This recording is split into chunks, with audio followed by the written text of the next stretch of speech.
As we start to roll into our final day before each region will secure their EWC slot, only one region remains. That's APAC North. That's what we've got on today. And that's Vinny. That is Vinny. That is a massive head and a huge Vince here joining us. Unfortunately, James Devmarter Stewart, he tapped out.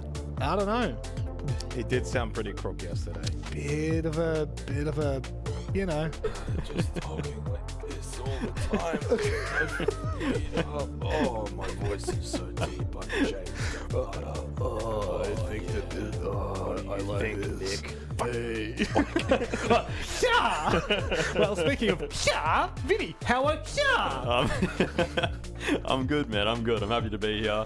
Obviously, I hope Dev is doing okay today. I haven't seen a ton of Siege over the last sort of 6 months, but I got to tune in last night and he sounded pretty crook. So he was not good. The cavalry is here. The cavalry is here, indeed they are. But for us, it is on the back of an Asia play day you're talking about yesterday. And Jake, we saw some pretty outrageous results. More rounds. We'll talk about those in a little bit. But I guess one of the things that stood out to me was Daystar's performance against Weibo in the first map. Yeah, competitive. I think we expected that. Whenever you're going to get 1v2 in terms of the overall seedings from group stage, you're expecting that for the upper bracket final. I mean, really, kind of, you look at the first 2 days this week. No surprise that we've played every single map possible between O's Asia. We'll see if that continues into APAC North, because you're getting an upper bracket final across all 3 regions where they're all basically the 2 best teams in their respective regions, and then the next best 2 are playing in that lower semi-final. So and naturally you're going to end up with some close competitive games, and I'm glad we've gotten that, because nothing's worse than when you get 2 best teams and one kind of beats down on the other one. We've seen it multiple times across multiple regions where there is one that is head and shoulders above the rest. But as we looked, I guess, kind of into the lower bracket a little bit, Vinny, I mean, you would have played these guys a fair bit back in your day, but between Soul's Heart and Team Orchid, they might actually be the 2 most consistent teams in terms of like their rosters that we've had in all of Asia. I mean, like CAG have kind of chopped and changed quite a bit, but for me, they've been pretty solid. Yeah, I mean, over time they've chopped and changed a little bit, but the core rosters for both teams have been pretty much the same, and you can tell when they play that they have so much trust in each other. They've obviously played together for such a long time, and yeah, it's really beginning to show now. I mean, we were talking before the match, how long would it have taken for them to sort of come up with like a superstar tie team and combine these 2, but I mean, I feel like at some point over the 9 years we've seen like iterations so much of swapping both. around. Yeah. Did you ever play against Skux? No, I don't think so. The name doesn't sound familiar. That's Turd's old name. Is it? Yeah, well, I played him a few times. Before diving in on Turd, how about we have a look at the clutches that we saw yesterday? Because Jake, they were hot, they were heavy, and they were not few and far between. There were a significant amount just in the last match. Yeah, we had some aces, we had some really good clutches, and whenever you have a 2-1 series, to have this many clutches in that sort of series, even onto the 3rd map where it finishes 7-5, that ends up being a difference maker. Even here on Chalet at 3-3, big ace from Crit J, who was probably a little bit hot and cold at times, but then was largely hot throughout the 3 maps itself. This, I felt like, was a bit of a misplay from Lycolis. I think he did slip a little early. Should have been that 3-2-1, jump down together, but because of the poor timing, that enabled the 1v3. And then we get this one as well from Crit J, plays the hatch perfectly. That first kill clearly is a surprise. It's like, oh, he's there, and then they go and take a bit more time to go and grab the kit, and then this is just a spray and pray that connects at the end. Doesn't really get the vision, but he has the idea and the game sense. And our last clip of the night actually was our very last round of the night, Vinny. This was great because from BG Man's perspective, he knows I9's watching the red hallway, makes that contact there, 3 seconds left. He knows Mark's planning, and he knows if he can just get the cross, he's going to get the easy kill, and that's going to be the round. And he pretty much played that perfectly. I don't think you could have done that better. Yeah, I mean... What, would you have done it better? Specifically in that last clip, I think I9 probably played a little bit too passive, because there's literally only that hallway. Yeah. He would have seen how much time was left in the round, and when you're sort of holding an angle and trying to hold a player running across, it can be really difficult to hit that shot, and if he misses, then we saw the result. Yeah, it's kind of brutal, but unfortunately that ultimately meant that Soul's heart were knocked out entirely, which I think many would be, I guess, a little disappointed at, considering the caliber of players they have. But when you look at Asia at the moment, there are some pretty good teams in the mix, and to lose to Team Orchid, considering the history of both of those two teams, it goes very deep. We're talking 8-9 years they've been competing against each other. But Jake has been on the Siege broadcast for the last 7-8 years, maybe even coming on 9. No, 7. Was it 6 or 7? 6. 6. Okay. Well, this is the 7th year. Oh, the 7th. So Do you want the specifics? It was kind of like we're in between 6 and 7. Yes. Okay, fantastic. But one thing that we've never seen Jake actually do is perform well at all. And so we thought that we would deep dive into a couple of segments. Now, I will say, Vinny, he's actually done a little better than I think. No, okay, fair enough. What's your hot take on this? I don't want to hear it, man. I don't want to hear it. I've heard this guy for years tell me how if he was in our shoes, how easy it would be, how he'd be top of O's. And then we finally get him in the ring with a few of the boys. You were never the top of O's. Once, like 6 years ago. 6 or 7. I mean, yeah, honestly, like, in retrospect, they are quite good results considering you haven't played at this level and you probably shouldn't be talking about it all that much, given that experience. But I mean, it's more of a, can you show up today? Now that I'm here, a bit more pressure maybe just to kind of show. Yeah, with me, the pressure is at the highest point. It is. Had yesterday off, but excited to get back into the ring. Speaking of the pressure, God. Jake, No. Jake, it's time to go. Go, get off, go. Run downstairs and prepare yourself for yet another opponent. And this time, it is the big dog himself. It is the GOAT of the region in 1v1s. I don't know how the hell he's going to do this. Labyrinth, how are you, mate? I'm good, pretty well. Yeah? How are you guys? Oh, mate, we're doing fantastically. Now, how much have you watched of Xenox's career so far in these 1v1s? Have you watched him at all? Yeah, actually, yeah. Oh. Now I have to beat the record. Like, everyone Yeah. 4-1, but nobody 4-0, right? Oh, Levy. So, okay. I have to make some record, yeah. Yeah, so your mindset going into this is 4-0. Is that what we're talking about here? Yeah, exactly. Oh, I love it. Talk to us a little bit, because for those of you watching that don't actually know, Labyrinth represented APAC in the global 1v1 tournament, and well, he's going up against maybe the greatest 1v1er of our generation, Jake Xenox and Diddy. But Levy, just give me some insight into your experience in that Xbox 1v1. What did you take away from that? Because that is obviously a pretty significant challenge. For me, it's like everyone when I play in the 1v1, everyone trying to do like a virtue thing, the bocce thing. Everyone doing Docker B and virtue, they're spamming a lot. But not for me, actually. Oh, well, that was actually For me, it's like, I'm the shotgun king, right? So yes, that's what I was going to say. Are we going to see a lot of shotgun play today, No Labyrinth? about you. Yeah, for me at all. Oh, That's why I win, maybe. Yeah, okay. Well, how about we welcome in your competitor, one of the greatest to ever do it inside of this studio, Hello, because no Robbie. one else does it. Jake Xenox and Diddy, have you got us? Yes, I've got you on the line. Are you ready, mate? No. No. How do you feel about going against a GOAT of the 1v1s? Credit to Levy. He's obviously made this a career. Couldn't quite do it in the 5v5, so he's doing it in the 1v1s, but that's okay. Oh, that's rough. Levy, surely you're not going to take that. I need you to know, Jake, I don't know if you could hear him this entire time, but he's locking in for a 4-0 here. Yeah, I just need one tonight. That's it. That's the goal. One's the pass mark. Jake, do you think not Jake, Vinny, do you think he's actually going to get one? It'll depend on this first round. I think momentum in these 1v1s is going to be so important, and Labyrinth immediately is going to go for the Ying shotgun, which is just really tough to deal with now because, I mean, Xenox is on Mozzie. I don't know how much util he's going to get out of this. Obviously, the drone denial is pretty good. But is he actually going to use it for the... Oh, he is going to use it a bit for the drone denial. Well, Jake was telling me yesterday he was tuning into Chef Jeff's particular segment, and that he'd lean into the shotgun play. So we'll see if that's something that will develop in this series. Probably didn't realize he'd go up against arguably the best 1v1 shotgunner on the planet. Correct. Correct. Literally one of the greatest representations we could have for a 1v1. This might actually This should be the most difficult match. This actually should be one of the most ridiculous things I've ever seen. I like this from Jakey. Oh. Okay, I take that back. I'm not quite sure where he's looking. Oh, I like this. I like this a lot. Oh, he's got audio cues for days. Jake, you are It's over. stuffed. It's over. It's so over. Jake. Oh, man. Can't let him close the gap there, mate. We'll work on that next round. Lock in. Get on the shotguns, mate. Just get on the shotguns and you'll get one round. I don't think I'm getting around. Oh, Levy's on the water too. He is locked in. Credits to Levy. Labyrinth, you can't be doing that. Labyrinth, what's your idea about Jake? Do you think that he's actually got any strengths? I think he have to try to figure out how to he gonna play, like his style.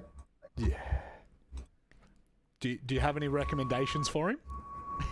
Maybe like what you like to play. And you have to spam like every day. Maybe big on it. That's not going to happen. That sounds a bit too I'll tell long you term. that. Correct. I don't think he's got that much time. He doesn't have that in him, Levy. He does not have that in him. He needs quick, short advice that could help him in 30 seconds. Well, I don't want to spoil what operator he's gone for this next round. I don't want to disadvantage him too much, but Jake, just get on the shotguns, mate. The best part is we have seen Jake in these positions before. Not the greatest Amos player. Oh shit! Sorry, Jake. That's all right. He watched that telestrator. He's studied the VODs. Yeah, He's he ready. did learn. He learned from his previous mistake. Are you sure? No. This But Well, we'll see. there's something special about Venditti on the Vendetta. Okay. You know, there's something quite special about it. Jake's very locked in right now. This is the quietest 1v1 that we've had so far. I think it is. But see, I like Where are it. you? A right smile from Jake. Very rare from him. That's interesting because you'd think his strength would be his ability to get in his opponent's head, but He doesn't know how to do it. He freezes up in the big moments, Jake. Mhm. I like watching him on the big telly because I could really see the definition on his face. He's got no smirk. 20 on seconds, by the way, Jake. Get a wriggle on. him. Oh, Jake, you're in so much trouble here, mate. You can't even track him. Oh my Oh god. no. Well, look, credit to him. He actually did go the shotgun, but didn't quite work out. Let me. What is that reaction? You need to give him something here. Do you have any tangible advice for this round? What can he do to be better and quicker? I really don't know. If Levy's out of ideas, you're in trouble. Be a different player. I'm I guess. tilted now. Play, like, a lot. It's not good. Like spending time for it. Oh, I like this pick, though. This might potentially work. Well, see, this worked for him yesterday. No. Tuesday. I haven't Tuesday. played it yet. No, he played, No, he no. played the Frost Yeah, that time. very I similar. won't say who he's playing this time. Just give it away. Well, it's not my problem that he's playing Cap. Oh no.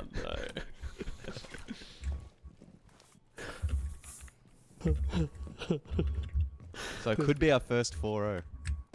I think it's going to be. I think it's going to be. Levy's cutthroat. I mean, we did see a couple of throw rounds from some of our other competitors, but But see, He's Levy too locked actually, in. he He's a has professional. something to play for. Yeah. He has something to play. He actually has. he has a 1v1 honor to defend in this match. Correct. And he can't allow someone like Xenox to Who? mud that. That's what I'm trying to figure out, Jake. I'm pretty sure Levy knows exactly who he is. Uh-oh. I love this pick as well. The buck just dodges all these cap can traps. Oh, Jake. It gets really difficult now. Oh, no. He's stuck in that room again. Jake, do you have any rotates out? In a box, Jake is in a box. Hey, Michael, what do we think of Jake? Shit. What do we think of shit? Jake. Thank you. That's alright. We had Jake. We had Jake. We had Jake. We had Jake. Oh, this is brutal. Oh, mate, This is the hardest one to watch so far. This might actually, I think we're starting to really contextualize what happens when people lock in. Yeah, this is a good example of when someone actually tries against Jake, just how big the gap actually is. I will say, actually, in Jake's defense, he brought this up with me last night. He actually is playing on 60 hertz just due to the technical limitations. Yeah. And that is a pretty significant disadvantage, but I also don't think it's going to really make that much of a You know, difference. there's so much that goes wrong for Jake. Yeah. Jake, when are you going to bring your mouse and keyboard in? I don't think I am. I don't think it's going to make a difference. He's heartbroken. You could be playing on the sim rig right now. I think you could be, mate. I think Bring the steering wheel in next one, Jakey. you might actually have better hope. They might feel bad for you, Jake. Attackers are moving out to locate a bomb and defuse. See, I don't mind the ideas that Jake's going for. Strategically, he's cooking, but unfortunately, his mechanics are that of a 33-year-old man on 60 hertz. Very true. Very true. So you're telling me, if I got him a top-of-the-line Zowie monitor, Oh, hang on. this could be on. Jakey, Oh, I like this. This is great. he's stuck in the same room again. Oh. Oh, no! That's a smash! That's a smash! That's a keyboard smash! Oh! Jake! Labyrinth, I don't know if you can see on your screen, but he just left instantly. rage mate. quit. That's an Alt F4 if I've ever seen one. Labyrinth, how could you do that to Jake? You've broken his heart. Oh. I'm so sorry, Jake. I have to my career, my record. Oh, Labyrinth. On a scale of like 1 to the Xbox challenge globally, where does Jake sit? Does he go toward a 10 or toward a 1? Give me 10. Oh. A 10. I think Okay. I think he's probably taking that scale in reverse. Ah, he's gone the other way. Yeah. Or So he's just being really nice. So, you think what you're telling me there, Labyrinth, is you think he's crap? No. Oh, he's being He's too He's being modest. nice. He's being nice. This I'm region's too rushing wholesome. like crazy. I did not expect that. Yeah, to be see, honest. it's the strategy. It's the strategy that gets him right. Now, Labyrinth, obviously we have a show to roll on with. You are the 1v1 absolute champion, and I think you've shown it there in a 4-0. But obviously Fury probably didn't finish where they wanted to this stage. But moving into, I guess, stage 2, what are you and the team talking about in terms of preparation and expectations? Now Fury team try to like making some strength, like some roll. Okay. To be like stage 2 will be see like what's gonna happen on the Fury team right now. Yep. But Yeah. like we stuck out and we cannot do well on stage 1. That's tough for me. Yep. There will be like bottom of the league like this. You know what? It doesn't take long, and before you know it, you can flip the narrative. Lebby, before we let you go, is there anything you'd like to say? So thank you for and support everyone. Perfect. Mate, thank you very much. We'll see you for stage 2. Good luck. God, absolute champion. Cool, calm, collected. Just cold. Just There's got a the job reason done. why. There's a reason why he's one of the greatest. A reason why Jake is absolutely not. If you are like Jake and you see that kind of matchup and think, hang on a second, I could do way better than he could, this is where you need to go. The sign-ups for the APL Challenger Circuit are live. They start next Saturday. That's right, 25th of July is when this will start, and this is across all of APAC. So if you are watching from Japan, if you are watching from Thailand, if you are watching from New Zealand, this is where you go for all of the action. You can find out more information in places.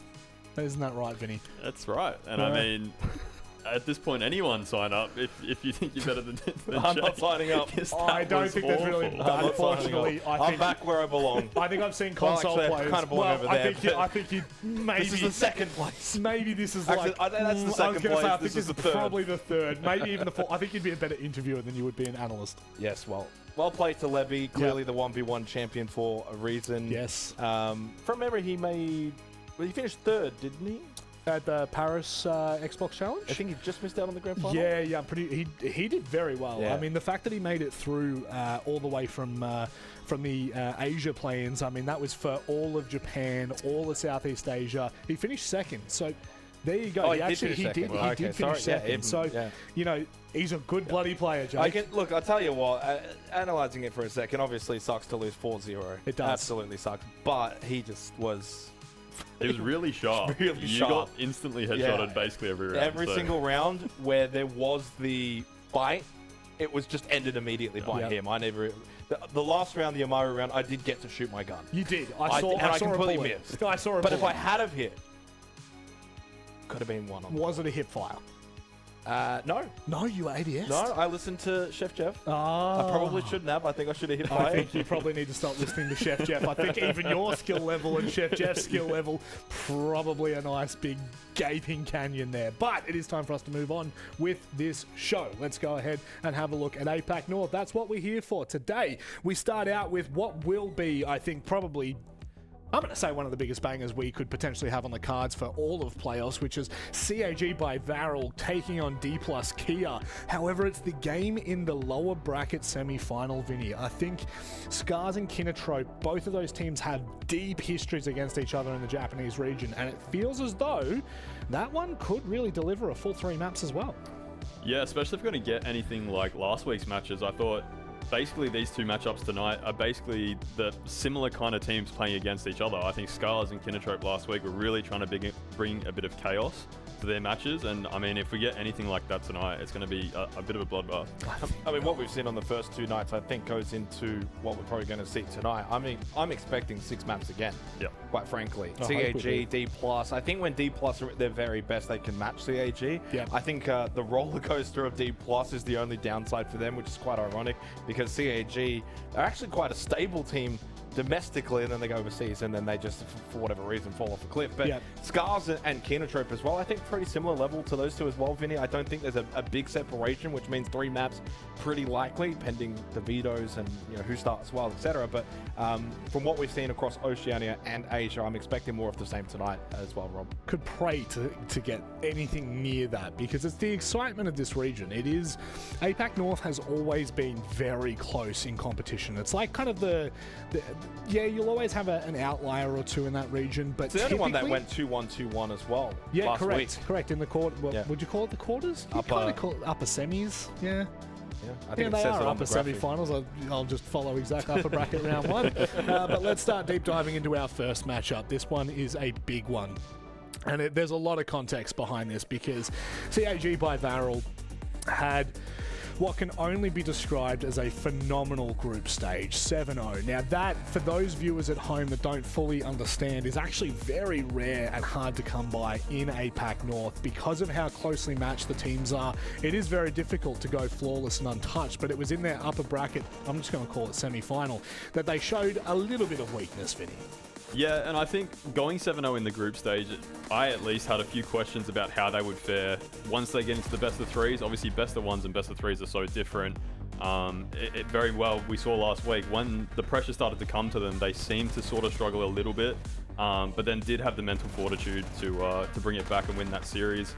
We also heard from their coach, who said he was a little bit disappointed in how they were adapting during the rounds. They were relying pretty heavily on his timeouts to start to make adjustments. So it'll be interesting to see tonight if they've made those adjustments now. Sparky's definitely been an interesting and somewhat of a divisive character almost, Jake. And I guess off the back of Salt Lake City and it what was happened very there. divisive there. But was it you that was interviewing him, or was it James that got to ask the questions about the whole walk out of the room from Salt Lake City?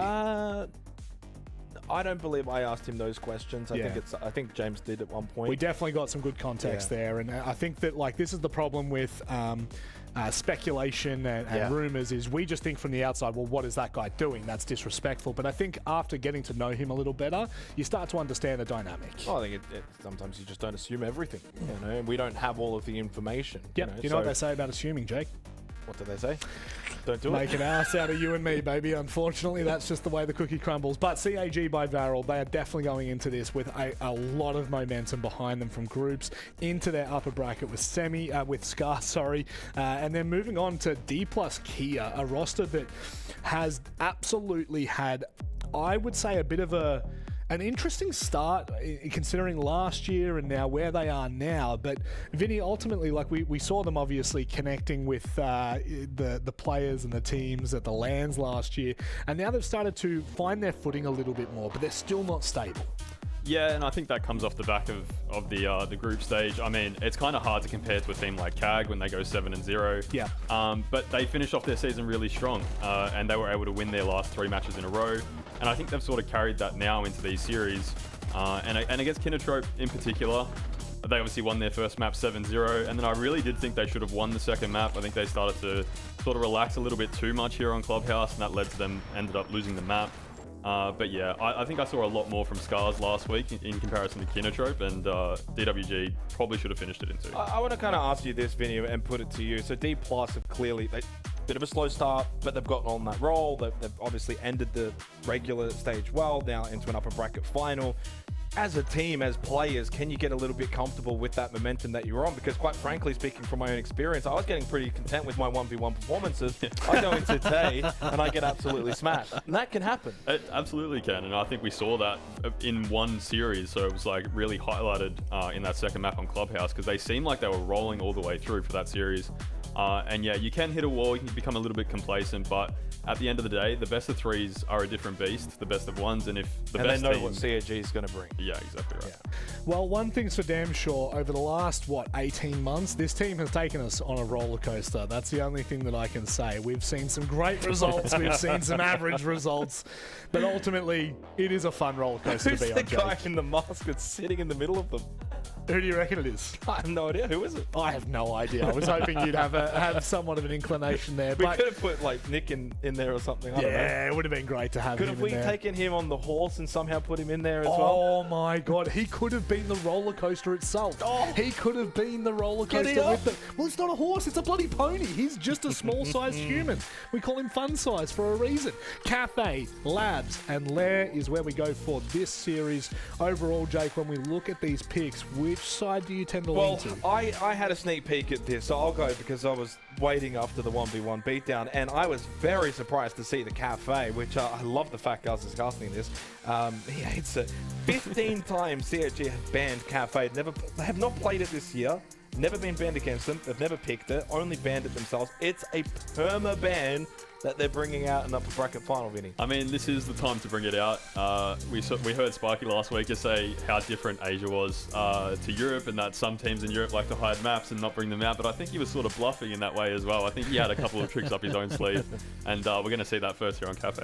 Yeah, we certainly are. And then obviously rolling into Nighthaven Labs, which I think is probably fair to say that they are somewhat evenly matched on, despite what preference they would kind of come into. And I mean, for those that don't understand what the preference picks are, it's basically you banned, you picked, and there's an algorithm that works toward it. But D+, it says that they're at their 8th, oh my God, out of 9th preference, which is a very, I'm struggling today. And I'm not a big proponent on the map preference. Right? Neither am I. I really don't. I don't like referencing it for that exact point, Jake, because I think there's so much to it that doesn't get taken into that. Well, I mean, as you were saying in terms of the algorithm, yeah, they ban a lot, but it also gets banned against them a lot. Yeah. And they're happy to play it. It's just all of those sort of things. Look, at the end of the day, though, the biggest factor is, Vinny, they actually beat CAG last time when they played Labs. So Cafe, for me, needs to be must-win then for CAG. Otherwise, you go to a Nighthaven Labs map against D+, who beat you on that map last time you played. So, and considering this is a perma ban, I do wonder for CAG as they come into this series, are there nerves when you haven't really played this map in an official for a very long time? Yeah, and when you get to an official, it's so different to the way that you're practicing in scrims. Obviously, the practice quality might not be as good, and when you get to game day, the nerves are definitely there, especially on something you're not super comfortable on. So we'll see how much preparation they've done for this, and I think both of these teams rely pretty heavily on their momentum throughout a series, so this first map is going to be really important, and I think whoever wins the first map will probably decide who takes it through Labs. I think it's going to be a 2-0 either way. Really? Mm-hmm.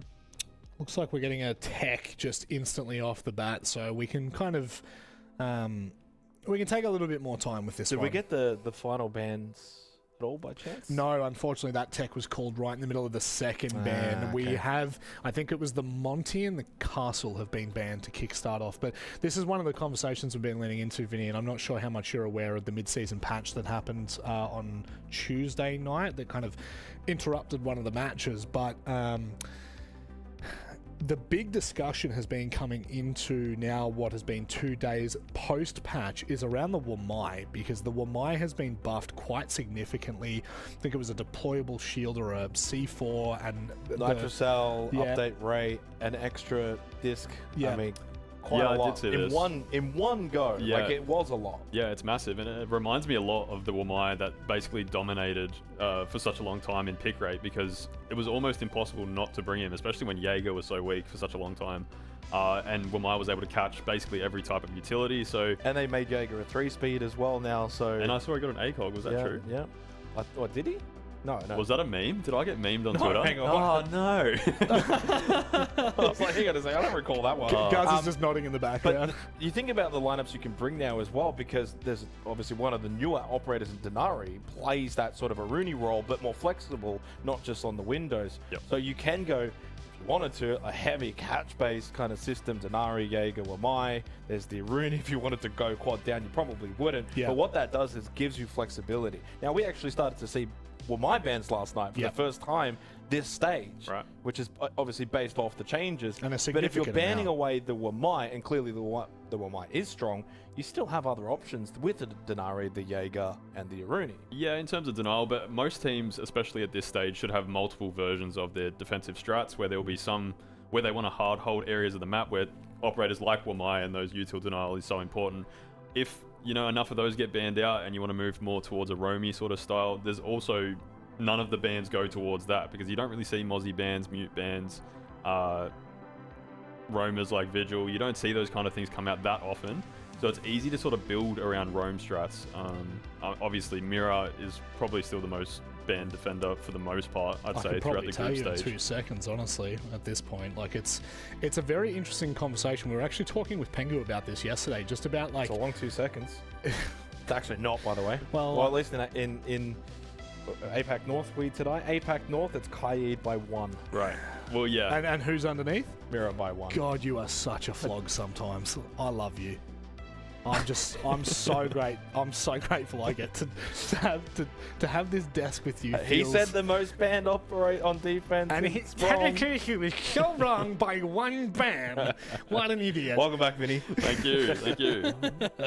But it does, I think it goes to kind of talk to one of the discussion points we had going to Clubhouse last night, which is around, like, what maps do you ban that Wamai on, because people just aren't familiar with it yet.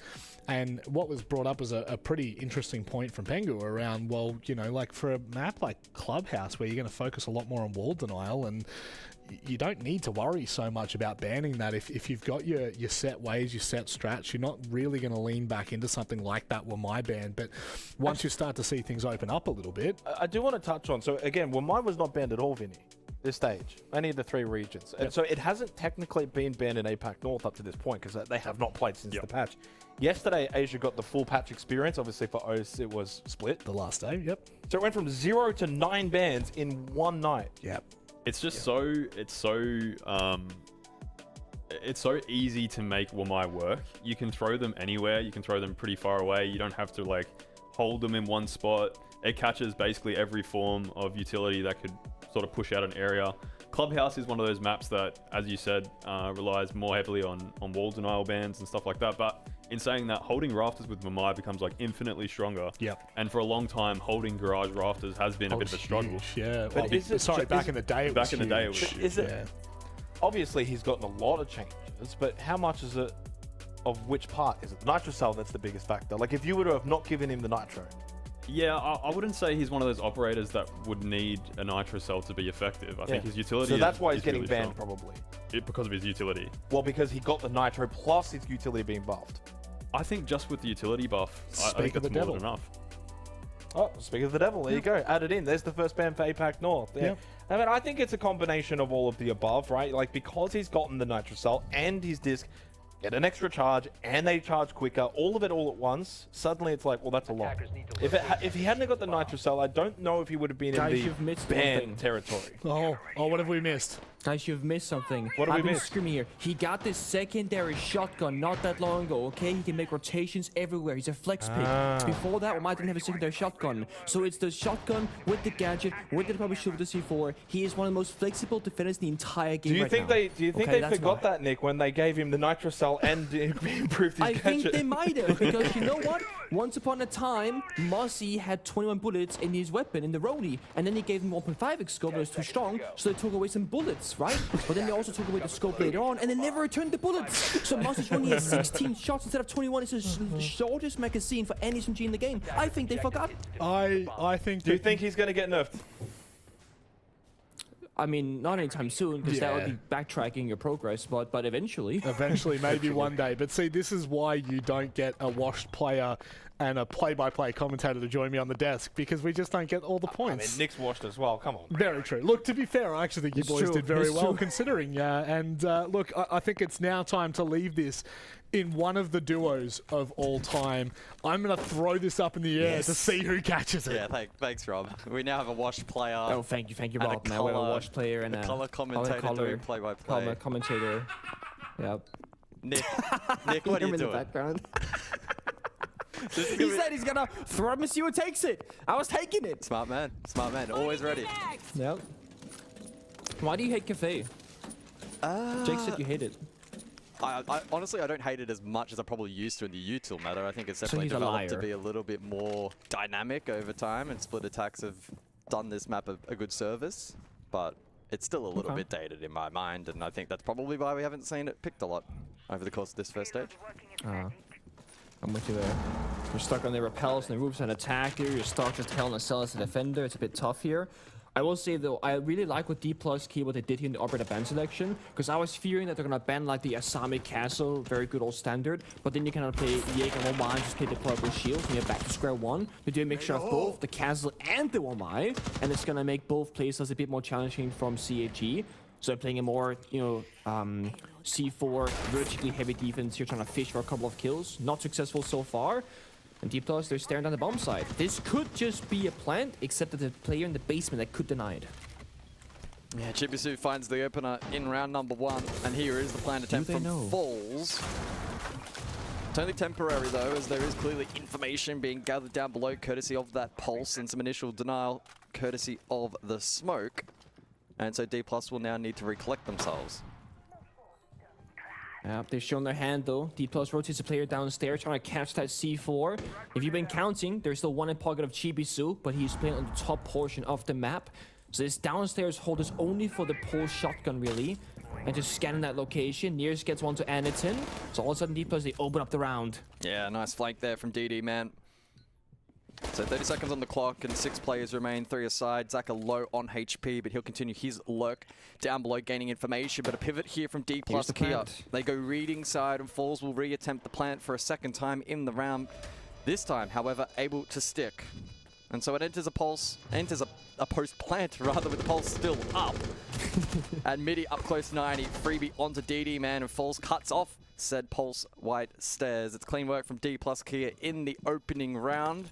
A good pivot, a good plan B. Chibisu will attempt the clutch and finds one, but only 20 seconds remaining on that fuse. Needs to move quickly. Niz is low, but falls on the Blackbeard. Should make this very challenging. Nitro still in pocket, but falls short. Did stun the Blackbeard, but not enough to win the round. Very good. Couple of exit frags there for CAG, but no round for them.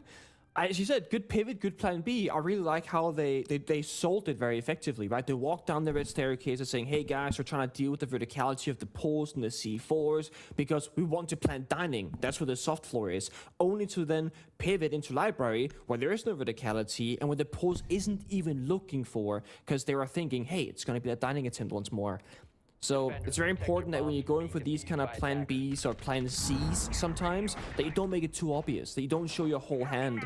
If everybody had left the area of dining and mining and train and such, then she would go, guys, there's no attackers here. They must be doing something different, like either going top floor or exactly like they did, going for a library push. So very smart, a bit of foresight. This is also the case of, yeah, we're in APAC North, right? We're looking at a Japanese team on one side, but D plus Kia, while they're a Korean organization in APAC North, they have a Brazilian team. And Brazilian teams, players, the whole region, they love Cafe. And they have for a very long time. And that's what makes this map extremely dangerous to me.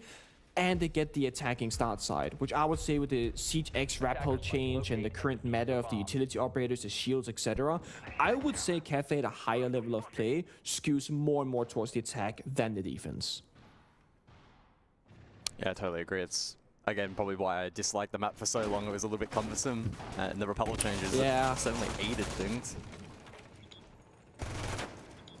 Sharip a little aggro here in the opening portion of round 2, and I'm looking across at the opening kill conversion rate for CAG. It sits at 87%, and unfortunately, in that opening round, a failure to convert after Levy fell first to the hands of Chibisu. So we'll see if that is a trend that is to be established and continued over the course of this particular map.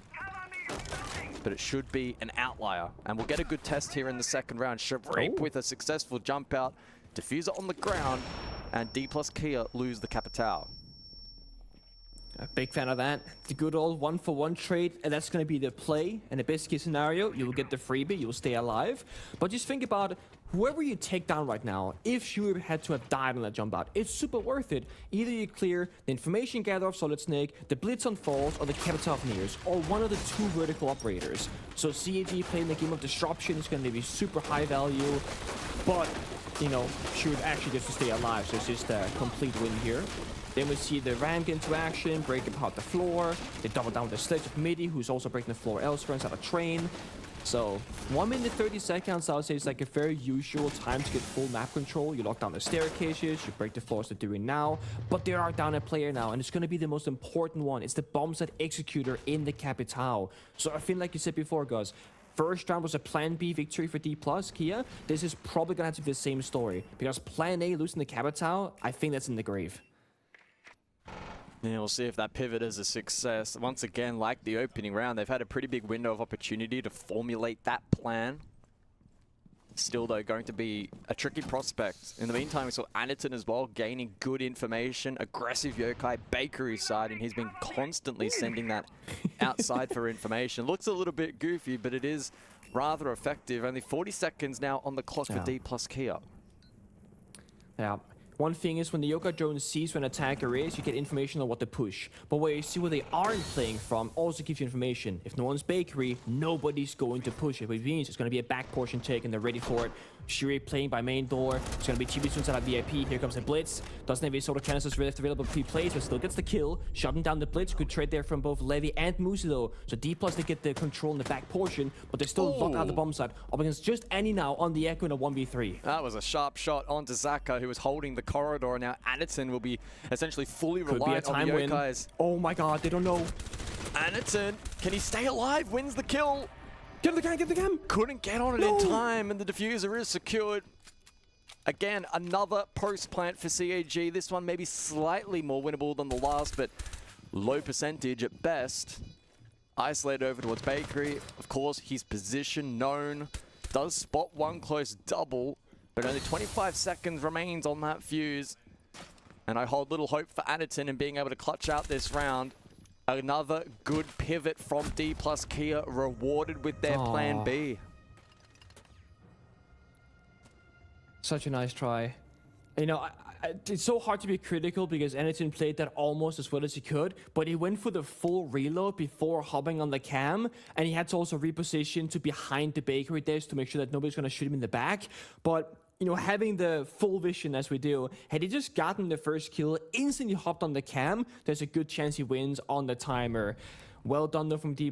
They trade each other out successfully. Mind you, they started that push in a 4v5 deficit and somehow came out in a 3 versus 2. That is a super valuable trade-off there, only losing the blitz on the backs portion. We'll see it again here. Chibisu did have 2 soda canisters and a C4 in pocket. Maybe if those are tossed down a little bit earlier, you slow down the attackers. Nice ones there from Levion towards Wedding. Right here, kill, hop on cam. You have about, I don't know, half a second to get that Yokai off. But it's so hard in the chaos of the round. Also, like, you know, Aniton is thinking his own play. His teammates were screaming in his ears as well. Just figuring out what's actually going on in the server there as a player can be so difficult.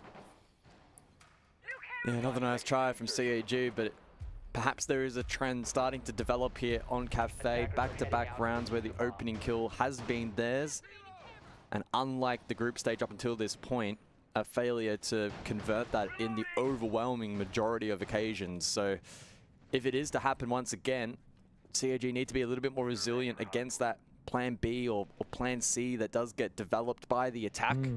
Credit to D plus K. I mean, their ability to pivot and find win cons has certainly been a strength. And I wouldn't even classify these first couple of rounds as big throws from CAG. They really haven't been. It's been really nice play from the attack. But pressure nonetheless. Over to mining, tertiary site of choice for the final round before the additional bans are introduced. Valkyrie once again here in play for CAG, and D+K are electing not to bring the IQ.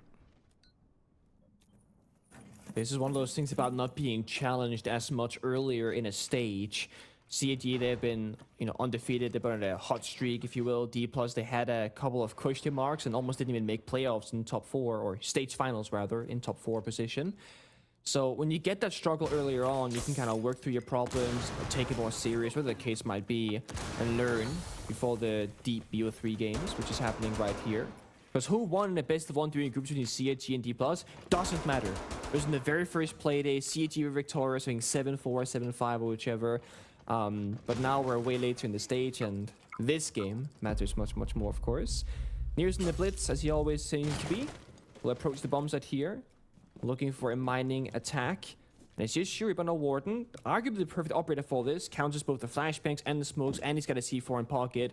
He's also got a teammate downstairs. His DD man again in the post, looking for that vert support. Oh, here is the blitz. They're gonna go for kills, it looks like. Up close, can Sharif make those glasses worth it? Bounces off the shield, but still makes the kill. That's the diffuser down inside of Train. And surely this time around, CAG will be able to convert that advantage. Okay. And they do with ease. A flawless response from CAG by Varel. A full linear attack against the verticality, the C4s, and like I said, a Warden, the one operator that does not really fear a blitz in a 1v1. A perfect C4 tossed out, it bounced off the blitz shield and landed in the corner of the train door, saving CAG and disrupting D+'s attack. Plan A not successful. It's been all about the plan B to D+. Operator ban here. Are we thinking Asami? Are we thinking a pulse verticality? Are we thinking a Valkyrie, actually? I just don't want to play and IQ. a blitz counter. Yeah. No, I gotta keep that flexible attacker lineup, right? You can now just play more open cards rather than playing for counter plays. The thing about the double shield ban is you still have the Blackbeard and the Fuse Shield on the board, and I don't know, maybe they're thinking, hey, if they ban a Warden, then the Blitz becomes a super big problem, and we can't have Warden, in every single position, so there will be an isolated kill here, potentially. So I like the thinking there on the shield bans.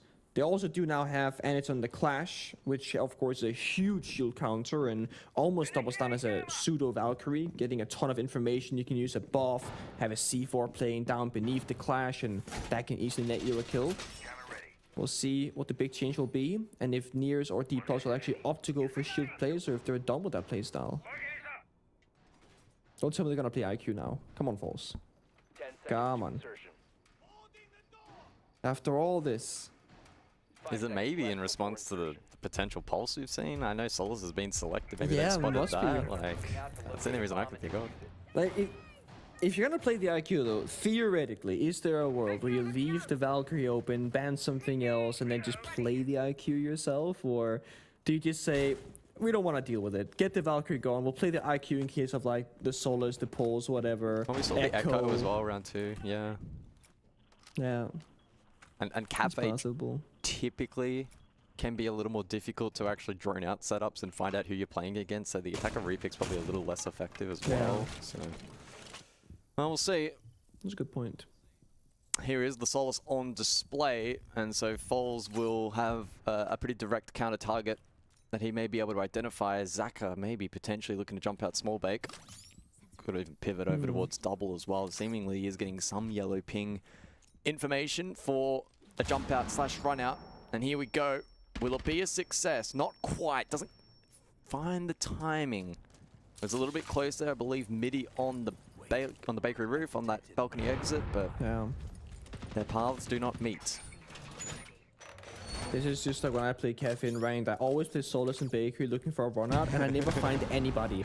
It's nice because you can check for the claymores and the air jabs, whatever else might stop you, but you gotta get the right timing on the repels. Instead, the fight happens from Cocktail, gives you 2 big kills, shuts down Diffuser Carrier, and the main push. That's gonna be some of those grenades and intel when the Deimos in the grave, same with the IQ. Look at the attacker lineup, actually. Every single attacker can have frag grenades. The Striker has it. Gridlock Solid Snake has him. IQ and Deimos can have him. What is this attack? Well, they still haven't flushed out the Clash, so we'll see what kind of influence that may have in the round. But again, this feels very eerily similar to rounds 1 and 2. D plus Kia are still in a position to execute a plan B in this round. And the question will be, are CAG resilient to that fact? Come on, wallbang it. I think Levy has a read here. Yeah. It has a sort of read. I think he thinks he's playing by the machine itself. Now he's in the hallway. Lose the gunfight regardless. Saka's better in that one.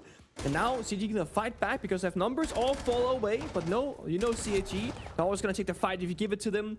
Mitzi gets a trip. It's a 1v3. Up against a Clash. The Goya Fire. Toxic Babes. And only 30 seconds left on the clock. A C4 tossed out doesn't find anything. But it doesn't matter because here is Annie. Yeah, that Clash still standing at the end of the round, and it prevents any isolated ones from taking place. Another good round by CAG, and really in the blink of an eye, they've been able to reverse fortunes after what was a pretty concerning start. We now stare at a 2-2 scoreline, and things are looking a little bit more normalized. I'm sure you could argue that in this sort of region, 2 attacks typically is okay, honestly, even irrespective of the map. So D plus K are probably still pretty comfortable, not too deterred. CAG have stepped up their game though in the last couple of rounds, and they'll be looking to try and squash that momentum. It's Kitchen for round 5. D plus Kia successful last time out on this objective. Unfortunately for them here in the 4th though, they never really got their footing on the map, which can sometimes be a symptom of the design of Cafe, where it can be very difficult to fight for map control at times, and CAG doing a better job in making it a challenge. Yeah, in particular, it's Chibisu, I think that's been the big success story in those 2 victories. Disrupting the play early, you know, taking out the Capital and jump out in the 2 rounds ago. In the previous, getting 2 kills on Cocktail Rappel right before execute. He's been the one to start off hot from CAG, and his teammate just kind of finished the round afterwards. In terms of preparation here, you know, CAG gave us some inside information from Anderson in his Twitter specifically. He said, I just got a 230 kilogram squat, personal best updated. I've prepped hard for tomorrow's match against D plus Kia. He's pretty much saying he's just lifting super hard in the gym as he's prepped for these matches. And Annie has become this this icon, I would say, in Siege for flexing and posing and whatever else in real life. But it's gonna be his teammates of Shurban Chibisu in the server that'll do the heavy lifting instead, finding those opening picks. How many kilograms? Again, you're just letting Annie do the flex work. 230. 230. 230. I think that's about 3 versions of me, maybe, what, 4 of you? Something like that. Yeah, it's like 4 of me, yeah, something like that. And he's just casually squatting it back to back. Few shield mentioned. Ooh. I'm a big believer of this one. The PMM does like, I don't know, 69, I believe, nice damage per shot.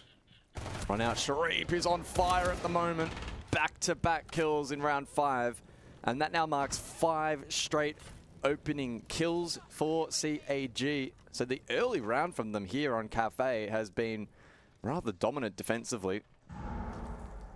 And unlike the opening portion where there were 4v5s and D plus Kia could formulate reasonable backup plans, this time once again 3 to 5, and they're in a rough position, still fighting their way into the map. You see the small adaptations here. DD-Man onto Nari now, trying to get some lasers for... Oh, doesn't matter. Towards TB to support that VIP position. But Shubi's stealing the show for this round. Just running around, getting kill after kill after kill.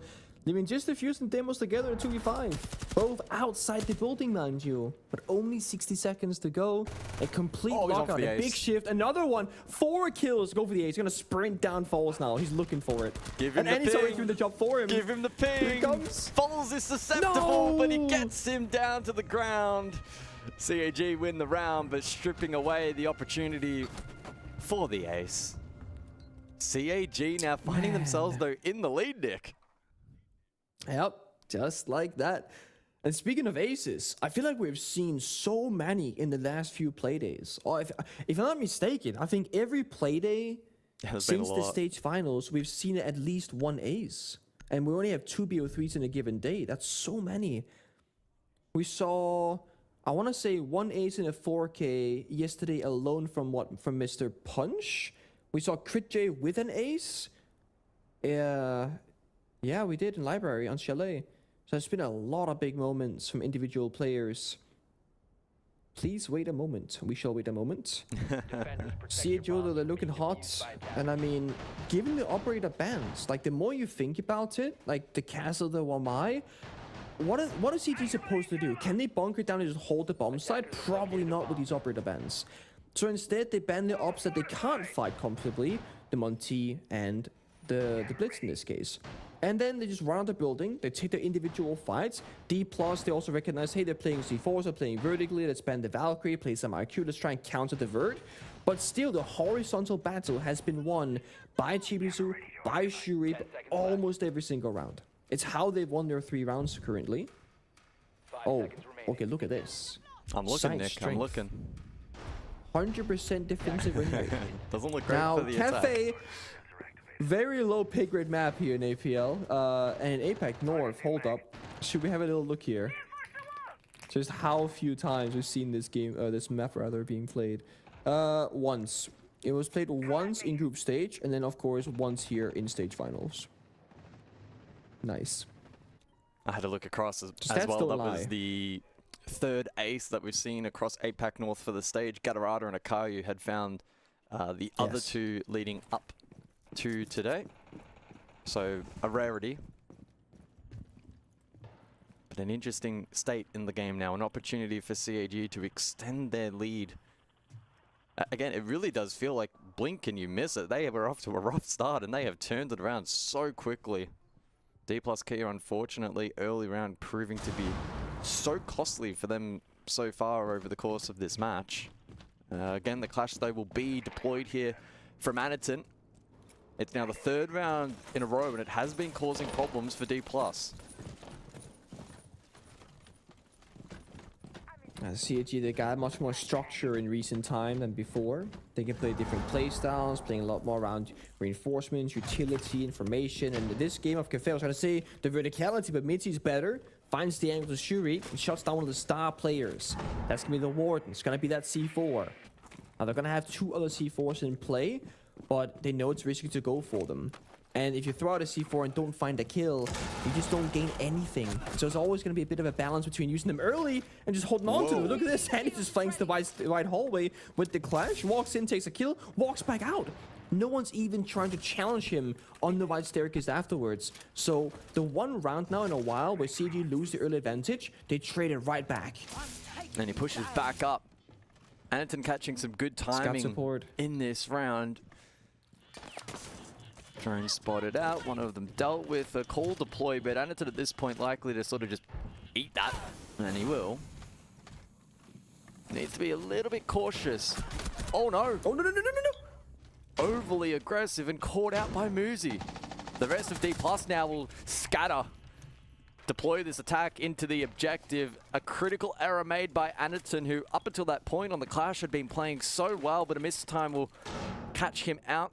And the rest of CAG, as a result, who have forfeited this site control, now under so much pressure, but Chibisu able to fight back as Falls attempts to plant coverage from Midi and Muzi, who hits from the side.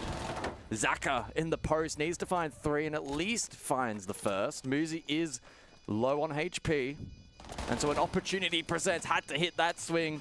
Oh, bad timing with the shotgun, but still nets the down, but a 1v1 into the Blackbeard. This is a tricky situation. We'll be looking to try and close ground, close that gap. And Fold will maintain distance. The frag grenade will keep Zaka at bay. 15 seconds on the fuse. Will he look to stick it? No, he can't. Looks for the melee, misses. And Fold has played the timer to perfection, nets the kill. And D+ Kia will equalize the half. It's a 3-3 scoreline. Jake, please give your expert thoughts. I just thought he was just Jake. Yeah. Well, Michael. Hello. So, yes, sir. Yeah, I mean 3-3 half at the end of the day on Cafe actually does kind of lead into where Cafe sits at the moment. It's not really ultra defender sided or ultra attacker sided, 50-50. The opening kills we were kind of just discussing there, obviously fire straight for CAG. It's going to usually set you up for success, but credit to D+ for at least turning the tide in those first 2 rounds. And then well played from Falls in the 1v1 there. Just doesn't matter. Playing the Blackbeard probably should win that 9 times out of 10 and does. Equally well played from Zaka to bring that back to a, from a 1v3, getting that as close as he did. But I think those are just like the forced errors that happen in APAC North are so much more obvious. Like Anaton maybe getting a little too aggressive there on the clash. Look, we're hyper fixating on the last round because we have just seen that unfold. But if you look throughout the rest of this half, D+, when they get into the building and they get comfortable in the building, they seem to have a really good read on their attack. But this is the problem with CAG, and it's always been the problem with CAG. When they flip, when they get aggressive, it's very hard to stop them. Yeah, and I think we are still fixated on that last round. I think they'll be pretty disappointed they let that one go. It was 5v3 in the end. Anaton, as you said, got a little bit too aggressive down that wide hallway on the clash, and I think for the majority of that half, DWK were really struggling to deal with that clash, and we saw that. We saw them end up banning the Valk. Probably didn't want to rely too heavily on the IQ for the rest of that half, so they decided to ban that out. I think maybe the clash ban would have helped them a bit more for those last few rounds. It probably should be 4-2 to the way of CAG right now, but it's an even match. And they're moving over to the attack now. Attack, historically, at least for me, Cafe has been slightly attacker-sided, but in recent times it's probably evened out a bit more. Yeah, we'll see if they've got anything prepped. Well, we'll have to wait and see. One thing that I continue to find interesting, Jake, is around teams that very similar to the Chiefs result earlier this week. Plants being a very heavy part of the win con for D+ there. I think it was all 3 rounds they won came on the back of Plants. I mean, I don't know whether that's something that we're looking into, but I feel as though APAC's never really been a region that's relied heavily on Plants. Yeah, I mean, I wouldn't use the word reliant in terms of getting the round win where it's like we have to plant or we're not going to win. I think it's just probably more a case of how the round does play out. Moving away from that, though, Rob, because I did want to quickly touch on Chibisu, because what a stage he's had. And again, you think about an upper bracket final such as this, and clearly a difference maker, 8-4, 2-0 on the entry. There's no one really on D+ that's going to that sort of level. But D+ for me have always been that sort of team where, as a core 5, they're all going to play at a pretty similar level. CAG are not like that at the moment. At current, it's the Chibisu show.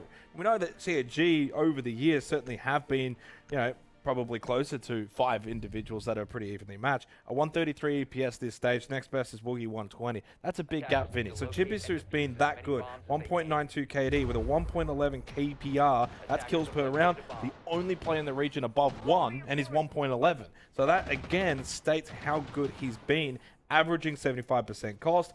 And in this game, he's now at a 156 EPS.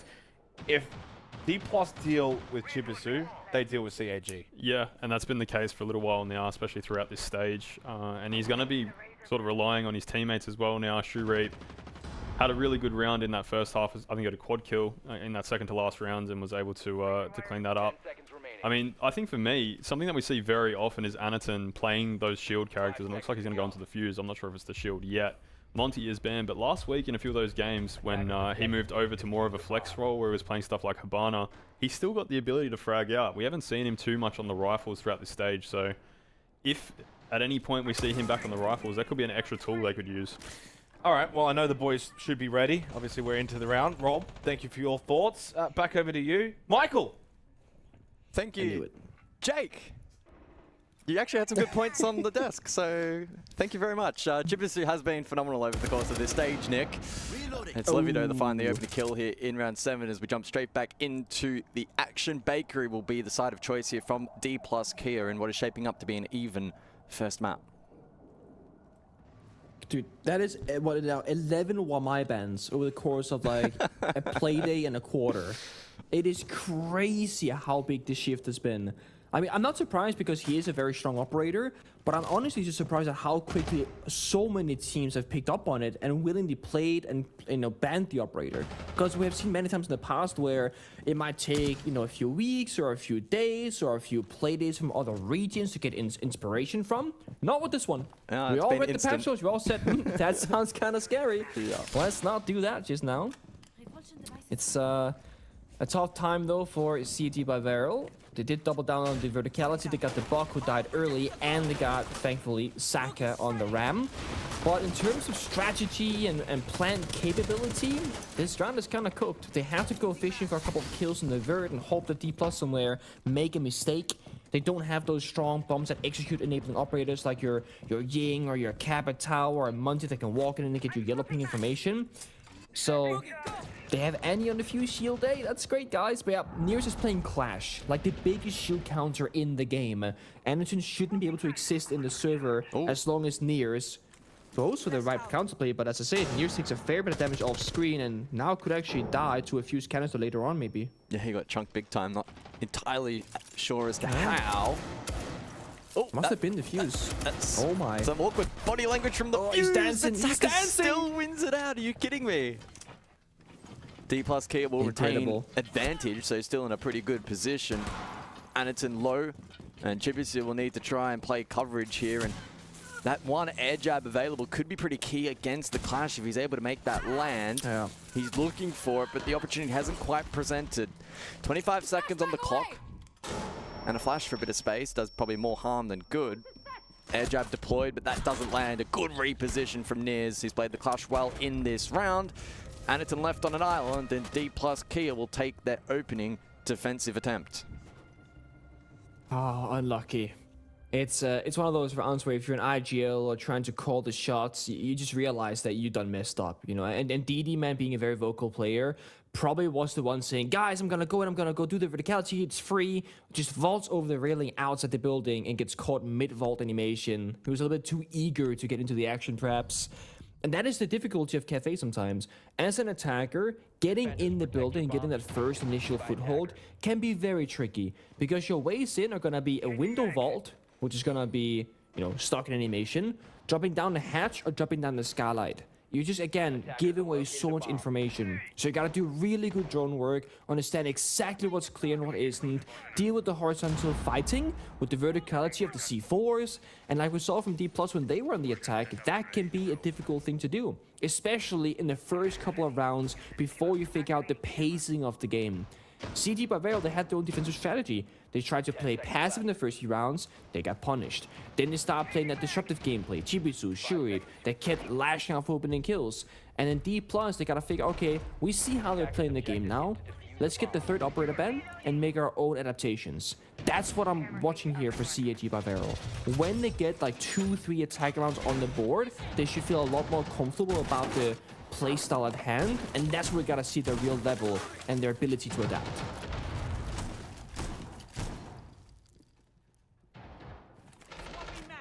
Yeah, I'll be intrigued to see as well how they develop over the course of this half. Showed good fight in the first, but D+ Kia landing some blows of their own in response. Double Nitro in play for D+ Kia here in the 8th round. And the information courtesy of Valkyrie likely in support. Sharif tempting fate, contesting Niz on the stairs, but Niz will think better of that. Unless maybe he's trying to set up a Nitro play cocktail, but that would be quite risky. Final mirror window to be deployed by Niz as he rotates away. Facing shop side for the drop down from CAG. Intrigued to see how the attack looks to approach this site. Yeah. I imagine it's probably going to be train side. We'll see. That's going to be tricky. You know, Sophia just got buffed with a 3rd concussion, a 3rd soft breach, but it doesn't deal with the mirror windows like an Ash. And DD Man's Twitch drones are all in the grave, so it does feel like they're a bit limited on what they can actually do on top floor. Musi gets a kill elsewhere. It actually was in piano, I believe. Could be a player on the rappel. Yeah, it was indeed on stage. This seems like CHG just don't know what they want to go for. Diffuse on the ground, they're on the windows, they're holding angles. Only one player in the building is DD Man on Twitch in the red staircase from the basement walking up. And they could go for a side hit rush, sure, but Saka West the diffuser is way off the other side of the bomb side. DD able to slip into mining. Position now revealed as he shoots a couple shots. Levy in the meantime finds Zaka, and Niz will compound the pain for CAG in this second attack. It could be flawless here from D+ Kia. as CAG by Varel are seemingly stunted at the moment, not having a great grasp on how to approach these setups. A little bit stalled out, a little bit lost at the moment, and D plus Keo are capitalizing. It's hard to play the gap finding meta playstyle on Cafe because it's a very compact map similar to Border, where a lot of defenders can help each other from a long line of sight, or as I keep saying, the verticality with the C4s, etc. It feels like CG are missing a step 1 in like the 1-2-3 meta. You know, step 1, 5-man take piano. Okay, air jab the pixel door, now they can retake it. Then you gotta get a step 2. It seems like they're just fishing and looking for the gaps, looking for a couple of kills, which is so challenging and so difficult. And what we saw actually could have been good. DD Man found a gap on the red staircase and walked all the way into the bomb site. But then there was a small issue on their end, because he had 2 smoke grenades. He used one of them for the feet holes or the head holes into the pillar wall from the red hallway, and he had one more in pocket. Saki on the ramp actually jumped in the bomb site window and mining right behind DD and just died to an enemy to his right. Had they communicated that, DD could have turned around, thrown a smoke towards the window to shroud the jump in, and now you have pressure on the bomb site. And it's very important to communicate, hey guys, this is safe, and this isn't. Because if you just have your teammate go, guys, I'm in the bomb site, I found the gap. If you don't ask them, how do I join you? How do I get there? What's safe? And you take the gamble of just jumping in the window, you can die. Now in a 3v5, defuse on the ground, they pop the goal fire, the round is completely over. So it feels like it's a bit of a communicative issue here from CAG by Varel, and we gotta look at players like Eniton, super experienced, highly, high profile player, and DD Man, who did go from the coaching role into a playing position and has been the primary shot caller since he joined the roster.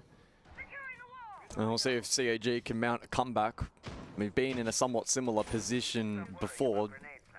And of course, at the start of the game, D plus K are off to a hot start. First 2 rounds, CAG responded, but I think it's probably fair to say that on attack, if you're lacking initiative, it's going to be a little more difficult to fight your way back into the match. So that problem solving is very much going to be tested. Let's see how it does develop. This is looking like a pretty extensive Denari setup at the moment from Nears, covering a lot of this space. I mean, good coverage from Shop, Skylar, I mean, everywhere, really. It's smart because the big point is that right here by Mitzi, that's where like 3 of the 4 lasers connect, but it's underneath a little metal trolley in the corner, so they can't get shot from the skylight because it's bulletproof. So you can throw like one singular frag grenade and you can clear a lot of those laser beams. But if you don't have a frag grenade in the right location to realize that, that's going to be so hard to deal with, because look at that. It's great utilization of the map design.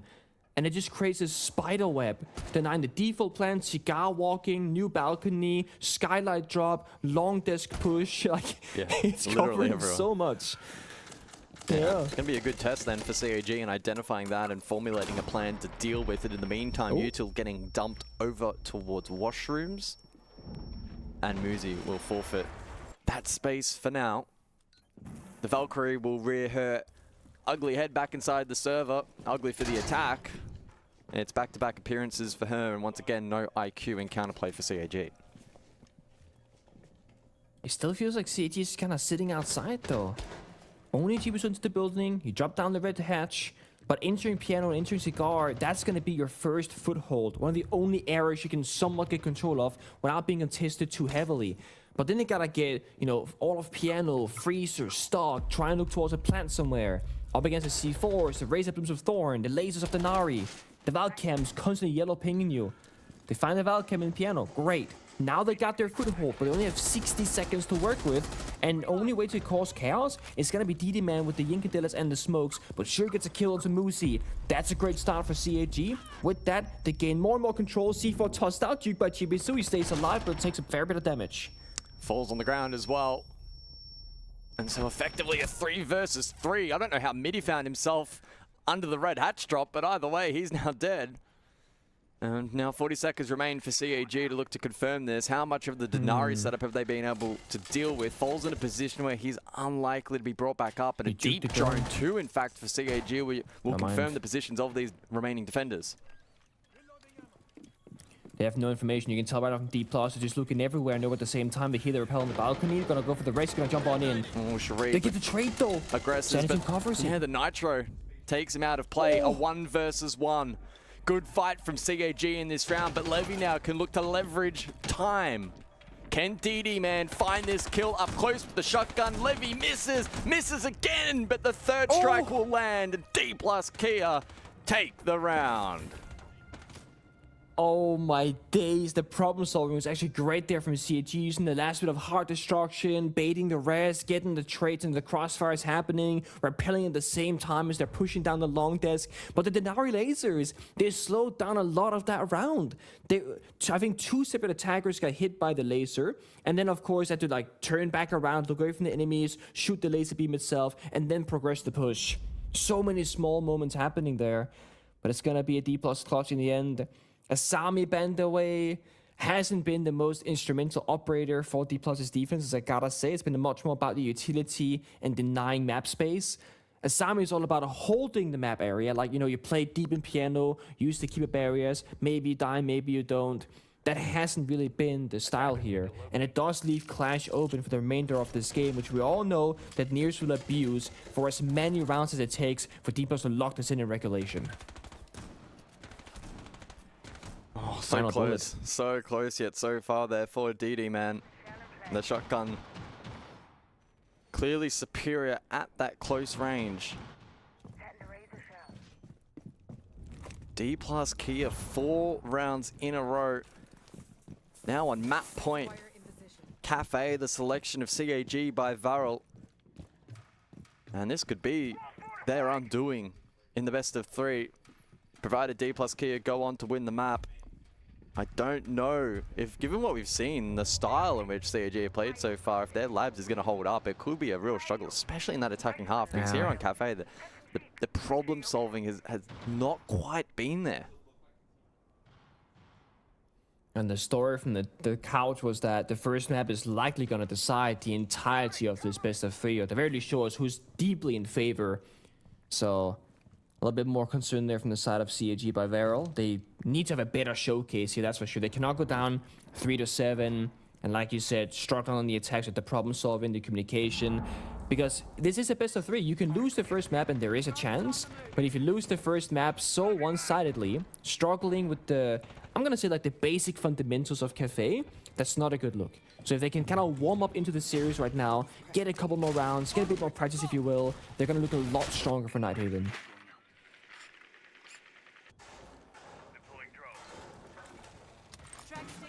An issue though. It's gonna be the clash as mentioned earlier.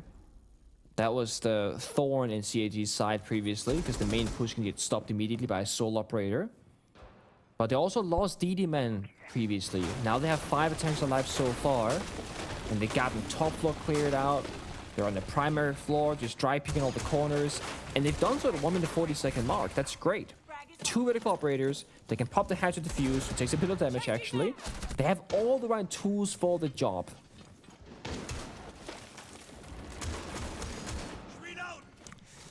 Yeah, there'll be a lot of vert exposed here courtesy of this combination. And that's naturally going to disperse that defense out horizontally. And we're already seeing that as evident in the player card positions from D plus Kia.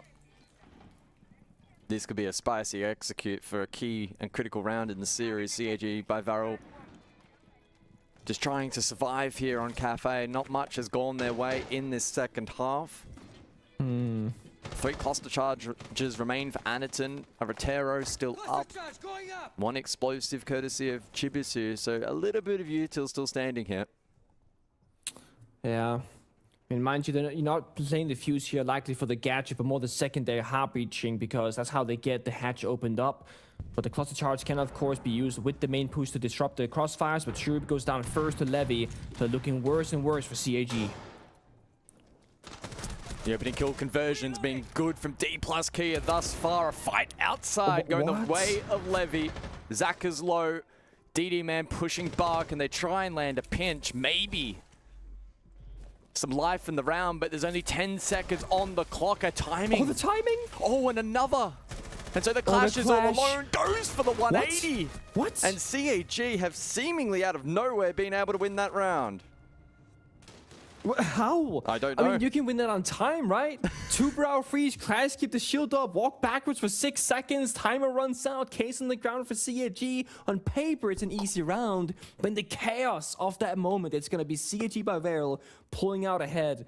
And when things, they get really messy, I mean, that's where CAG's old playstyle, it kicks into gear. Instincts take over, and they thrive in that chaos. That's Energen dying outside with a fuse, fighting against a DMR with his pistol. Like, nothing was logical. Yet CAG did come out on top. Yeah, 20 seconds on the clock. A 2-player advantage. As you mentioned as well, there I don't know are about that from 3 Nears. Zotos left, plus Clash. Dare I say, that is one of the harder throws we've probably seen over the course of the APL finals so far. That was... Hey, Sure, they caught a couple of bad you timings, gotta- but that was pretty rough for the defense. you gotta give some slack to 2-brow, okay? 2-brow died throwing out the solo Yeah, the canister timing, freeze. yeah. So technically there was only 2 left. He was trying to slow down the round, but one could argue that he probably shouldn't have done it because, well, he got swung. It's one of those, I'm doing the right thing, team, and I'm dead. Yeah. Siege can be a cruel game We've at all been times. there. We'll see if that round does have meaningful impact, though. CAG still requiring 2 to push overtime. It's all about building up that confidence, though. And while it wasn't a clean round by any means, a round win is a round win, and it's gonna help your mental, your momentum, and your D plus key. You know, you slowly feel that match point 4-3 or 6-3, 6-4, 6-5, and just like that, things can turn. I think it If was... D plus key starts giving up too much map control, that could change it. It was the wise man himself, Jake Xenox Venditti, yesterday several times mentioning that sometimes it doesn't matter how you win a round, especially on attack. If you just get that round on the board, it can mean a lot. Could throw off the opposing team. Maybe D plus Kia will be rattled a little bit. I do fear that they could be susceptible to that. You know, losing a round in that fashion is frustrating naturally, and some teams deal with that better than others. So we'll see if it has a flow-on effect here as D plus Kia looking to close it out. Mining the site of choice here for round 11. Oh, first fight. Goes the way of Midi. Quick trade elsewhere though. Sharif finding ground on Nears. Okay. So even blows for now. And TB2 honestly playing the gridlock, not the biggest loss. Sure, though, is good for another one. On the rappel, deep angle. Finds Midi beneath the skylight. It's also an important C4 removed from play. Actually, it's not. He's playing Impact on Valkyrie. I take it back. It's not an important C4 move to play. It's another one of those pesky Valkyrie Impact grenades. I guess they wanted the rotations. Here, the fact that they didn't have that many shotguns. Only playing the TCHTs on Levy and Falls, the DMR angles, technically. It's a slot shotgun, but for purposes of the ACOG, it's a DMR, basically. Well, Mozzie would have shotgun, right? Let's see, He got though. it back, yeah? It means he should be Oh, running it. Mozzie does have a shotgun. It's true. Surely he's running Just it. like the good old days. So you have one primary shotgun, TCSGs, and then the impact grenades. That's plenty. Nitrocell from Levy. A pre-place. Elects not to blow it immediately. Could be the ace up the sleeve here for D plus Kia. As CAG retain player advantage into the final minute of the round. And Moosey's being able to clear below now rather effectively. Has a couple of flank options later. And the Nitro. Mind you, the door could be changed as well. It's 14-second cooldown per player, so when you call the defenders is very important here because you will have to wait afterwards. But Shurub gets all 3 kills in the round so far. They've been just Moosey and Falls together with now a pre-placed C4 downstairs. Ooh, nice long angle from Falls. As Moosey's pressured down below. His position is known and the cutoff should be held. This should be CAG surviving for another round. They scatter onto site, 2 players to cover. Time won't be a concern.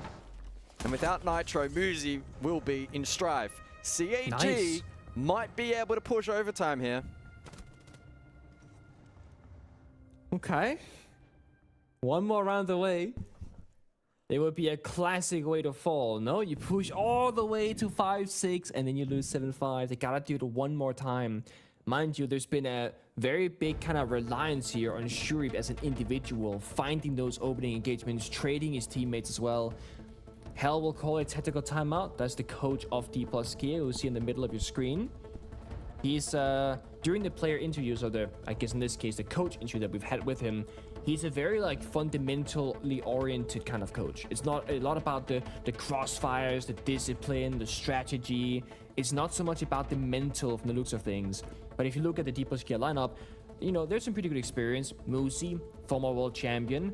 Levy, Mitty, Nearest Falls, all played in Tier 1 in Brazil for many years in the past, alongside or against some very high-profile names in the region. So it very much should just be about the things that are going wrong.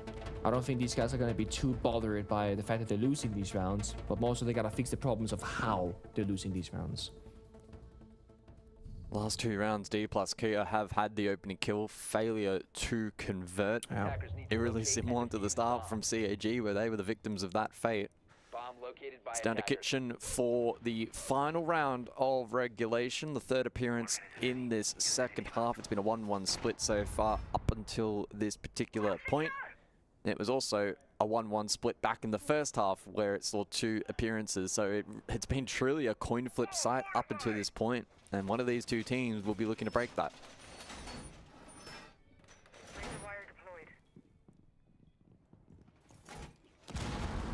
I'm curious, guys, how you feel about the opening kill as a stat. Because on paper, whoever gets the first kill, they get the opening pick, right? But in the previous round, for example, D+ got the opening pick, CG got a kill 1 second after, so it's a 1-for-1. Yeah. It's very much like a null point, so to speak. Do you feel like it's a stat that in a perfect world, you could filter like an opening kill is only an opening kill when it's an isolated kill, as in Team A gets a kill, and they have that 5v4 for at least X amount of seconds, 5, 10 seconds, for example. Now it's an opening kill. Whereas if you get the kill, immediately trade it back within 2 seconds, is it actually an opening kill at that point? Well, we have the Does that make sense? official trade metric, right? But I'm fairly certain that's only if it's directly onto the same player, right? It doesn't account for those indirect trades.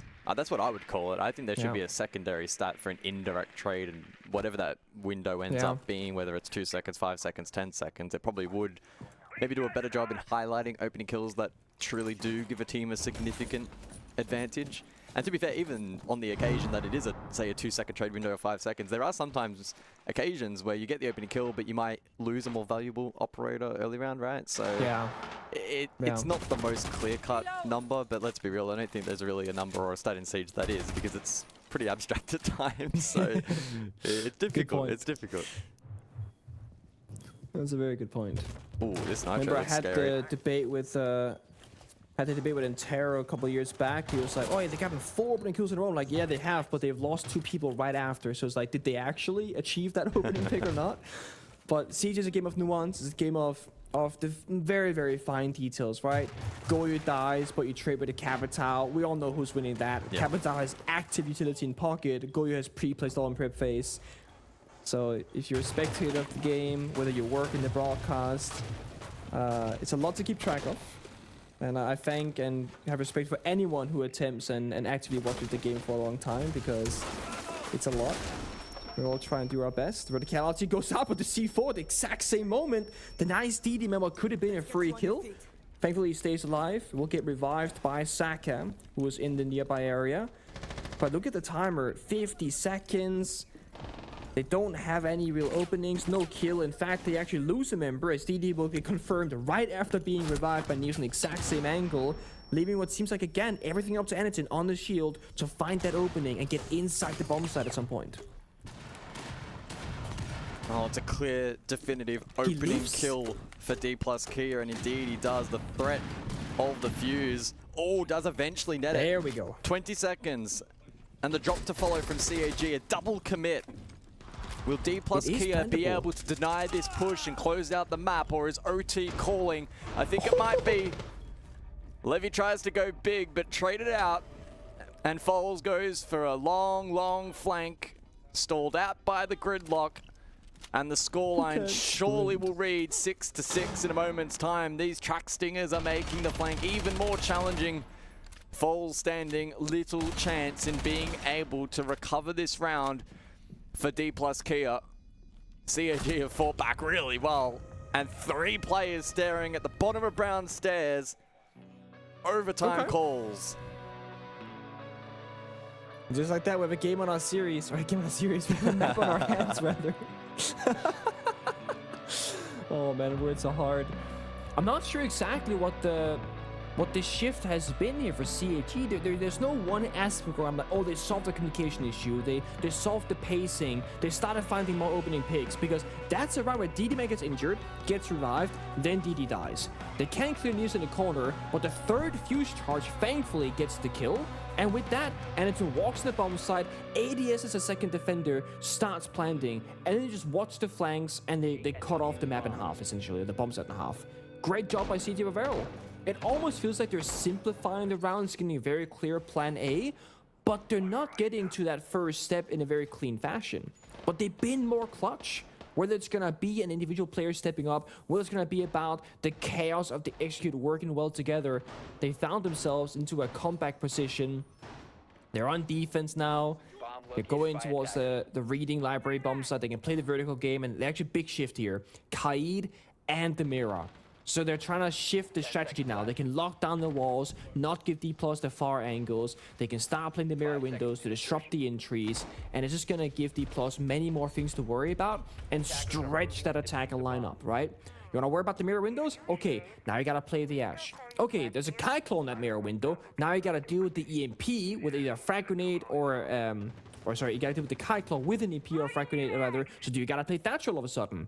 It's just giving you all these different things. Why I also wanna have flank watching, entrying, heart breaching. It's so many things to worry about.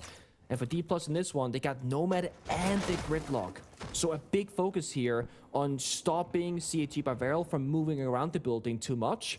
But if you look at CHG setup, they don't want to move. They want to play in those strong fortified corners by the Kaiden era. So it feels like to me that CHG, they have the better read for this one.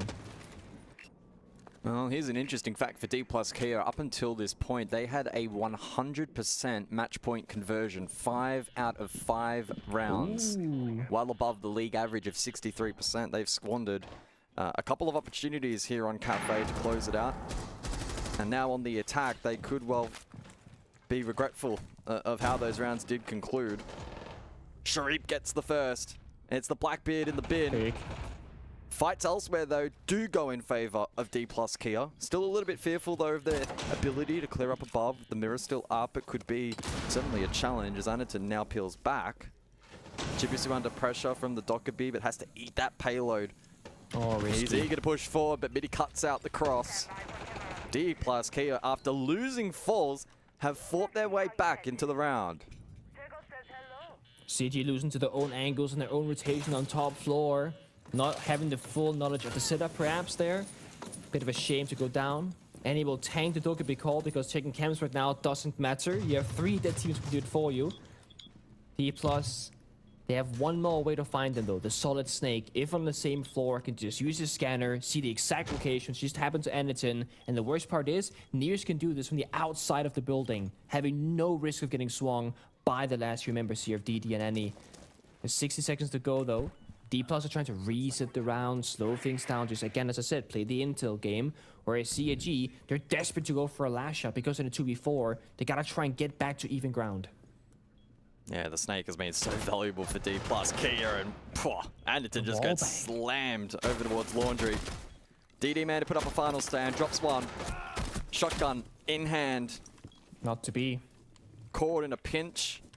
A tricky position. He's been able to escape through 90 for now, but should be a short reprieve, you would imagine. Plant to be secured here by Nears. Pinch still in place, and Levy finally nets the kill. D+ Kia net the round in the end. It was a poor start losing the Blackbeard, but able to find picks, and with that, back on match point for the 3rd time. Unlucky. Again, so much work just for it to go back to this same result of correction, playing actually, from Nick. behind. Sorry, it's the 4th time they've been on match point, so they've had a lot of chances. Oh no. But I mean, I will still stand by the fact that the comeback going into OT and finding a couple of rounds and playing better and better, it is going to set up CHG, regardless of outcome of Cafe, up for the future of this BO3. But imagine, just imagine they make this comeback happen in OT. They take Cafe, throw a spanner in the works. Because it's a huge curveball for CHG to go to Cafe. less prep work against them, less expectations from their enemies of what the playstyle is going to be. We see a bit of a back and forth swing. On the graphic, you see it right there. We're taking turns, we're taking 3 to 4 rounds in a row. And now we're in OT, which means a best of 3 effectively, and D+ took the first. It's been a very even game here for the majority of D+'s side. Falls a little bit behind on the kills, but he's playing the shield operators, playing passive util, etc. 13 the highest fragger, 5 on the bottom. For CAG, they have Saka and 15 kills. With DD, similar position to Falls, right? Playing the more supportive role and having some struggles early, admittedly so. Would you believe it? Zaka's up to 15 picks. He hasn't been involved in a single entry duel. Hasn't found a kill or died first in a single round, which is a testament to his ability So he's a baiter. to have impact. Yeah, you could say that. Oh, I'm kidding. No, I mean, every great team, they have a what I call like a soldier, somebody who you just say, hey, you go in there and you just like see what happens. At least on attack, right? He was what? He was playing basically Ram that entire half. So if your Ram's getting involved at entry duels, that he's doing something wrong. So. Well, exactly. But you gotta have a player who can say, hey, you gotta go in and get the kill because it's said, I'm playing the Ram. I can't take a gunfight until I've used my gadget. Same if you're a Thermite or a Capitao, you gotta wait till it's your turn to take the fight. But you gotta have the player where you go, hey, you go in that area and just clear the roam. And they go, yes, I'll do my best. And you go there. And then you have players on the Ram, on the Capitao, on the Thermite, for example, playing in a close proximity that can play the trade game.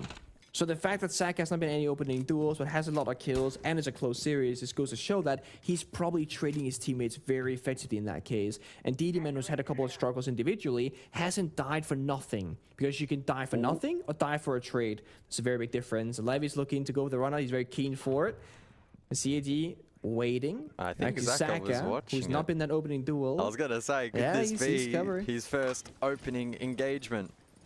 As we eclipse the midpoint of the round, pressure starting to mount. CAG looking for map control.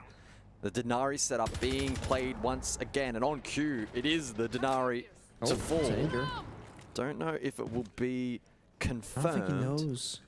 Also a tricky position to go for a res. Meanwhile, elsewhere, Cigar Lounge now being taken by CAG, by Varel. Wow. I think CT just didn't want to risk going on the rappel and dying to a second player, so they say, you know what, we get the injury, that's 20 health left on Nier, so we'll take that. Kill. Saka goes down early. You say it, you curse it. Oh no. Now in the opening dev situation, doesn't see the player or hear him. There's a kill though, flanked as well, shot down by Levy. Still, D+, favorite numbers. Yeah, it must be the curse of the play-by-play. CAG falling. I think so. And now Chibisu remains 30 seconds, time not the problem, but needs to find 2, and there's Info Cigar, courtesy of the Valkyrie.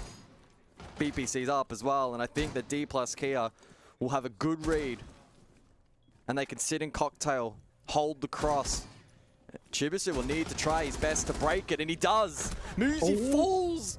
But Falls himself will swing, and D+ Kia will still map 1 in this best of 3.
안녕하세요. 저는 레인보우 식시즈 프로게이머 하퍼고요.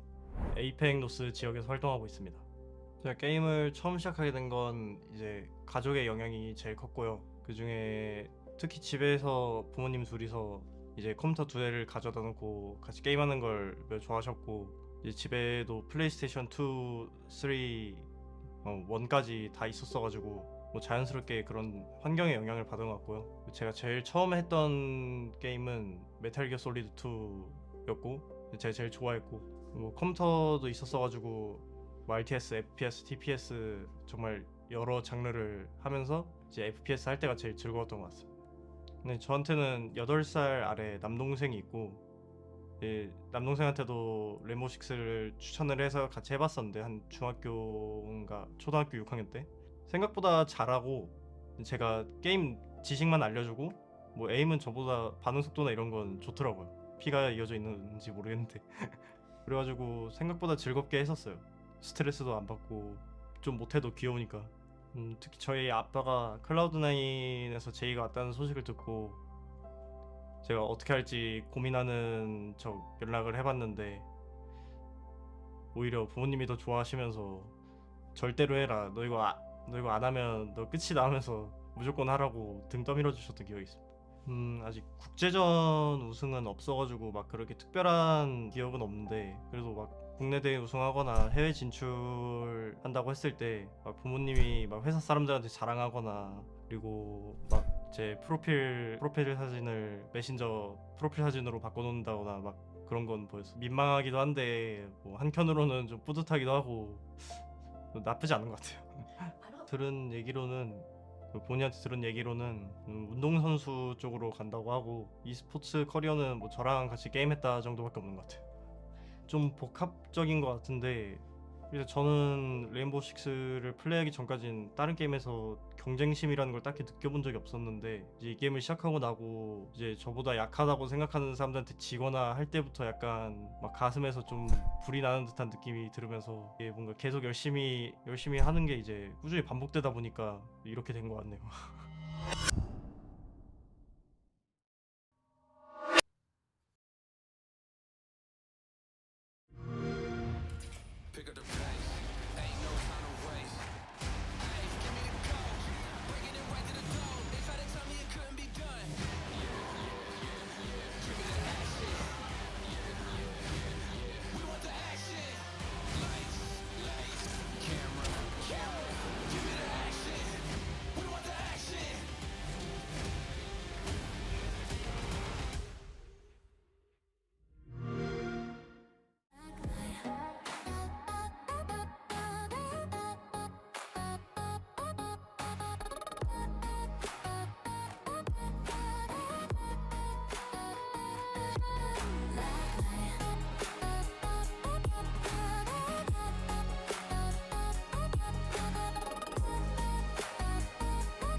4 match points is what it took for D Plus here to take that one, and I think we were sitting there for a while, gents, thinking this is done, this is dusted. The storyline was, well, CAG are just not prepared on their own map, they haven't played enough, but by God, they made it way too close. Yeah, they made it work. I think at the start, maybe they were sort of getting those cobwebs out. Obviously, practicing a map without playing in competitive is pretty different once you get to match day. Yeah. And that could have sort of explained how those first 2 rounds went on their attacks, and they seem to sort of start to figure it out and put the pressure back onto DW Kia, but obviously in the end, too strong. Yeah, and it's a little bit of an unfortunate circumstance if you are a CAG fan, but regardless, I think D Plus probably deserved that, Jake. Oh, absolutely. I think CAG took a risk. Risk didn't quite pay off. It's interesting, you know, when we get to the best of 3s, you end up in kind of 2 situations. Either you go to maps in which one of the teams is usually really good on it, or you go to a map where both teams are not that great on it, and they both played a game of chicken. And we ended up playing a game of cafe where things didn't quite work out for CAG. It was a bit of a game of runs. You know, D Plus started well by winning the first 2 rounds, even though opening picks went the way for 5 rounds straight to CAG, and then CAG bounced back. Then D Plus took over. When they won the 4 straight towards the middle portion of the map, you know, closed out the first half with attacking round, then 3 straight on the defense. I think we were sitting here probably thinking, yeah, this one's probably done. D Plus will run away with it, and CAG then suddenly out of nowhere go and win 3 straight, and we go OT. And when it did go to OT, Vinny, I'm not going to lie, I expected a little bit more from CAG, but that was all they had left in the tank. Yeah, it looked like that was sort of one-dimensional once it got to OT, which is pretty common when you haven't played a map too much in competitive in a competitive setting. Obviously, you start to try to fall back on, with maps that you've got more experience on, you start to fall back onto your fundamentals and how you can bring that when the nerves get really high. And when you don't have that much experience, it becomes sort of jarring when you get to that sort of nervy spot.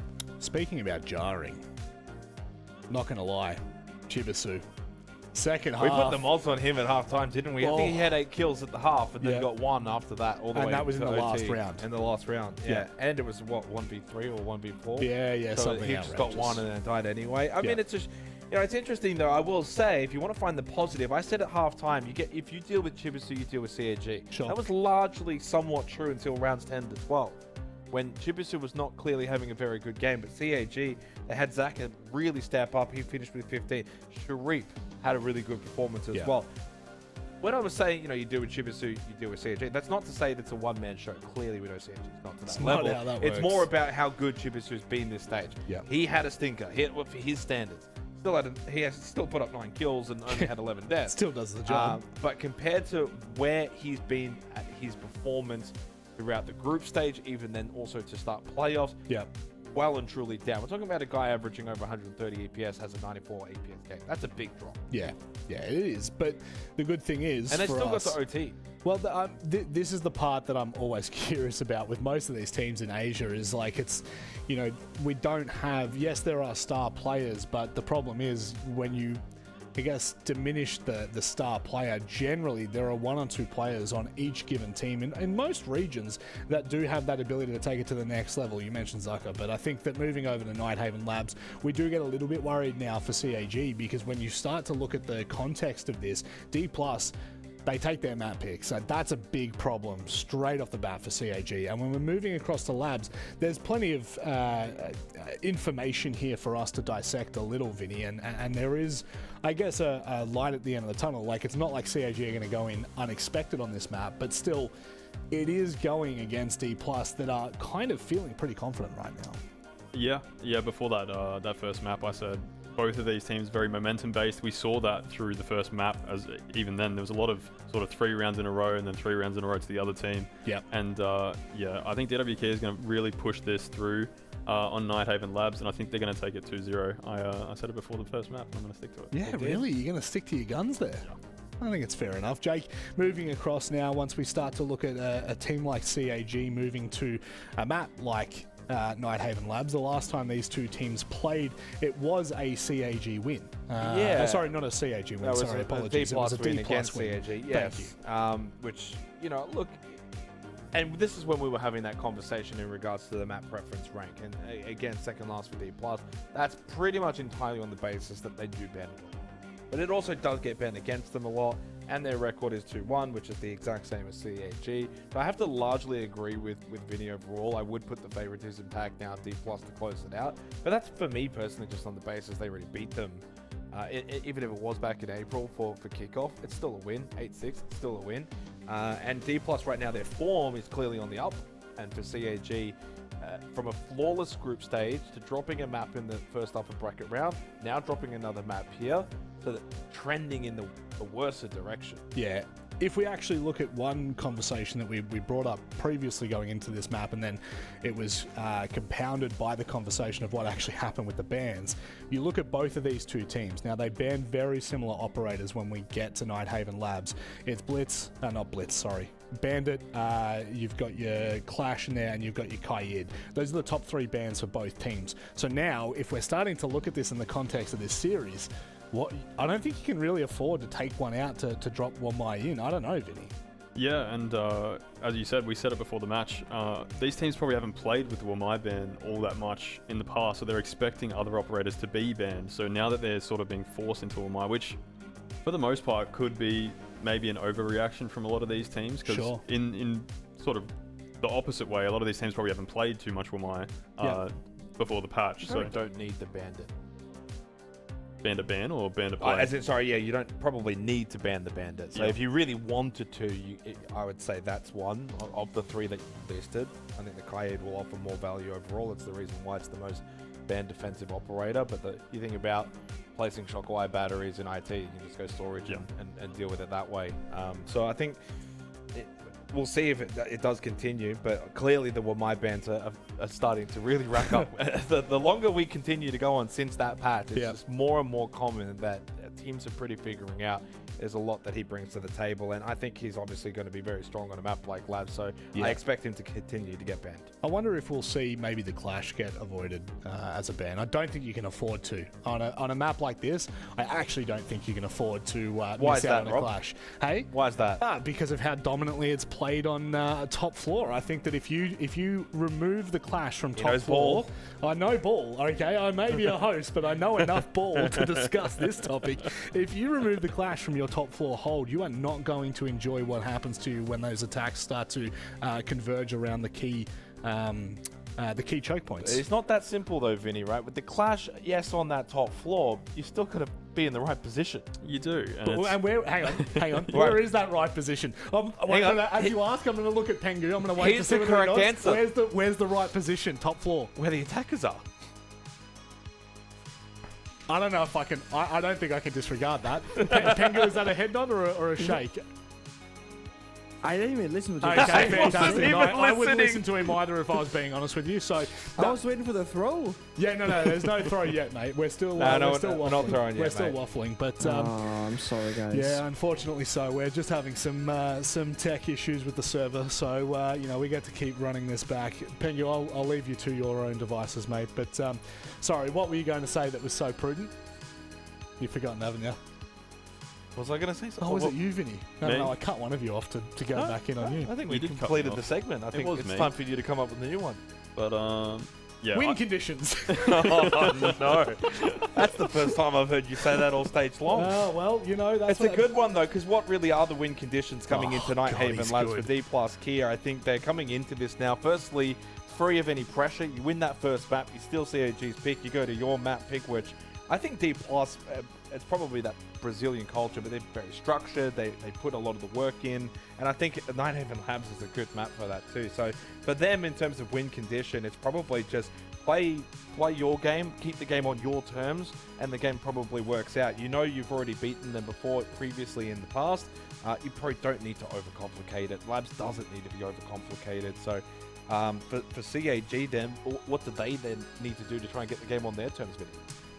Yeah, it's hard to say, and something we spoke about before that first map as well that we sort of saw through there was sort of the importance of the timeout from Sparky, because they once again were trending towards losing all of those attacking rounds until the timeout was called, and they were able to bring back two or three in a row. So you'd hope that by now they're starting to understand where they need to adapt within the game itself before he has to intervene. Yeah. It's such a big problem for them. Just in the basis that you can't always rely on your coach to be doing that because it becomes too late. Well, that's interesting that you bring that up, because I actually want to touch on this because you wouldn't have been around for the group stage, but we had many interviews with Sparky throughout the group stage, and he was hands-off, completely hands-off for group stage. I don't know if you were aware of that, but it goes into your point, which is they've actually had the entire group stage where Sparky was hands-off, didn't really have a say during the matches, etc. So those kind of timeout moments they didn't really have, and he's been more hands-on for finals. Lots more. I mean, that's probably a good way to prep now, where they are used to not having him in the corner and they can manage themselves. They just need to show it now. They're going to go and show it. Yeah. Well, the thing that concerns me a little is, yes, they need to show it, but what was the interview that we had last week with Sparky? They're not listening to what we're talking about going into games. I have to then call a tactical timeout to reinforce that, and then we're bringing it back to Cafe that's just being played. Well, then this is what I posed to you, Vinny. Is it a bad thing in the sense they've now had an entire group stage where they're not used to listening to him? He then comes in, and now suddenly they go from doing their own thing to having to actually follow kind of a bit more of what the coach is trying to get them to do. Yeah, again, it's tough to say because it depends on how well they've prepped now for the best of threes versus the best of ones. Because when you go into the best of ones, you're only prepping for one map. You only have to really focus on what you have to do for sort of the next 45 minutes to an hour. Whereas when we're walking into a best of three, they've now prepped at least 3 maps, probably more, because they weren't completely sure what D+ You're were not going 100% to sure pick. what the video is going to be. Obviously, they let Nighthaven through, so they should be relatively confident they can take him to this map as well. And may have expected it as they did play it last time. Yeah, exactly right. And if they'd gone back and looked over sort of that first match where they made their mistakes and can sort of fix those, and hopefully not have to wait for Sparky to intervene and talk about the prep that they went through, then, you know, this could be a much closer game than we're giving you credit for. I do find it very interesting, the conversation where DD Man joining the roster, obviously removing himself as coach, joining the roster, having that kind of presence in the server. One thing that we noticed, I think I'd say maybe early this year, was how much of an impact he actually had in the server. It felt as though, and this was confirmed by some of the players as well, it felt like it took the weight of decision making completely off the players' shoulders and allowed them to shine a little more. And I think one player that started to shine quite well is actually Zaka. I think that, you know, he has been allowed to take the weight off of his own shoulders in that respect. What's wrong? Oh, every time. I can just hear Michael from the background screaming. But I think that there is that element that DD brings to the server, but this is always the number one conversation when we bring this up, which is when you take a coach like DD, man, and you remove him from his duties and put him into the server, when he starts to underperform, how do we then start to see that shape the team? And, you know, I think quite simply put, if we were just to look at Cafe in an incubation little just zone, What are you talking about right now? Well, the fact that, well, if you just shut up and listen to what I'm about to say, unprofessional. 5 kills, 9 deaths. No one comes close to that. Okay. DD Man struggling in the server right now. See how what we do when we're talking on a desk, we go from the top and you start to bottleneck. So you go wide, you go really, really wide, and then you start to bring it back, just like we're going back into the game. We'll incubate this one away from you. What a pivot. That was a word I never thought I would heard. I never thought I would hear on an esports desk, but either way, that's what the APL is for. The unusual and the unexpected. And to be honest, I didn't really expect CAG to drop map 1, and they now find themselves in a pretty precarious position here on Labs as the bans play out. Oh, man. I was gonna point out, I don't want to hear any slander from Jake in the future, because I said yesterday that the better team will win when he's seeing stuff that D+, they're a team that puts in the work, and Labs requires work. And saying, keeping the game on your side and you'll be good. Because, what is that, Mo? Bro is LARPing. And I'm only calling out Jake because he called out me, okay? Him and I might make a great duo because we just say stuff that doesn't make sense anymore. We'll be incoherent as a duo. Oh, great disc, guys. Great job there. Well, they had to fill. It was rough. I don't know what the delay was for, but that's what I'm saying. They did a great job. Fortunately, we're in. Yeah, The Monty and the Grim attack. Band out. Kaid and Bandit, so a double down from D+. 5 seconds remaining. That was the conversation on desk, right? Will the Bandit ban actually be like necessary, if you will. And this is a point that I've been talking with James a lot about when I've been casting with him, is the whole, you can ban the Bandit and just like play the Thatcher against the Kaid. You can leave them both open, play the Maverick. You can also ban the Tubarão, because that obviously empowers all sorts of wall denial. You can even do like Tubarão mirror window triggering, etc. for thermite breach, etc. I'm very curious when we're going to see teams lean more into operators like the Maverick and leave Kite Bandit open, because I think that's going to be the biggest meta shift from the operator bans that we could see. Wamai will be in that mix now, of course. There's certain maps that we're going to be discussing Wamai or the wall deny duos on maps like Lair, where both things are very important. And I think when the first few teams in Tier 1 competition starts to shift those operator bans around, everyone else will follow suit. The question is when and who will start that trend. Yeah, it'll be interesting. I think EWC is probably going to define the meta a little bit more going forward over the course of the rest of the year. It's a bit of limit testing at the moment for especially the APL teams, which are going to actually have a little more exposure, I think, based on the fixturing to the patch. So true, actually, yeah. We'll see how it develops. Ooh, Sharif. That's a swing and a half. I mean, okay. that's brave. Onto glass as well. Yeah, contesting IT breach in that fashion. Nice shot though, and losing the glass and of course the player for the trade is very costly for D plus Kia on this attack. It's just gonna be like Cafe, game of disruption there, early swing out, and CG they get rewarded.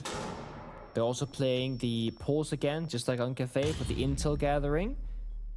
Tanks the air jab, no big deal. They'll now know that Blitz is actually inside the building, where a teammate behind him. The C4 could be lethal here if you can find the hit for it. It's DD-Man instead actually getting it done. Playing upstairs next to Aniton. So now it's a 3v5. Oh, well that was 3v2. Unfortunate. Muzi finds at least one for D plus Kia in this opening round, but outside of that it has been a bit of a no-show from D plus Kia. Unfortunately, off the back of hyper-aggression, they lost Falls, and then it put them in a pretty compromised position for the remainder of the round. 30 seconds remains, and what a crossfire. That's a 3-man crossfire through Con. Oh, Niz actually breaks it. Bit delayed on the trade, but eventually then does fall. Was low on HP. Muzi will continue his final stand over towards Con, but the smokes are stalling him out. Chances of winning the round essentially zero.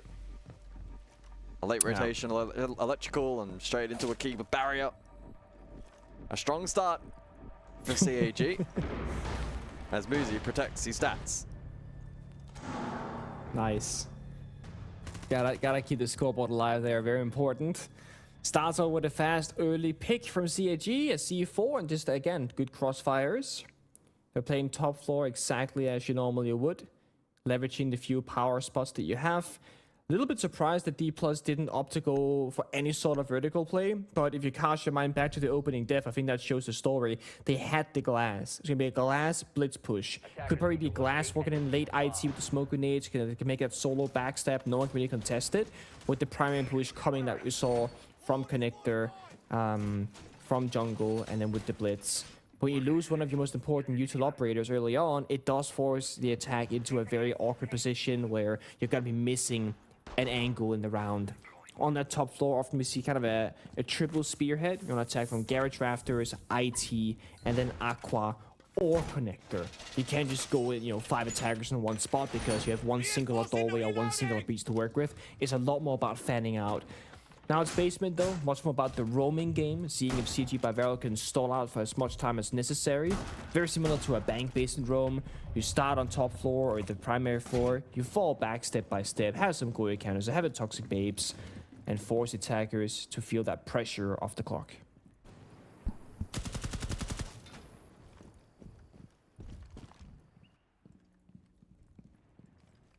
CAG will be eager to try and build a bit of momentum in the half here and put pressure and see if they can form cracks in D plus Kia, who sometimes at times are a little bit susceptible to said pressure.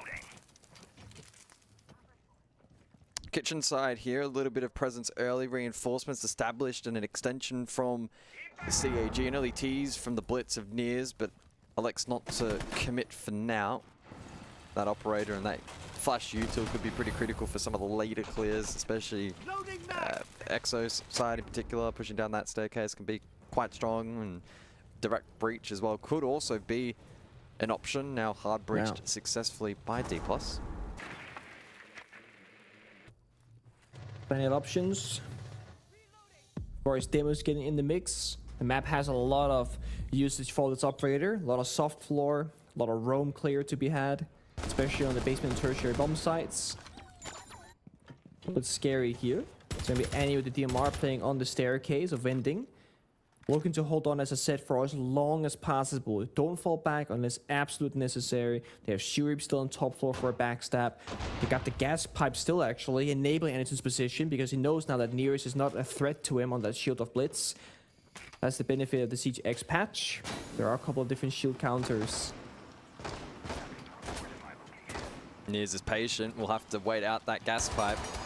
Ooh, had the presence of mind to try and cut off from the vert, but it was a narrow window and unable to capitalize.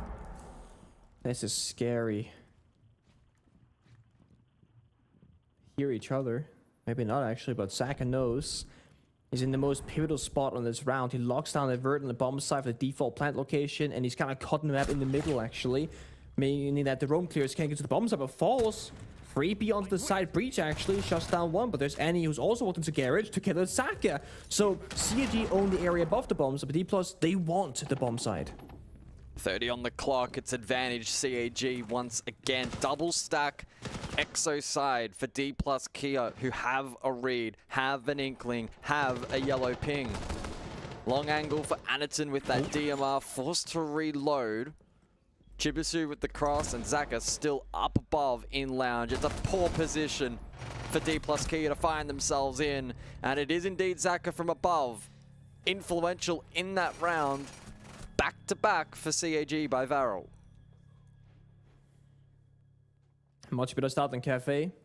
That's for damn sure. I'm curious though from D+, how many different strategies they have in mind right now. They've shown us the glass in round number 1, the Blitz Deimos round number 2. Neither has really stuck the landing. And they were quite slow at the roam clear on that basement attack.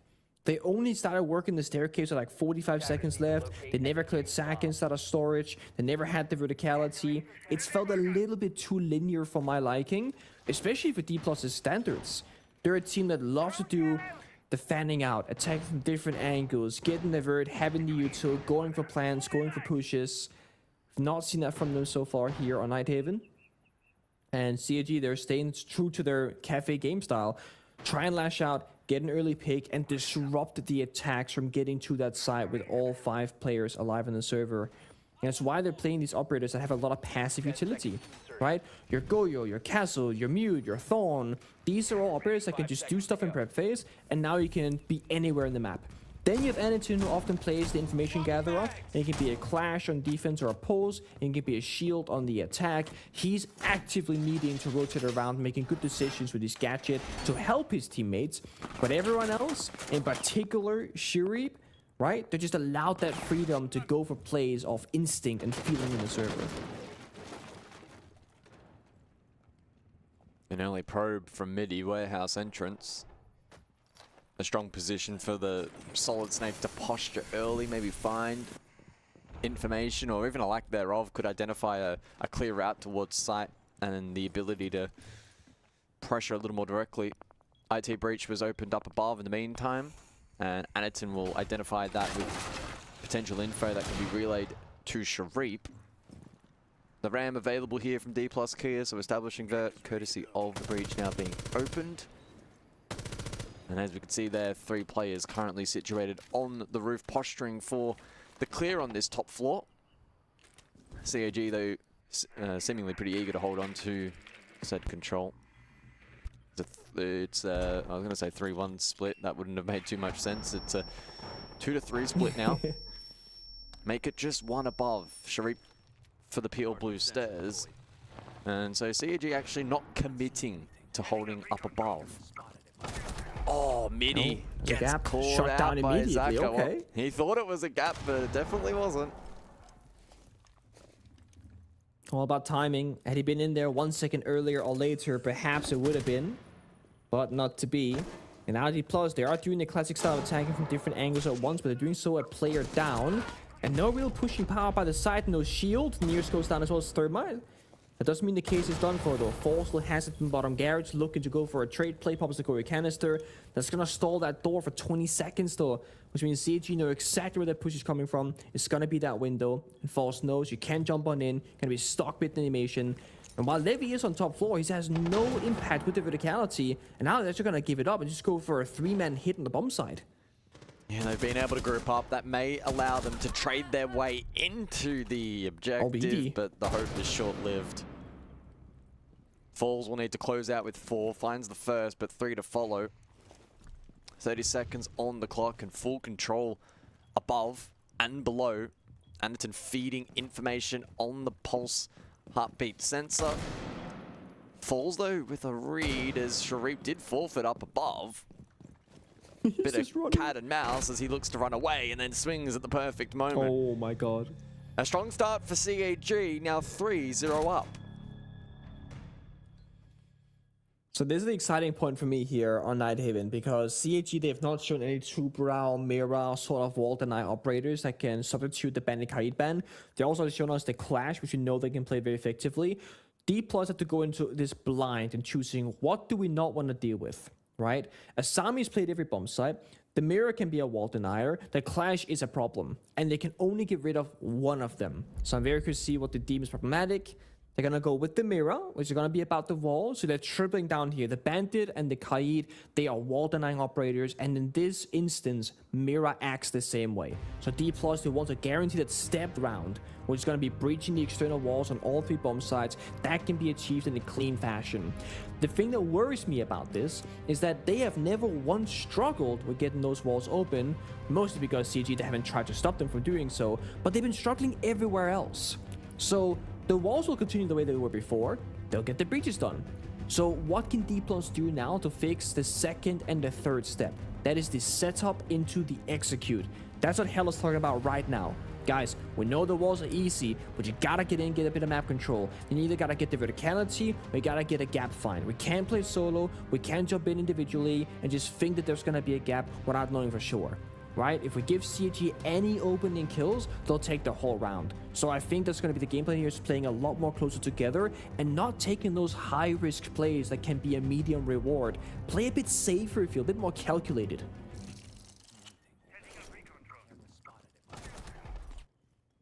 Yeah, it was Midi who took that risk in the 3rd round, caught a poor timing, rest of the team then trying to play off that kind of any sort of pressure or chaos that was generated, and CAG largely held firm above and had the pulse down below. They were more than happy for the round to have played out in that fashion, looking very comfortable on that storage objective. So 3 in a row. The rotation resets. We return to command server. Appeared in the 1st round, of course. Opening kill at minute 42, and 3 players were still up. And in fact, that's a trend that has been reflected in every round so far. 3 remaining members for CAG, suggesting that this has been a pretty dominant start from them.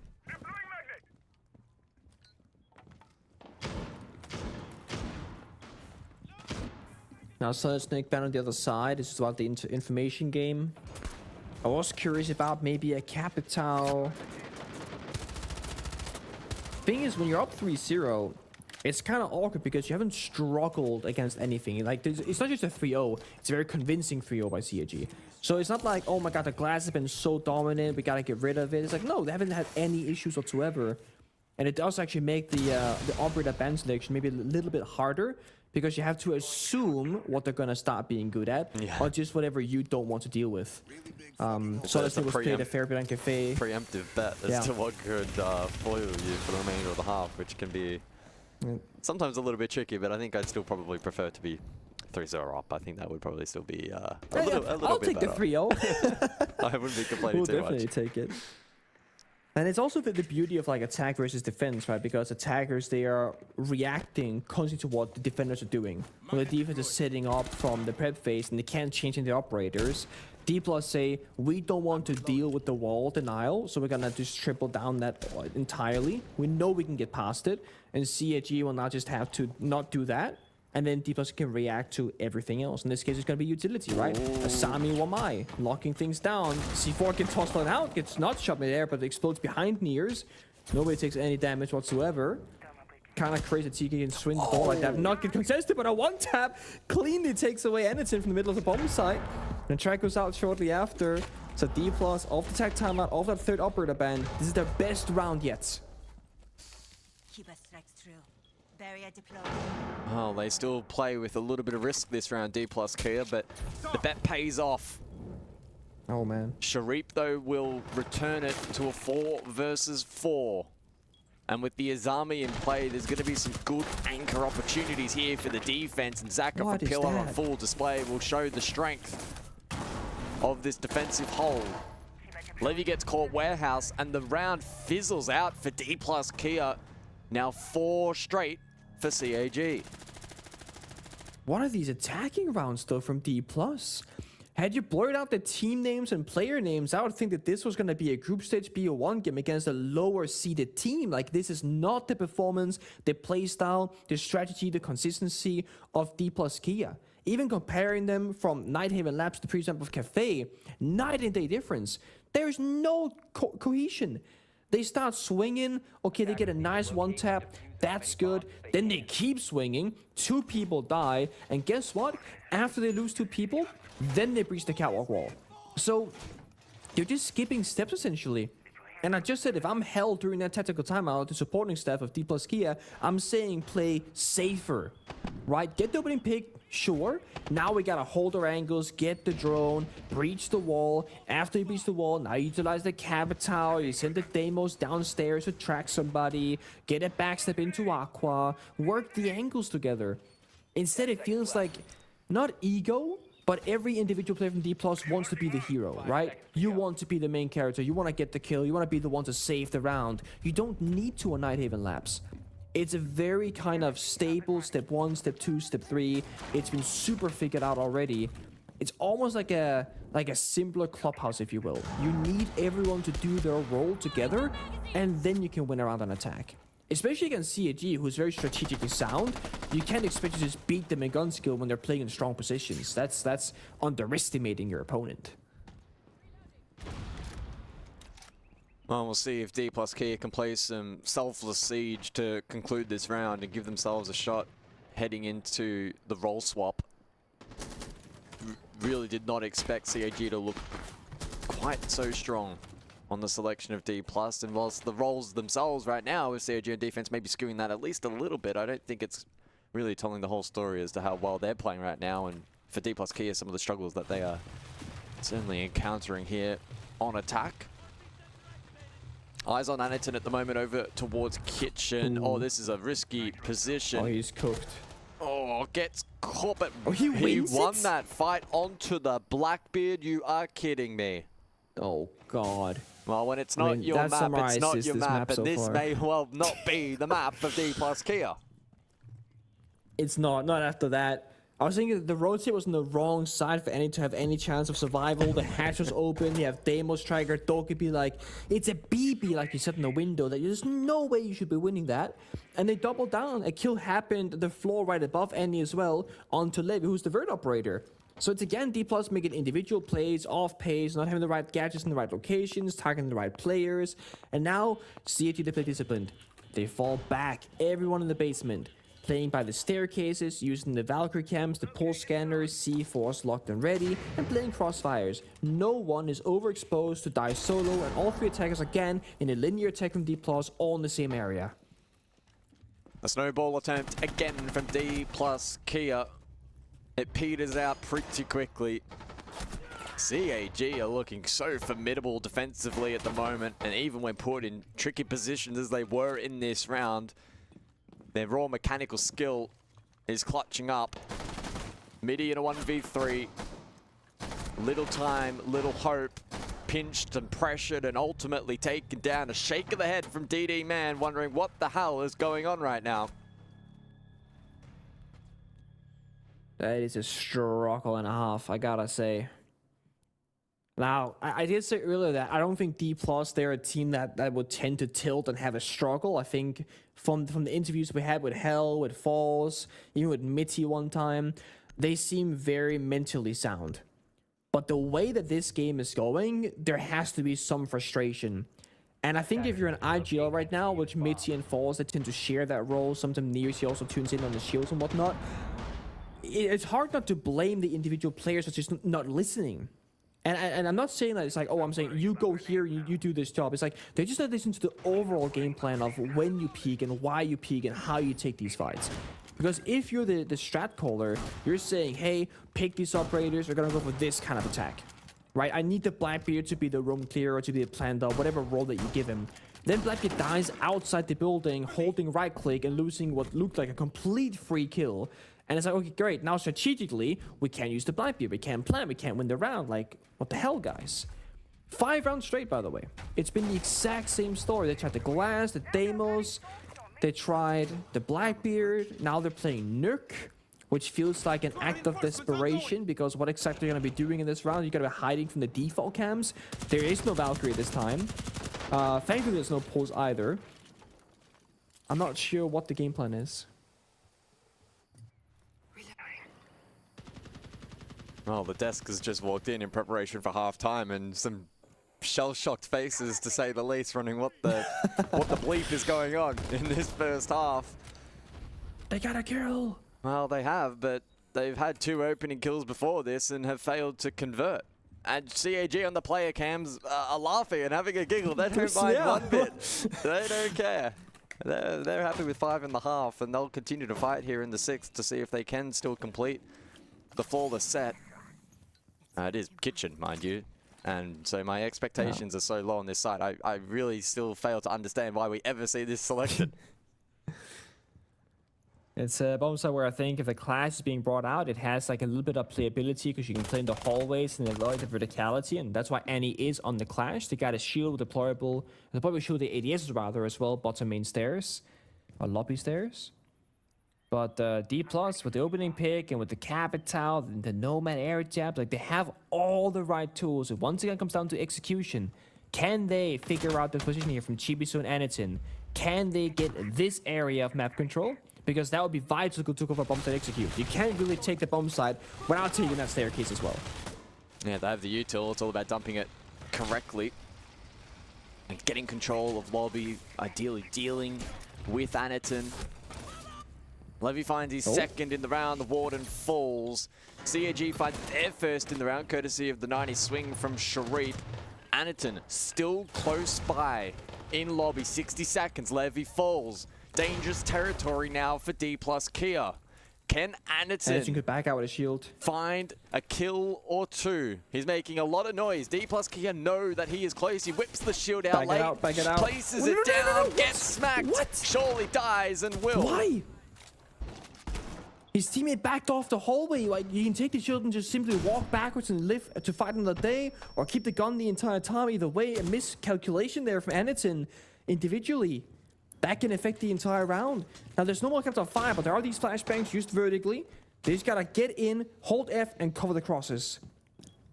Will Sharif be able to deny? He will. The swing. Hello?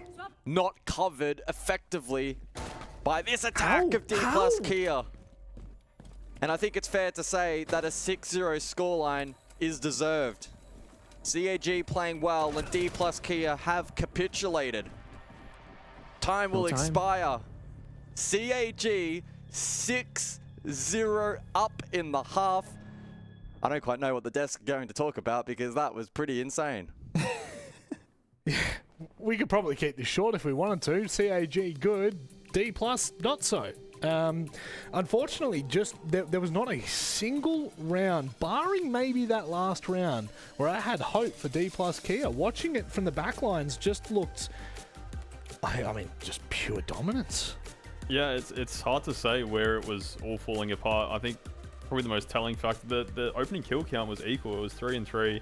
I think the only difference was that D+ Kias were coming quite late into the round. So I think something that that Jake said at the start for D+ was that they weren't under so much pressure because they won that first map. They could sort of wait for CAG to make the mistakes, but it kind of came in the opposite way. Yep. Where CAG were waiting and playing their defense quite passively and waiting for D+ to make the mistakes.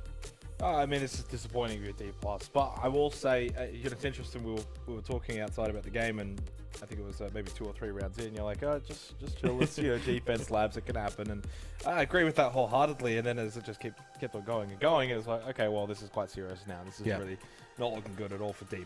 It's crazy that they picked this map. Like, this is one of those series where, in hindsight, you look at it and be like, well, why would CAG pick a map that is a permaban? And D+ have picked a map that they've just got absolutely 6-0'd on. Now, of course, they've beaten them 8-6. How is this happening? How is it happening? I don't genuinely have an... Like, none of the rounds have also even been close. No, Like, no, it's not even... It's not. Like, you look at the survivability of all the round wins for CAG, outside of that last one, Kitchen Cafeteria, which for all intents and purposes, that's another one D+ should be winning. That's the site that usually has a 100% success rate. Yeah. 3 alive, 3, 4 alive, 3.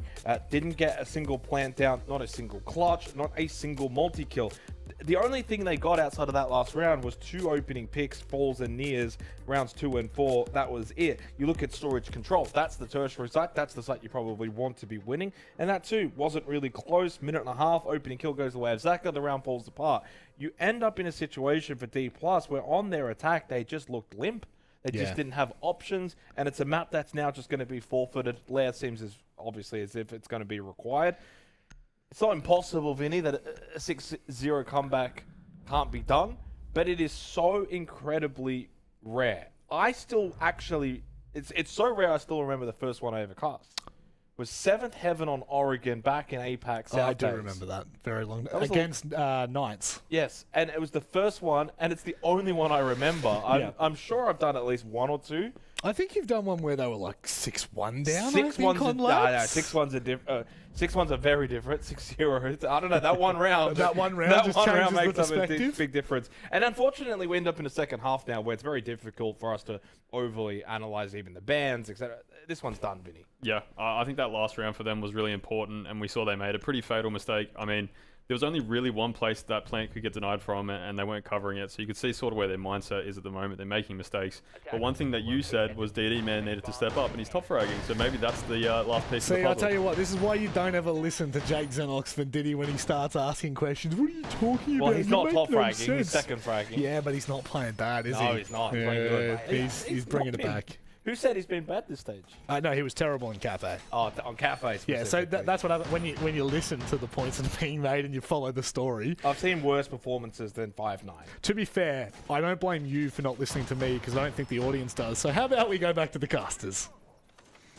Yeah, Rob, you're having a shared experience with myself because there's many times on cast where basically 15 seconds after I make a point, Jake will say basically the exact same thing, just in a different way.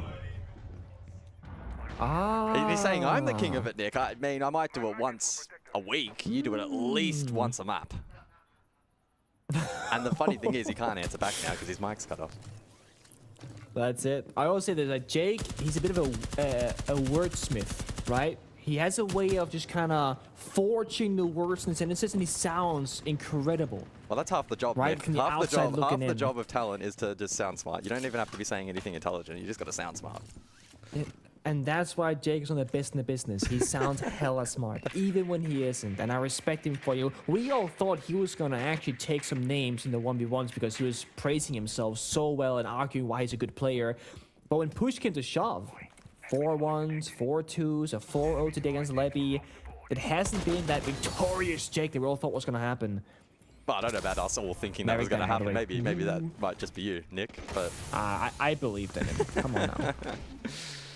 Well, back into the action then. 2 minutes remain in the action phase, and CAG clearly at a strong advantage. Big cushion, 6-0 half, and it's set on the desk. These kind of comebacks are so incredibly rare that you tend to remember them because they're so infrequent. D+K have really struggled in that first half. And they've banned double heart breachers as well. I like the fact that they banned the Merrick, as we just discussed, how you can just play it and counter the bandit 2-brow, etc.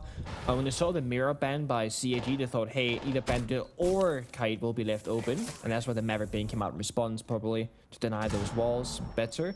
But now you're leaving up all the cheese operators, the Glass, the Blackbeard, even the Monty on the board here for any of you wants to play it later on. So far, they're doing step one, breaching, applying pressure like we see right now, and they can open and pick us off from Saka. Now, reinforcing controls Aqua stairs as well, looking to support Eniton in the backside push. This is that Spirit I spoke about, attacking from different angles at once. Well, this one may be And over in a flash. It's Muzi left all alone at the top of CC stairs. Well, respect to CAG. They didn't draw it out. A 7-0 victory on Nighthaven Labs. All three required. It's Lair after the break.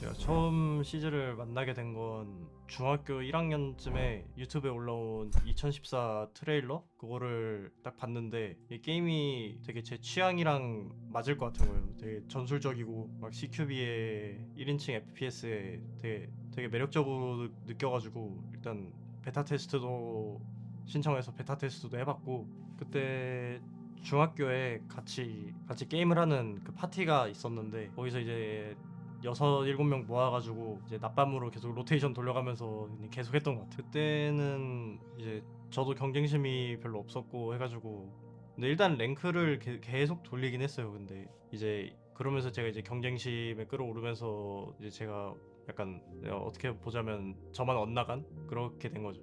이게 대회가 있던 건 2015-16년에도 그 패드 대회가 있어가지고 알고는 있었는데, 이제 관심을 가지기 시작하게 된 건 파리 메이저에 진출한 멘티스 FPS를 딱 봤을 때 한국에서도 프로가 가능하구나, 해외 나가서 활약하는 게 좀 멋지다를 느끼면서 이제 프로 플레이어도 염두에 두게 된 것 같아요. 그때부터. 그때 페이커도 알고 있고 막 유명한 e스포츠 선수들 되게 많이 알고 있었는데 이게 되게 남의 얘기 같고 그렇게 느껴졌는데, 이게 제가 하는 게임에서 그 멘티스 FPS 같이 그런 팀이 나오니까 확실히 좀 와닿은 게 있는 것 같아요. 가장 인상 깊었던 팀은 예전에 퓨리아 그 5명이 제일 인상 깊었던 것 같아요. 제일 잘하는 팀이라고도 생각하고, 한 2017년부터 이제 제가 랭크를 진짜 열심히 하던 시절인데, 그때 상위권에 있다 보니까 막 지금 막 선수하고 있는 막 예전에 노라랭거나 멘티스 FPS 선수들을 실제로 매칭이 된 적이 있어가지고, 그래서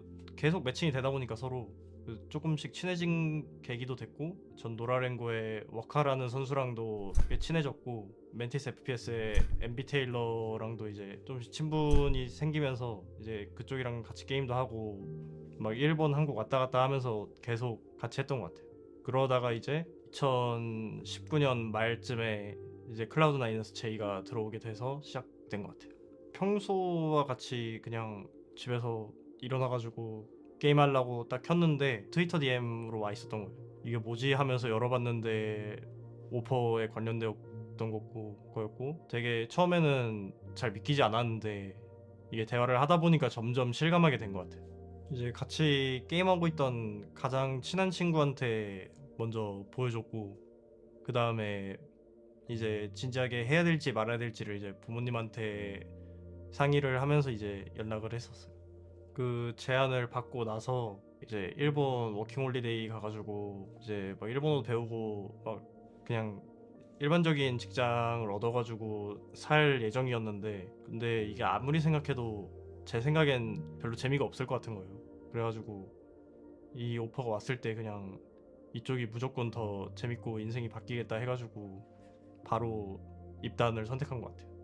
순서대로 말하자면 일단 제일 첫 번째는 워카, 이제 같이 게임 해주면서 같이 실력도 같이 늘고 저한테 많이 알려주기도 하고, 이제 특히 제가 일본어를 하게 된 계기가 그 친구들이랑 같이 게임을 하면서 이제 일본어를 배우게 된 거기 때문에, 그게 지금 뭐 일하는 데도 쓰이고 있고 게임하면서 편하기도 하고 일본 갔을 때 편하기도 하고 되게 단순히 게임하면서 얻은 것 치고는 꽤 좋은 영향인 것 같아요 저한테. 그래서 워크한테 일단 고맙고 奥さん2018年覚えてますか？あの時は日本語や CG のいろいろ教えてくれて本当にありがとうございました。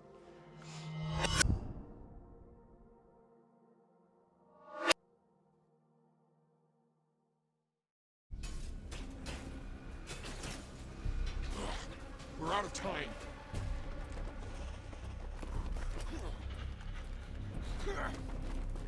Let's put them in the ground.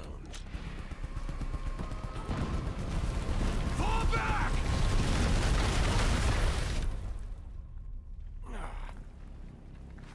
Team 1. Report. Alive and well safe. We lost comms with the other team. They have their orders. We need to go for Nix. Dokubi, be my eyes. Mute, cover her. On it. Hostile. Sending a payload.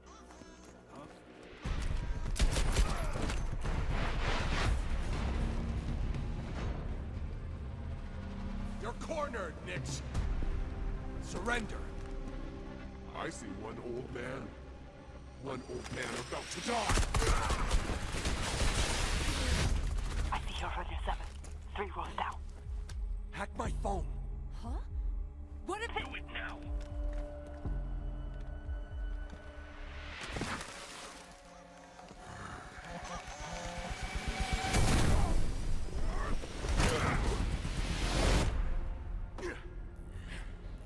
Quick thinking there, Sig. We trusted each other, and it paid off. Rendezvous for extraction, Team 1.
The APL talent are out of control.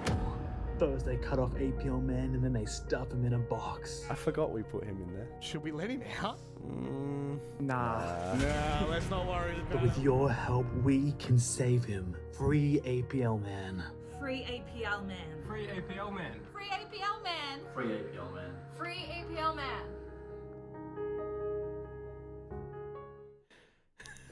It's not happening. Like, you can try as hard as you may, but where he is right now, no one knows. You know what's interesting as well? He got married this year. He did, and he's had a kid. Can you believe that? Our little OCN man is all grown up. You've locked him in the box. No, he's not in there anymore. Oh, Can't tell you where. you can't tell me where he is. Top secret. Oh, Top secret. I don't play around with the box. I'm not involved with the APL man. No? No. Unfortunately. No. That's exactly what someone who is pulling the strings would say. That's what I'm telling like you. a little mastermind. Correct, like a puppet master. Right. Well, you know what else just happened? D Plus got Yes. absolutely smashed. Yep. 7-0. Are they in the box? Vinny, do you want to check for me real quick? I think they're in the bin. But I can speak from experience today, Vinny. You know, it's an awful feeling when you just get completely flawless like that. Nothing works for you, and you don't win a single round. It sucks. Yeah, and I mean, my prediction went straight out the window within about 15 minutes. So after every round, I was thinking maybe they can pull this one back, and then the second half. But no, they just, as you said, they just were so flat that whole attacking half, and then obviously with one, they had no chances to make mistakes in the defense, and CAG just finished them off. I feel like that one defensive round was them just waving the white flags. They just opened the door and were like, we give up. Wave it, baby. Wave it as much as you want. Look, I think it's fair to say that you got as many rounds as D Plus Kia got today, and I think that's pretty exciting. Well, I mean, they did win a map. You just had to do it, didn't you? You couldn't just let me have You know, fun. but You couldn't just let me have maybe Labyrinth and I need to do a best of 3.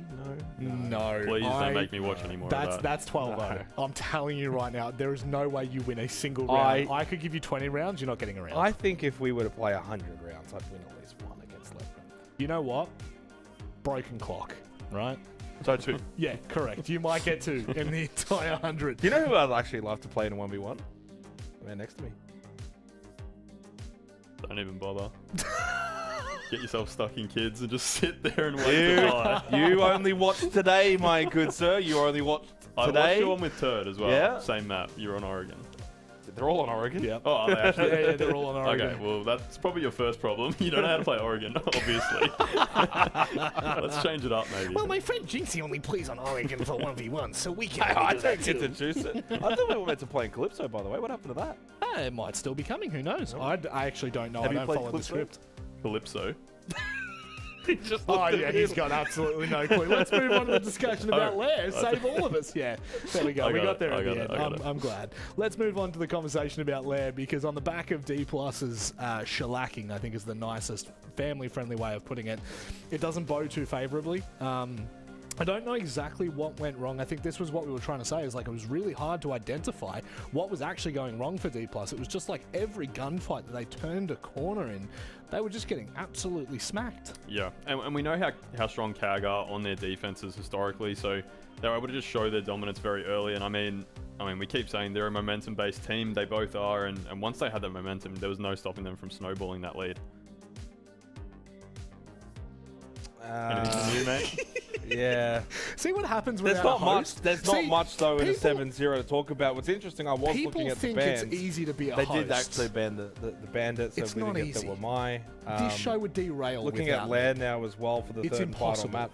The good news with Lair, so we go from 2 maps where I think both of them probably aren't the best at, to Lair actually where both of them are really good. D Plus have a 9-2 record this year alone. Last win was last week against Kinotrope, which obviously had a very good stage, 7-3. Yep. And CHG have a 6-1 record. So we and neither of them ban it. They don't ban it. They like playing Lair. So we go in this series where we've started on 2 maps that neither of them really know what they're doing and don't like it. And now we get to finish on Lair where they both really like this map. This will be a good way to separate them. it would be a good way to separate them. And hopefully we do separate them maybe before overtime. Let's try and get this one done in 12. The regulation. It's time for us to get underway with our upper bracket final. It's exciting because I'll be honest with you. Giddy up, Nick! Two teams. Giddy up! Is it? I can't hear him giddying up. I won't lie to you. Oh wait, no, I can see him. He is actually giddying up. He is ready for this one. Let's get underway with CAG by Varel taking on D+ Kia in the upper bracket final. Thank you very much, gentlemen. A phenomenal breakdown of that 7-0 on Labs. Learn a lot Free APL from that man. one. And yeah, hashtag free APL man. Don't know where he's at. I feel like Jake's behind something, Nick. He seems a little bit dodgy. He does. He always seems a bit dodgy to me. Maybe he is actually APL man because think about it. I've never seen Jake and APL man in the same room together. Neither have I. When he was stuck in the chest, it was me, Rob James. Okay, when he was on the couch, it was me, Rob James. When he was high-fiving James, Jake was also not there. You could be onto something here, Nick. I'm pretty sure that Jake in another life is a dodgy used car salesman. That's the kind of vibe I get from him. I could see it. I really could. He'll sell you a car and be like, yeah, this baby is like brand new, drives like a dream, and it's like just the most broken piece of garbage ever. But he'll upsell it to you and you'll believe it because, again, he's a wordsmith. He does that, okay? He creates sentences out of thin air and they sound incredible. Defenders, protect your bombs from being defused by Well, hopefully this game improves. Otherwise, he might have to jump over here and try and sell this matchup because it's been pretty low quality, or at least that second map was. Dominant from CAG, but D+ Kia not putting up too much of a fight. Hopefully more competitive here on third of Lair. The bands are out, Nick. Bandit, Kaid, Grim, and Ying. Okay. Okay, analyzing. Thinking about it a bit more. I've come to my conclusion. I'm actually not a very big fan of Bandit Kaid ban. I'm a hater. And it's always like, I haven't dealt with playing Pro League for 5.5 years now, but I feel like as a year one player and forward, I'm thankfully now I'm a free man, right? We didn't have operator bans back in the day. So when like Lion came out, you deal with it. When Bandit Trick in the round happened, you deal with it. And by dealing with it, you learn very effective counters. I genuinely do believe that you can get, in most matchups, not every, but in some matchups at least, a better result by leaving Bandit Kaid open, banning the power-ups instead. In this case, like Chashanka, Asami, a Goyo Smoke, a Ward and something else, and utilize the attackers. Because look at the operator ban, right? Bandit Kaid, which is just about the wall denial, versus Grim Ying, some of the strongest execute-enabling operators in the game. It doesn't feel like a fair trade-off, so to speak, and they got Shurib on the block downstairs anyway. So if the Bandit Kaid was on the board, Shurib goes beneath, boom, boom, boom, you block the floor, pew, pew, pew, you shoot the utility, and now you breach the wall. It feels like CAG by Varel are already doing this step without the Bandit Kaid that would literally counter it anyway. Regardless. Well, we'll see. Yeah, it's going to be a very interesting couple of rounds here. I think from the perspective more so of D+ Kia, if their mental resilience is as strong as you were suggesting during that second map, hopefully we see that shine through here.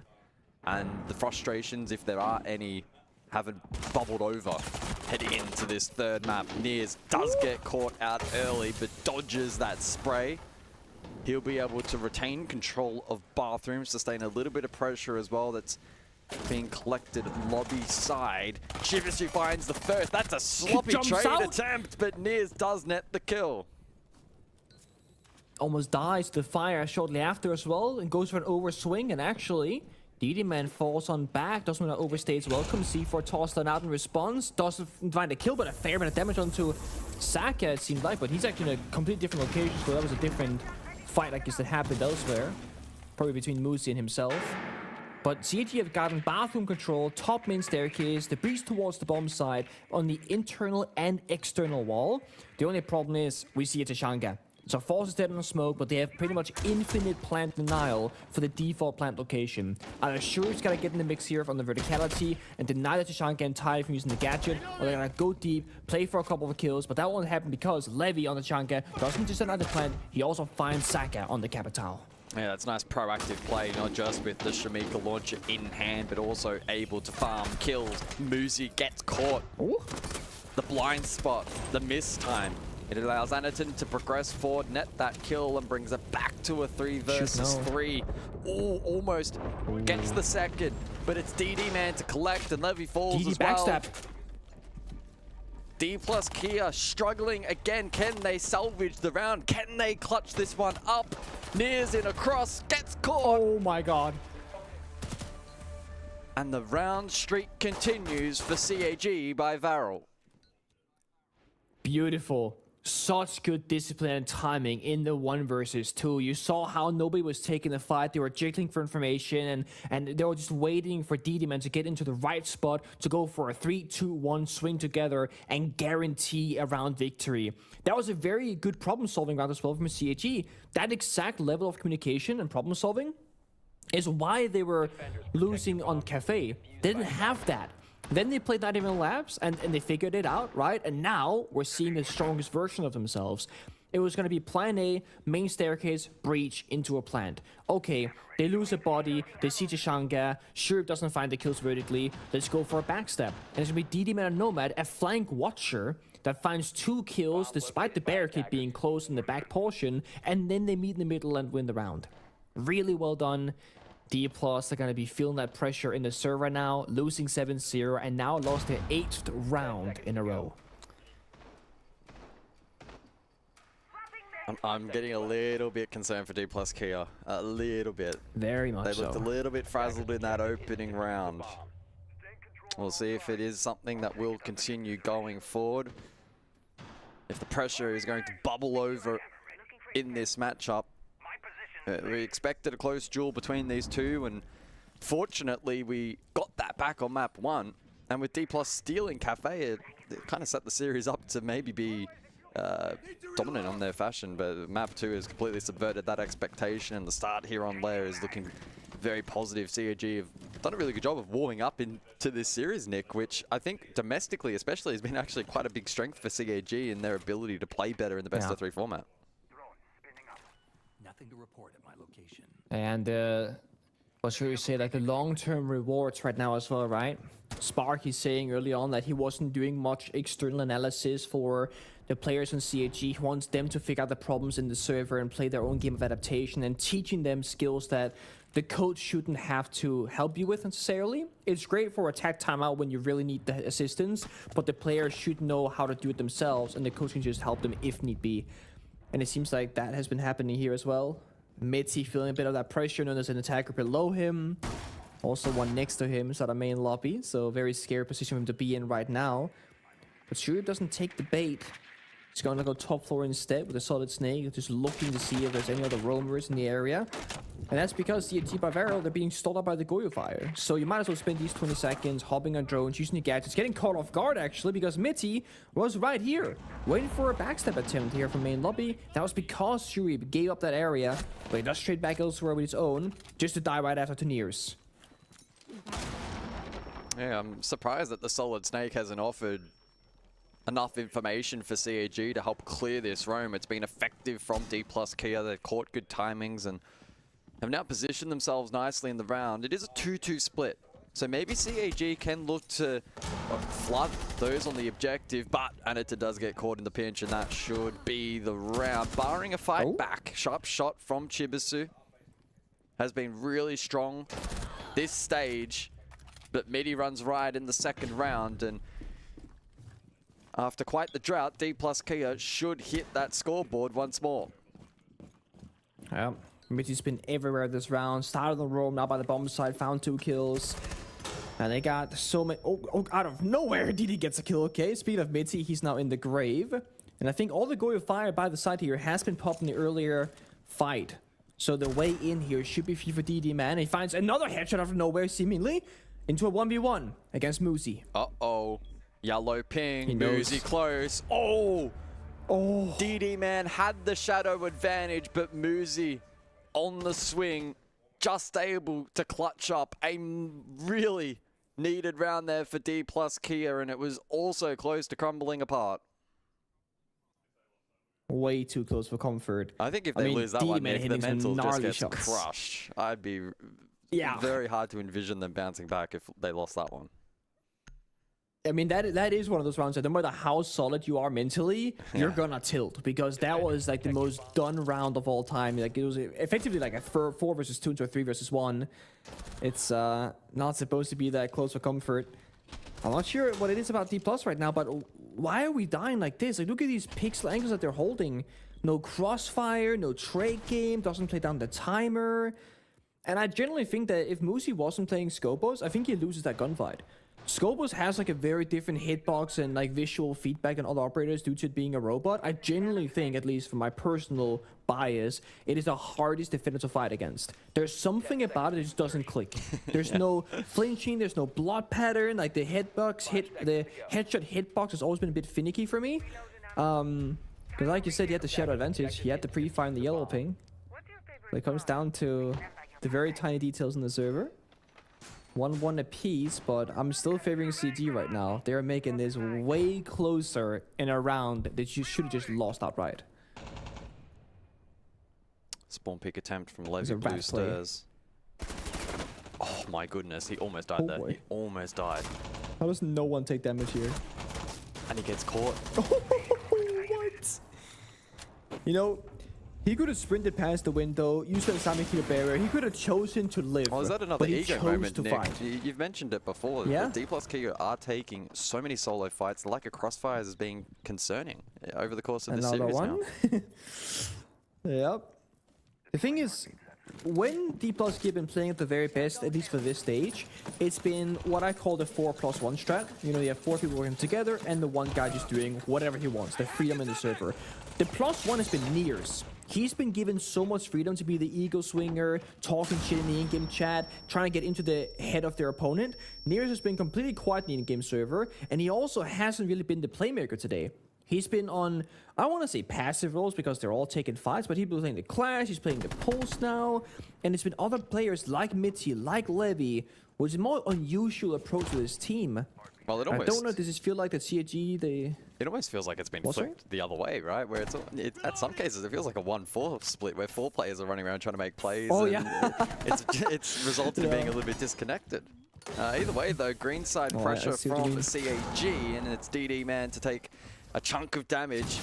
The Monty isolated on site. Nears wants to progress forward, wants to pressure, but no Nitro. UMP will be largely ineffective with the shield extended and now pressured from that exterior breach. Get that Capital in there. You find the soul guy by the bomb site, use a Capital fire from the external walls, and you should just be walking into a gun, just like here. Sure, be straight with the fire in hand, and it just has the angle, but DD-Man goes down the middle of the bomb site instead. Bit of an awkward trade back to even numbers, and all of a sudden D+, if Nears can hold on by the bomb site, he will! Gnarly shot landed! That could be the round for D+. They might just get their second, but it's not over yet. Oh, good pop flash. And Nears falls. So some good utility usage late here from the attack of CAG, and it's a 2-stack above for D+ Kia. Will Chibisu be able to get this plant down? Unlikely, unless Zaka can cover, and he does! What a shot against the vert, can escape outside, and now Falls Nick is left in a very difficult 1v2. Should be impossible. They got the external wall, long angles, got a shotgun and C-set secondary. 2 of the worst guns for this kind of position to be in, and time is working against him. Now there are 2 frag grenades in pocket of Chibisu as well that can be used later on, and he has no clue where they are. They're playing disciplined, playing far away from the bomb side. He's gonna start taking it. 7 seconds gonna take. All they gotta do is close that gap, close the net, guys. He's taking it, but they're there to answer. The first shot doesn't land, but they will get the final kill. CAG, they take a clutch of a round after DD-Man dying early in the Monty, not getting side control, and Nears finding 2 big kills. Yeah, it got scary for a very small moment there, but CAG ultimately doing a great job in winning that round. And yet again, another one that on paper, if you had have paused the round and taken a guess as to who was in the better position with the denial opportunity up above, you back in D+ Kia to win that 99 times out of 100, or maybe not 99, but at least probably like 80% of the time. But Zaka hit an insane shot. Able to get that plant down, and then the reposition in the post was really clean. So credit to CAG, a 2-1 lead. It's the Azami and the Monty to be unavailable for the remainder of this first half. It's very interesting because CAG, they've always been like, anything can play the shields, and that's really the whole story. But since DD-Man went from coach to player, they now have two styles of playing those operators. They can have Anyton play the Ying, for example, and he'll be the one to walk in deep, go for kills. They can have DD-Man play the Ying and just kind of toss them from outside the building, trying to cause distraction. Same thing for the Monty. That was a DD Monty round. He's just extended, he's walking around, and he is playing the pure distraction game. He is not the playmaker. He wants to plant, and he wants to get information to call the shots. If Anyton was on the shield, he's going to be ADSing you, taking the fights, going for melee bonks, and trying to go for kills. If you're up against CAG these days, domestically, internationally, whichever, looking at who is playing the operator, whether it's DD or Anyton, will actually give you a pretty good indicator of what style of round they're going for. It was DD going down early on the Monty. He was caught off guard if he looked in two different directions. But it kind of gives away their playbook a little bit. So I'm curious to see going forward the Monty ban, how that's going to affect CAG by Varel. I wouldn't say that Monty has been like instrumental, but it is always a nice failsafe if these attacks were to start slowing down, which, to be fair, hasn't happened yet.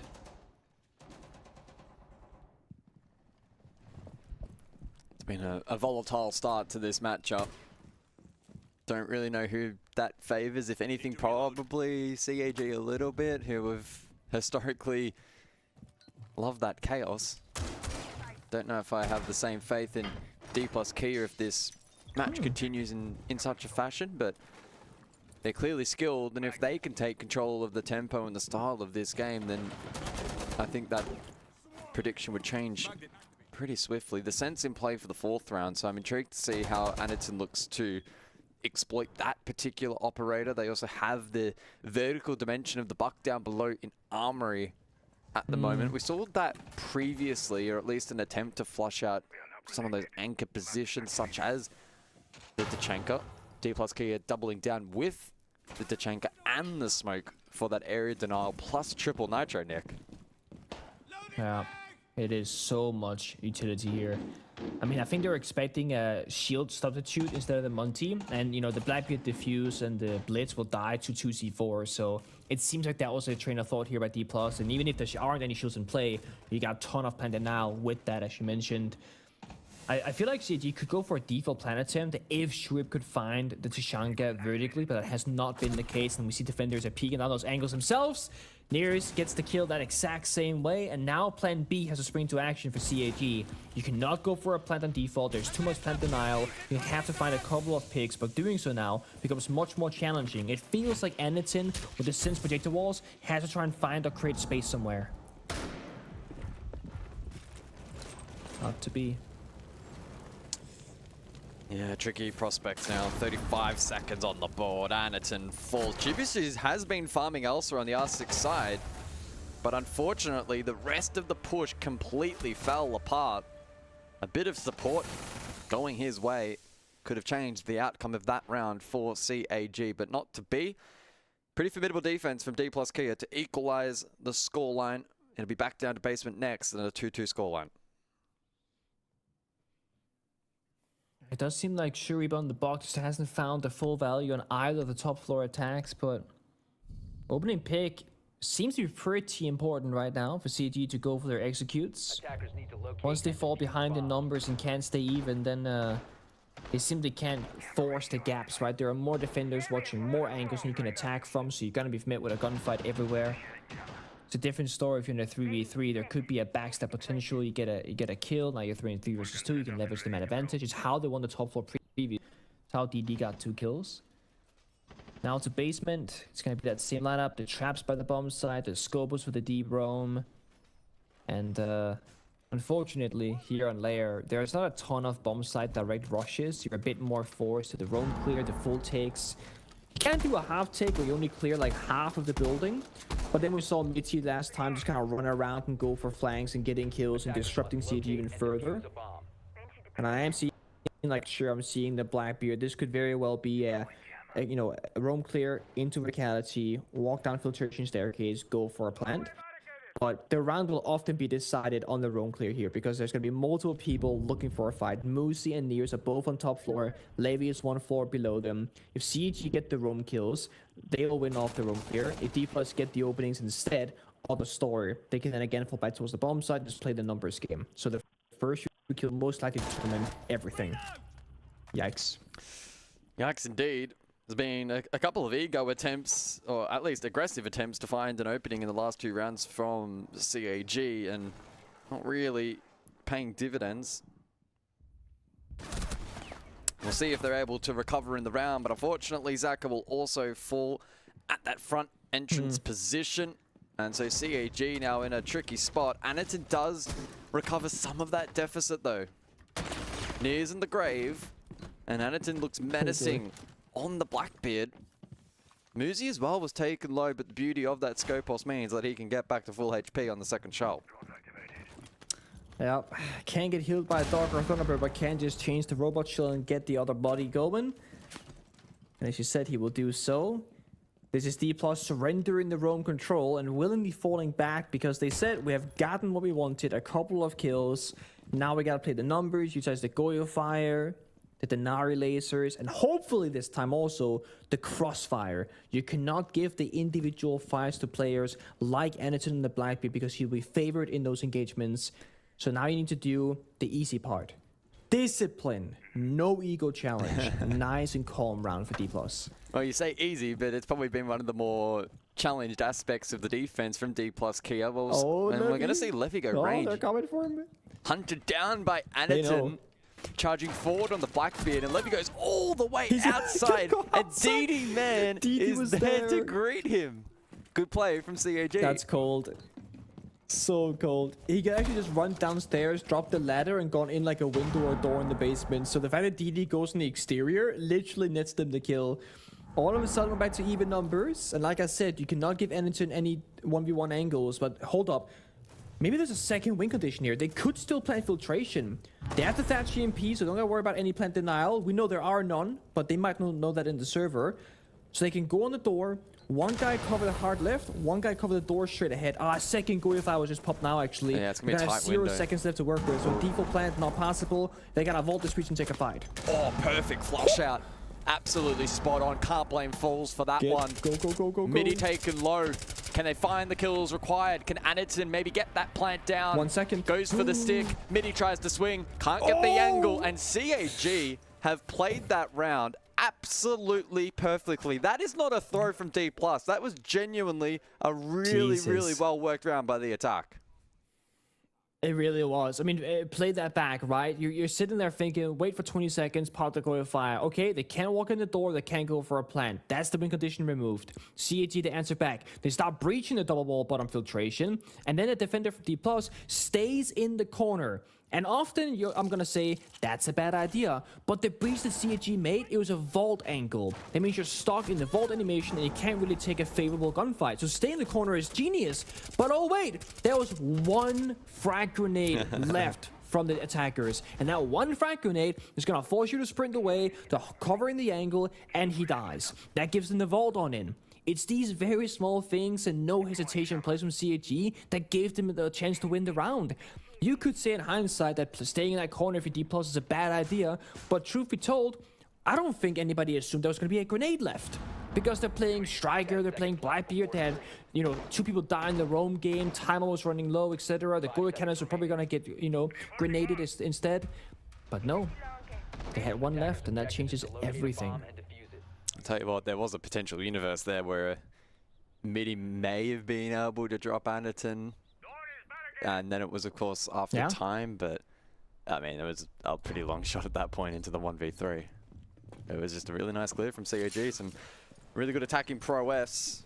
Now in the lead, they've reached the benchmark on Lair. I think 3 rounds will put them in good stead. A 4th would be incredible. It's been really good from them so far here on this 3rd and final map. The Scopos again to be deployed here from D+ Kia. It's been a constant selection here from Moosey, the 3rd appearance of this particular operator. Had good value in the last round. The ability to take a chunk of damage green side, then transfer to the side and have a second life. Warehouse direct though from CAG currently. A little quiz here for you, Gosler. Who do you think is the best Scopus player of all time? And there is a correct answer, by the way. Do you know who it is? That is a very obscure question, and I am going to be honest and say I have absolutely no idea. Nope. Yeah, so you haven't seen EML. Marto had a Scopus clutch in the first or second play day of EML, where he was top floor cafe, TB'd back into the bomb site in front of the people planting, denies the planter and the guy cover, and then clutches a 1v1 right after. The Marto is now the official best Scopus player in the world until somebody outperforms that clutch. It was a Scopus only clutch with a TP. Do you know who's the best? Do you know who's the best clutch player in the history of Oceanic Siege? Oh, Oceanic Siege is an interesting curveball. Let me think about that for the rest of the round right now. I'll get back to you. It's Lunchbox. I'll a spoil lot it of for really you. good players. I have no idea if I it's was not actually going to him. guess Lunchbox. Well, 60 seconds and the round's playing out. CAG with the lead currently. Bit of pressure on that filtration side. Foles gets caught in the middle of it. He vaults the desk! Uh-oh. Bit of a misplay control, potentially, perhaps. but was probably dead. Anyway, flank from Nears. Filtration still vulnerable as Levy looks to try and deny this plant, but Aniton will secure. Uh-oh. Can CAG go 4-2 up at the halftime break, or can Nears and Levy look to fight back? Nears has hit a good flank in this round, but needs to now find 2 in the post to confirm the round for his team. It's been shaky from D+ Kia. It hasn't been the most convincing siege that we have seen from them this stage.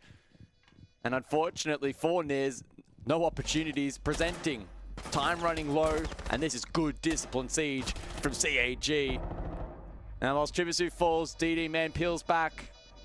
No opportunity now for Nears to win the round. It's Nice a 4K, feat. but it's a stat pad at best. CAG have the lead, boys, 4-2 to the desk.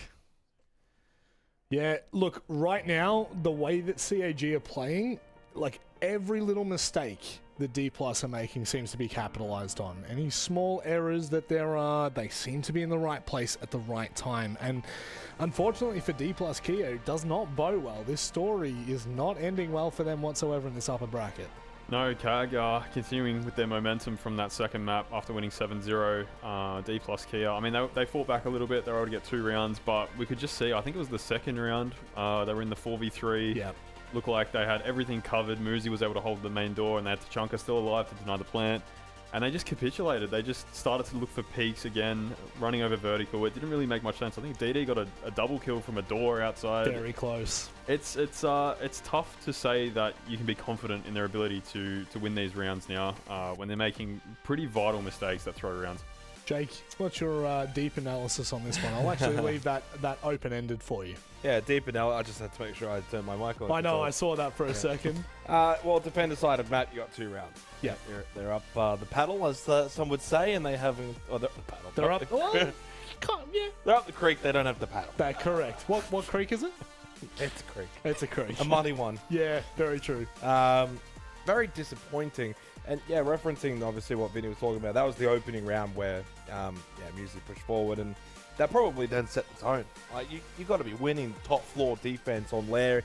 You hadn't won that, would have been a 2-0 start. Yeah. Okay, then you go tertiary, Bunk's briefing, and even Bunk's briefing I thought was winnable, and I just think they misplayed it. I think it didn't. That round came down to a 2v2, so that was also another winnable round. So you kind of break this down. First 4 rounds, it actually could have been, and maybe should have, 4-0 to D+.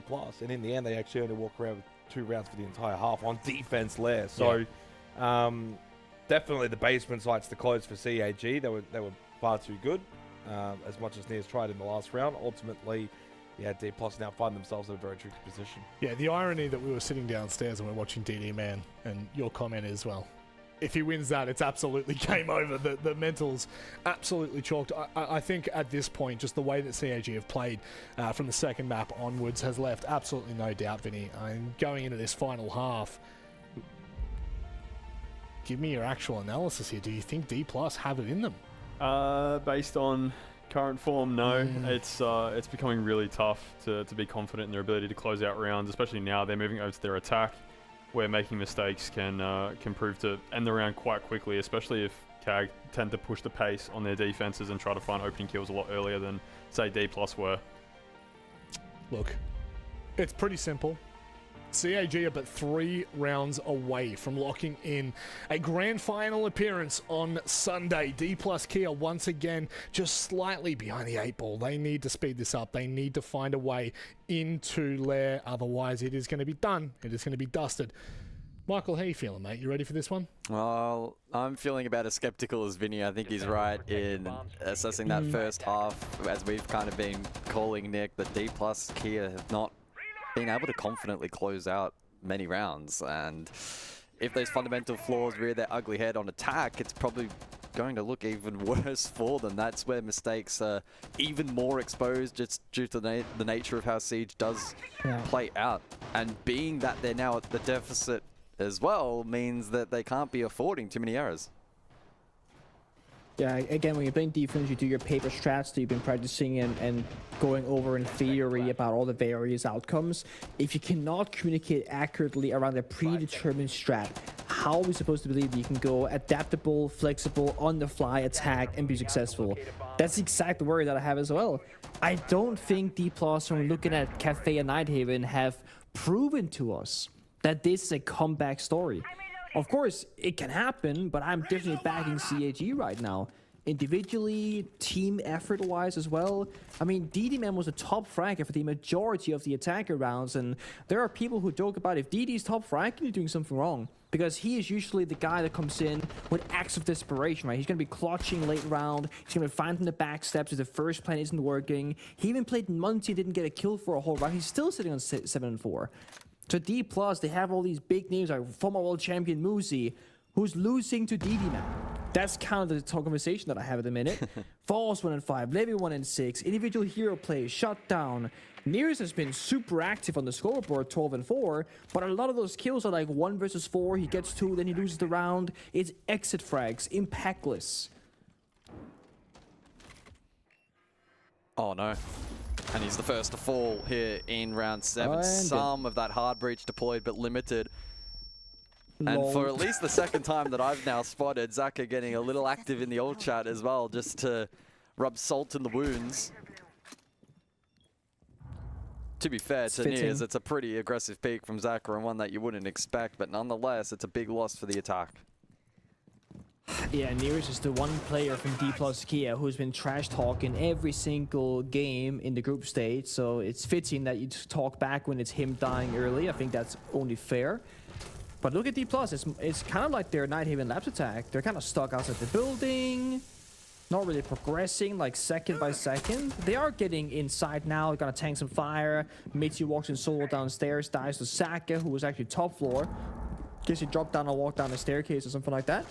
And now it's just the back portion push.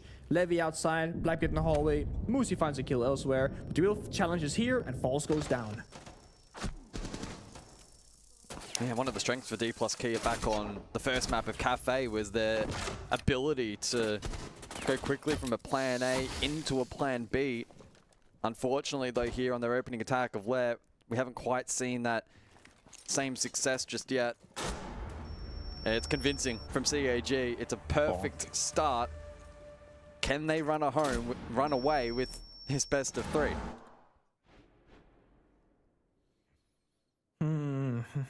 Trying to think about like what's the fail-safe, what's the parachute option. I think CAG have done an excellent job at the upper bench selection here, like the Monty and the Capital. Again, it's the most stable, safe, kind of step-by-step operator in the Monty, and then the easiest counter to all the strong individual positions in the Capital. It's really making D+ have to fight for early kills, mostly with guns or using the weaker shield operators, or should I say more vulnerable shield operators. Some of that CAG are super experienced at both playing with and against. Whereas D+, they do the good old Bandit and Kaid, boys, we can get the heart breaching done, which doesn't help you at all at roam clearing, doesn't help you at all with the man advantage, and doesn't really help you on the basement bomb side either at progressing the round. Because the heart breaching on this bomb side mostly occurs when you're like in the 3-3 down filtration stairs, then you can breach the boiler wall. That's really it. Sure, there might be a hatch you can breach somewhere as well, but then you just get can openers or whatever. It's not like it's a huge deal. So it does feel a bit tricky for me. And I just think, like, in very simple terms, D+, they need to get opening pick. Maybe 2 picks, and then the round is playable. But as long as they're in equal numbers fight with CAG, it feels like it's going to be a losing position.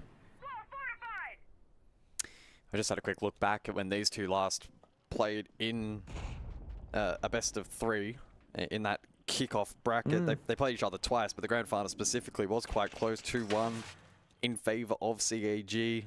The Labs has played second on that occasion, and D+ won it out in OT, 8-6. Regulation was a clean 3-3 split. So they've shown promise on this map in the past, but unfortunately today, a little below that benchmark at the moment, and the 3-round advantage that CAG have been able to gain does put them in good stead. And they'll be confident going forward. I think they've very much been able to shake off old habits of throwing away advantages. And so I feel pretty comfortable for them at the moment. It's up to D+ Kia to be the initiators on attack. The Blackbeard in play for the 8th round. Interesting Casa barricade there. Gets popped off by the Flourish drone. It's very turtle hold here by CAG. And the attack is coming from the garage portion, which means they're going to have very weak positions on the bomb side. But a roam game is alive on the floor above. It's going to be Shurib on the Goyo. But he's very far away to help his teammates. The Goyo fires has been popped. That's going to buy them 20 seconds. And after that, it comes down to timing. If Shurib were to be successful on the flank here, that can change the entirety of this round. But I think D+ have an inkling because they're still holding their flanks as well. Here comes the glass push. Can Levy find something? The smokes are layered, but not an opportunity presents, but it does allow him to flood deep. DD Man falls, Chibisun fails to react in time, and D+ Kia have shown great initiation in this round. A hero play from Levy. Sharip on the other side of the map. I was a little concerned if D+ Kia were going to be able to play make in this second half, but it's flawless in the 8th, and that makes things just a little more interesting. It does make it more interesting, but CAG, they completely let go on the gas pedal. No pressure, no fighting back, a glass just walking on in, nobody even watching. Yeah, they had no angle. idea. They had no idea. They had no idea. It could have been a case of, you know, they saw 1 minute 20 seconds left and thought it's gonna be a while before they dare make any moves. Let's not even worry about it. They're not gonna go for it, guys, right? Shurib can flank later, and then before you know it, Glass in the middle of the bomb site and gets 3 kills from the exact same doorway. All CG look completely surprised that he was there, which I get for the first kill, but the second and third, no one's shooting back, no one's shutting down that angle. Fair enough. But that is going to be the basement. It's going to be the more direct sort of approach there from D+. Now we go to tertiary, which can have a similar attacking strategy. We've seen so many teams play operators like your Glass, a Shield, a Thatcher. You breach the bomb site walls. You just go for a crazy plan attempt and see what happens. But given D+ the tag or repick right now, it doesn't seem to be the case. None of those kind of chaotic operators, no Sense, no Ying, no Glass. And the Blackbeard is not the best shield to go for a plant with, so this could very well be D+ going to fight people upstairs. They even bring Mitya and Sledge having a shotgun primary. Very unusual for this bomb side. Yeah, a little bit. I suppose you probably have a preset play in terms of the route that he wants to take on the top floor of clear. Feels like it, yeah. Probably not the worst to contest on this green side. A lot of close angles and tight corridors where he could be effective. And actually down below and near is close. In a position to potentially attempt plant. Does have that diffuser tucked under his arm. And he'll just be patient and sit and wait.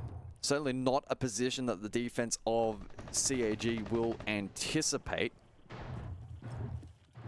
So an interesting idea formulating here for D+ Kia. And a tricky one to read for CAG. I'm intrigued to see as well in terms of how they look to deny this plant without the Solace. If that ends up being a problem, it probably won't be. D+ Kia now starting on their contest above. Does Zaka know of the pressure behind? Big problem. I mean, there's a barricade behind him that D-Man could open, but right now he's in deep, deep trouble. Fight solo. So last round, no one's fighting from CAG. And now, we have just one solo player with a door barricaded, no crossfire, etc. But D+, they get that opening peak, like I said before. They gotta get 1 kill or 2 to be in that position to have a round victory. They've gotten the first one. Moosey very low on health. And this is going to mean the roam clear is much stronger for D+, right? There's one less gun to worry about, and the defender downstairs, or Shuri playing on the side, cannot retake a staircase. But he can get a kill, apparently. Takes down Levy instead. And now the Toxic Babes will stall out falls on the Blackbeard for now. So it's even numbers, 3 above and 1 below. DK, no, it is just the one on site. Nears with the scan onto Sharif. And so they'll play off that information and commit to this top floor clear. And Shibisu gets completely caught off guard, and the trade attempt is weak. DD left exposed. Sharif, in the meantime, is fighting well on site. He has been insane in this round, and the only reason CAG could still win it. Careful now. Vanishing goes down now to Blackbeard. That could be round over. Shurib left alone for the ace. Nate goes out holding the angle. He's going to take the gunfight again. You could fall back and play the numbers game, but instead Enton wants to be the hero, leaving now just Shurib. They have to drop the hatch, and there they go. There's the first one down. Moosey's low on HP. Did they line up for Sharif? Oh, not quite. The Blackbeard with perfect coverage. D plus Kia are back in this match. Disgusting. He actually dropped right behind the Blackbeard, so ensure went for the flick from the BB up to the hatch. They block most of the bullets with the shield, actually, and it enables the 2 versus 1 successfully. Again, small details here being missed by CHE. 2 separate moments, right? When you have Saka on Jaeger in the upstream hallway to play that front 4 position, I think that's great. But why is the door behind him barricaded so that his teammates that are right next door can't support him? He was forced to go for a swing away from the Blackbeard. He loses the 2v1 gunfight as he should, and that's how D+ start off with the momentum. Then later on the 2 versus 2, after Shubi gets 3 kills in the round, mind you, Anderton wants to re-aggress against the Blackbeard that can always stay alive without the impact grenades, without the Grismans and Pocket to go for counterplay, and they throw away an equal man advantage and put Shurip in a really hard position. Small details, not going the right way. CAG, they gotta have a bit more respect there for their opponent, because perhaps the first few rounds were too easy for them. They're starting to lose a bit of that discipline. Yeah, perhaps CAG have counted their chickens before they've hatched, a little bit like us and the boys on the couch as well, to an extent. Not really expecting as much of a fight back here from D plus Kia, as has been shown. They've been able to flick a switch, to be fair, and they're playing a far more disciplined brand of Siege. CAG are getting caught out at the moment. 2 opening kills in a row for D+. The conversion rate on this map has been far higher. Just the one occasion out of the 9 rounds where it hasn't been converted. So a telling metric so far in this head-to-head on the final map of Lair. As that tactical timeout expires, it's straight back into the server. Replay package of that previous round. It was Zaka in a very compromised position, and then the rest of this top floor hold Nick just completely fell apart. Just walk in. Yeah, I mean, Falls just gets 2 kills without anybody even looking in his direction. That's quite awful, to be honest with you. Again, very small details being missed, but it changes the entire outcome of the round. I didn't see the third operator bands before, but I'm seeing them just now. The Grim and the Tashanga. I gotta say, I'm a huge fan of Tashanga. Often you're thinking plant denial because it's all D+ do that themselves, but it also enables operators that we see right now, the Blitz and the Glass. When you have the Glass in the play, you can just kind of throw Molotovs into the smoke, and the Glass gets either taken out damage, has to run away from the smoke in itself, so you lose the cover. And for the Blitz, whenever you're hitting a shield with the Tashanga Fire or Goyo Fire, it actually will shield guard break them. Similar to if you go for a melee or an impact or a C4 grenade, it's gonna stun them and expose their body to any bullets. So it's a very big counter for this new chaotic approach. The Grim has not really been an operator in my mind here from D+'s attacks. It is a lot of intel, hard destruction, secondary shotgun for a bit of, verticality maybe, but it has not been like an instrumental attack on up by any means.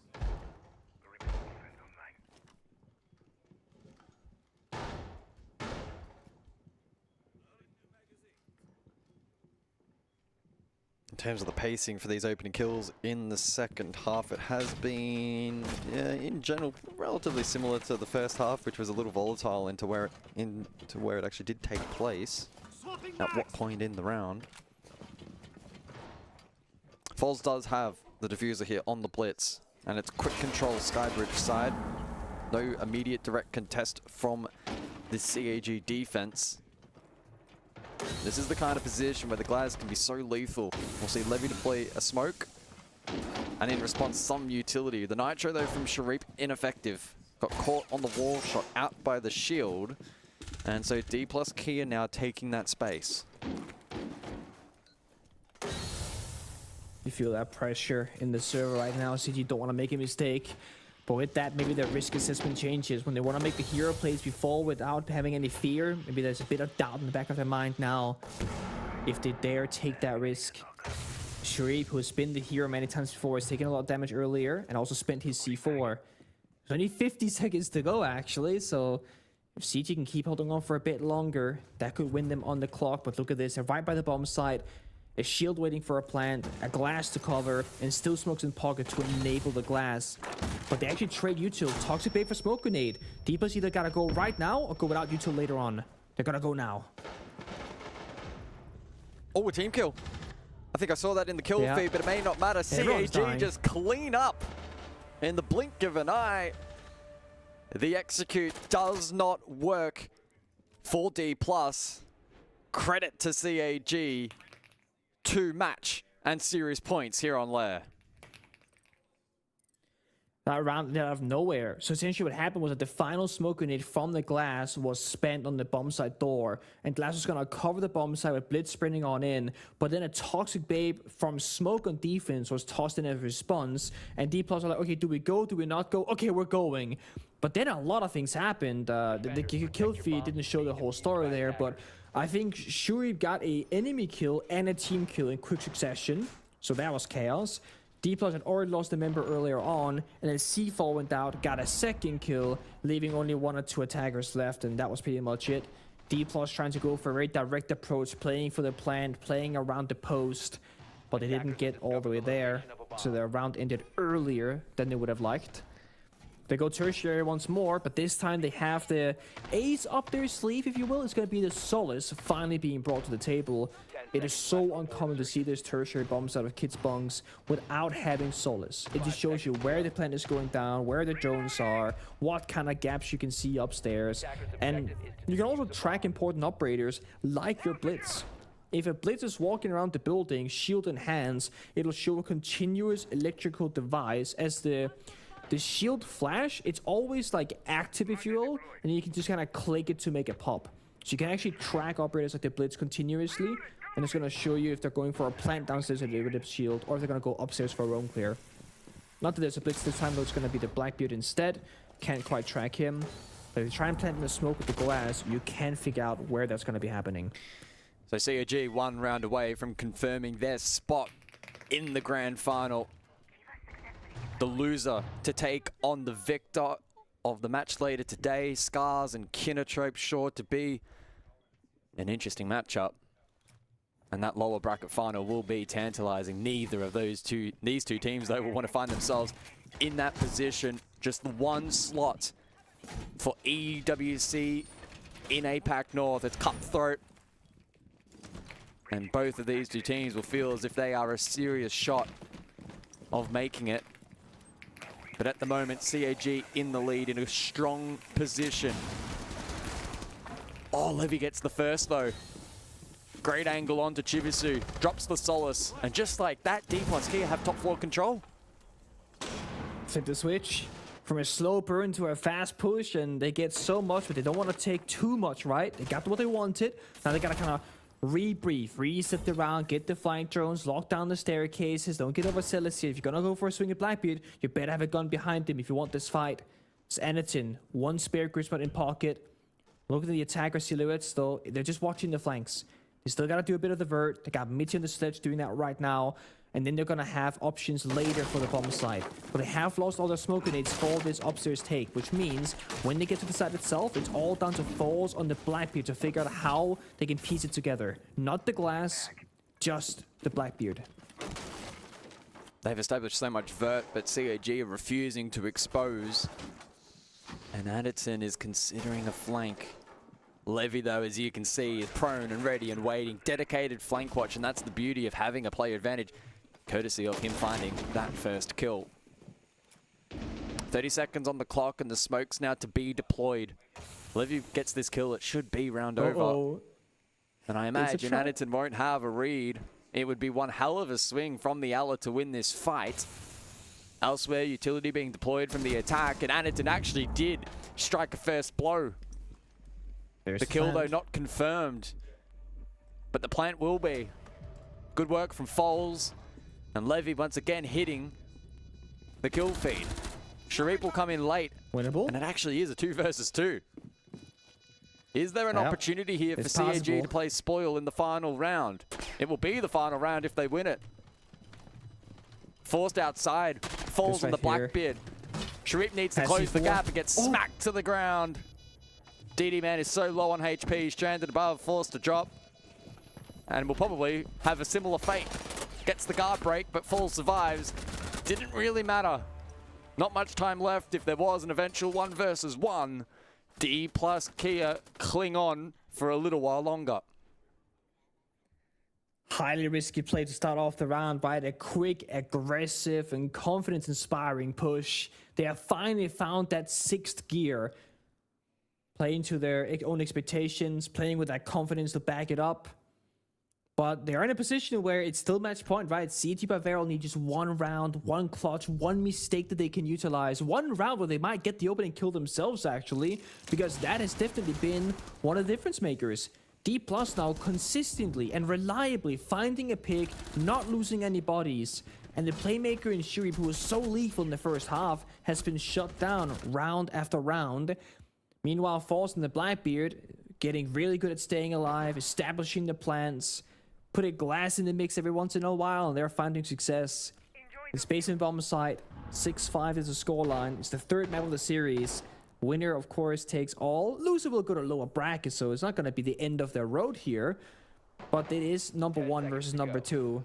And whoever wins it right here should also be favored in the rematch later, if that were to happen. Attackers are moving out to locate a bomb and defuse it. Could we be in for our second overtime in this series? It's been a funny match overall. Cafe 8-6 to D+, and then CAG responded on Labs with a convincing 7-0, a rarity to see such a dominant result, especially in a best of 3 with 2 teams so strong. And it feels like D plus Kia might just be able to push this one a little while longer, showing really good grit and determination on this 3rd map. But CAG overall, I think it's fair to say, have maybe been a little more refined. They've played some good Siege over the course of this series, and they will be disappointed if overtime is required. Nears does get the first. Falls took a chunk of damage in the meantime, but the Blackbeard critically will stay up. Got the pocket roller. The Falls goes down, though. He's been instrumental getting down the diffuser and finding that information for the execute. That's not going to be the case for this round. Maybe Vincent Roar can be the difference maker instead, closing up some of those doors with the crossfires, but for now, they need more map control. They're fighting for Garage, tossing grenades, don't get because important fight goes in, but a trade back and forth. They trade even numbers from 4-4 to 3 versus 3. Saga taking a lot of damage. Final C4 goes out, doesn't find anything. So D+, they have a ton of time to work with. Half the round, minute 30. They got Sophia stun, they got soft freeze, they got hard freeze for Aura, don't get because. And right now, CD by Varel, they can't afford to make the play again, right? You walk into one of those long-range gunfights with an SMG-11, or maybe even the UMP, low fire rate, and you could just fall. But look at Shuib, he's looking for it, gets thrown out, and is forced to sprint back and play more passive. Yeah, really good live drone there from D plus Kia. We'll keep the castle at bay for now. Triple smoke available for DD Man. He thrives in these clutch moments. Zaka contesting the vert. It's been a strength of his over the course of this series. And smart. It is. It allows Sharif to retreat back. High tension in this round. 45 seconds on the clock, and well, nobody wants to put a foot wrong. Yeah. The final look call coming out right now. That should be the indicator of a push about to happen, right? It's the last bit of util in their pockets. They're checking all the corners. They think a rat is somewhere in a corner, but they're not. DD Man tanks the phone call. Saka on health and sure dies. Looking like what's up in the menu, Michael. Oh, Zaka wins a key fight, but he's now so low. And so there's a big reliance, a big responsibility on DD Man to stand up in this round. A 1 versus 2 with the SMG. 10 seconds. Now he's 1 HP. Muzi will go searching for the kill. DD Man with the shotgun up close. Muzi failing under the pressure. And CAG by Varel will close out the map, close out the series, and they see themselves into that grand final. What a day for them, Nick. What a performance. What a performance indeed. DD versus Muzi for the 1v1 to close off the game as well. DD started so hard on the third map of Lair, then slowed down for a bit once he got to defense. But in the very final moment, the newest addition to the playing roster of DD Man will stand up and say, this round is all mine. CHG, they start off rough on Cafe, but then we saw the second map of that game and I thought, this is a whole different team. The adaptations, the depth, and in the end, the counterplay. Well, Nick, it was an absolute pleasure. What a series. Let's throw it back to the boys on the desk to break it all down. Let's do it. You know what, Jake? If only someone was mentioning something about DD Man at the end of Cafe going into the second map and how important it would be for him to come alive. Who would mention that? Who would say that? No one. No one would ever mention that. In fact, they would try to mention it, but get abruptly cut off. Who would be so unfortunately, rude? it's just the way the cookie crumbles here. But look, you've got to admit, D+, despite constantly looking down the barrel of just an onslaught from CAG, they fought back quite well and nearly pushed us to overtime. Yeah, but it happened again, Rob. That last round, I think they were in a 5v2 or a 5v3 at one stage, and they just could not close it out. Yep. Every time that they seemed to be getting a leg up over CAG, they just wouldn't give them any room to really break away and find a few rounds in a row. So, I mean, CAG throughout the regular stage, 7-0, they showed their dominance, and even though it showed closer tonight, I think they're still the outright first place team. Yeah, I think that's totally fair to say, and I mean the stats would back that up as well. Let alone a win from a team that is looking pretty on top of their form. Jake, coming into stage one, they've looked pretty good. They don't look unbeatable by any means. CAG by Varel? Correct. Yeah. Well, I mean, it's like we said before, group stage flawless and then drop a map into drop a map. So by no means going into that grand final are they going to be completely invincible. Yep. And I think they'll be aware of that. I think they'll understand going into that grand final. There's probably little things that they want to tweak. They tried something with Cafe today. Okay, that didn't work, but then apparently Labs is amazing for them. They figured that out. So they've got some things that I'm sure they'll take away from this series that are good, and some things that they'll take away from this series that are bad. But yeah, I agree with, I think DD had a very good game. We kind of, the whole series was very strange though. Like Cafe opening kills couldn't be converted. A 7-0 came out of nowhere, and then Lair opening kills were completely converted until the very last round. Like it's very difficult to find a pattern in the series, which is probably both good and bad from D+'s perspective. Bad in the sense they couldn't get control in a series that seemed chaotic, but then good in the sense that, yeah, maybe today was just one of those sort of days, and if they were to rematch in the grand final, the result could flip. Well, you know what's the best part about our post desks? It's the fact we actually get to hear from the coach himself. Let's welcome in Sparky. Sparky, obviously on the back of that win, it's a very big win, all things considered. You're still flawless throughout the entirety of stage one, but I do want to kind of lean into what Jake was saying there. I guess on a surface level and probably a little deeper than that, there were no real patterns emerging from each map. It was kind of a little bit chaotic. Did you feel that in the server as well? Yeah. I know exactly what happened on each map, so we'll work on fixing that. But yeah, it was a good game today. G'day Sparky, nice to meet you, mate. I wanted nice to meet you. Go over that second map. Obviously not a lot to fix on Nighthaven Labs, 7-0. What made you guys pick or let that map through, and did you think you were that confident on it? No, I mean, it's the only map they beat us in, so we thought we'd work on it a bit more, and we figured out, like, I think the strategic side of the defense, we got it pretty figured out, especially against DK. Like, the layers we played were very solid, so I think it was just more about the defense. If we started attack, it would have probably been a different result in the first half. But yeah, it was a very good map for the defense. Sparky, me and Vinny here were discussing during Cafe on the opening map that it looked as if a team that obviously what's been a permaban map and we haven't seen you guys play, but looked as a team that understood the strategy, understood maybe what needed to be done, but the execution was well off. Is that how you kind of viewed it by the end? Well, yeah, so for Cafe, on defense, we just had the problem that we just didn't really understand our win conditions. Like, we got entry kills and we didn't convert them because we got overconfident, you know? It was just about that. And for the attack, no, it was just a bad showing. Like, we didn't play like we know how to play Cafe. Like, we played way better on attack. We were just scared, I think.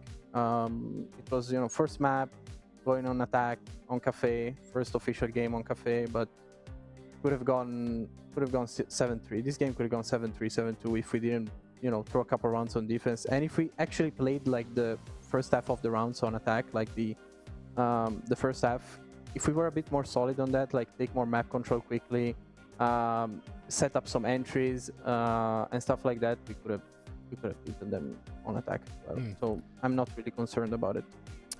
Sparky, one of the things that was kind of mentioned toward the end of the cast and we brought up very briefly on the desk is around DD's involvement, and obviously on the back of last year, him moving from coach to player, and now yourself joining. How do you find having DD man in the server? Because one of the things we kind of spoke to Zaka about last year was about the fact of having, you know, a coach join the team. It gave a bit of relief, I guess, to some of the players. How do you now view his role in this team, and how does that kind of, I guess, work from a round-to-round perspective? Yeah, that's a good question. So, well, first of all, it should be said that Didi was a player. He also played a major, I think, or a couple majors. Yep. He won or came second in Japan. Like, this guy is not like a Silver 2 player. Correct. That starts to be like, this guy was an actual player, you know, he was actually good. So now he's getting back to it slowly. So he's been playing better and better. When it comes to the work, it's good because he's the IGL and he also knows the team from like the past coaching perspective, so it's easier for me to like speak. It's like the classic coach IGL relationship, but it's like a bit extra. Whereas like he understands me a bit more than like a typical IGL would, because he's also able to apply like what he knows about the team when he was a coach, which is different than what you know about the team when you're an IGL. So you know, the process works very well, and it's actually very helpful. And now that he's been improving a lot in the gun skill department, I think he's becoming very well-rounded player. I think that could be. He was said on for the Varel. team.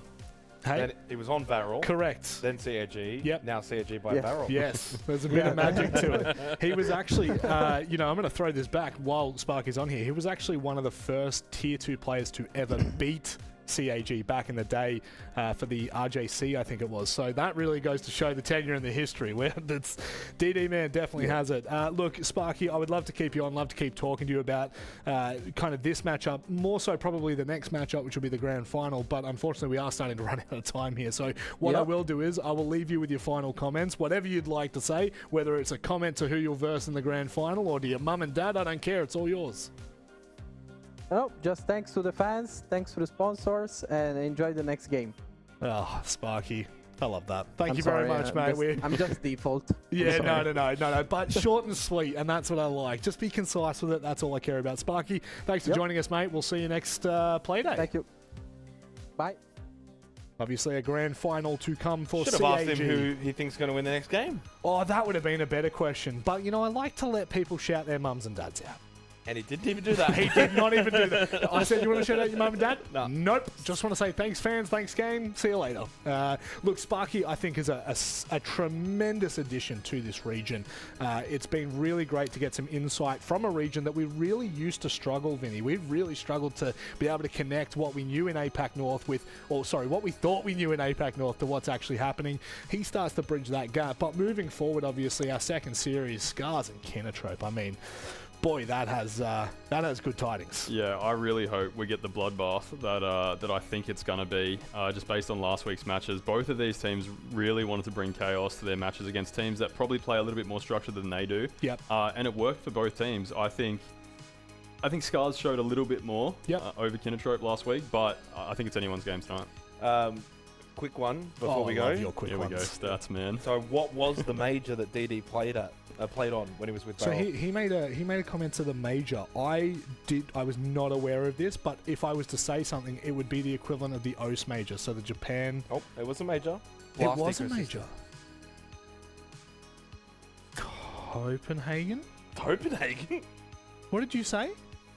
I thought you said Copenhagen. Copenhagen. Copenhagen. Yes, it was actually Copenhagen. Oh my god, I'm so good at this game. It was DD, Okayu, Koao, Rento, and Okamesh. Oh, wow. Who was the Australian representation team? Oh, Bliss. Yeah, come on, mate. Yeah. You got to know those things. Where's Bliss now? Anyway, time for us to take a break. On the other side, Mr. Jake Xenox and Diddy will leave us enjoying better duos, I guess. And we'll be back with a lower bracket semi-final. Catch you in a bit.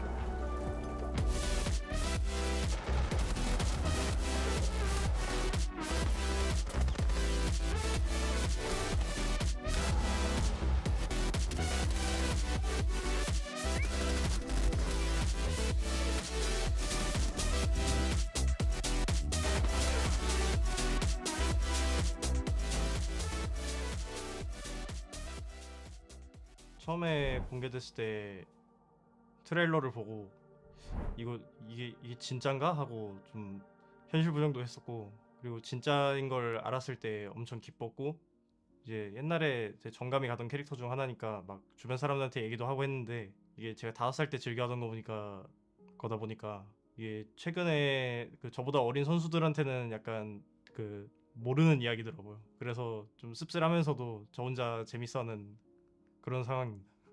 지금 팀은 살짝 자유로운 분위기가 좀 더 강한 것 같고요. 제 역할도 뭐 그냥 OP 캐릭터? 좋은 캐릭터 그냥 아무거나 골라서 하는 거고, 지금 팀의 분위기가 뭐 서로 훨씬 친하기도 하고, 이제 언어도 한국어로 소통해서 편하기도 하고, 환경 자체는 좋은 것 같아요. 사실상 형 역할을 하는 건 저희 지금 헤드코치 맡고 있는 동욱이 하고 있고요. 그 저보다 나이 높은 선수는 이제 데믹, 저는 아직 24이라 한 중간 정도인 것 같아요. 지금 클라우드9과 비교를 하면 지금 많이 메타도 바뀌고 시대도 변하고 해서, 뭐 그때는 되게 체계적이고 살짝 딱딱한 느낌으로 우직하게 이긴다고 하면, 지금은 약간 자유자재한 플레이 스타일이라 픽도 자유자재로 바꾸고, 전 팀에 있을 때는 많이 했었던 것 같은데, 뭐 이번 팀에는 다 그래도 경력 있고 다 게임 이해도 높은 멤버들이라서 뭐 다 알아서 잘해가지고 괜찮은 것 같아요. 지금 이번 스테이지에서 제일 이기고 싶은 팀은 아무래도 D 플러스 기아인 것 같아요. 그리고 사실상 제일 잘하는 팀이기 때문에 걔네만 이기면 지역 1위 또는 뭐 브라질과 맞먹는 수준으로 갈 수 있다고 생각해가지고 꼭 이기고 싶습니다.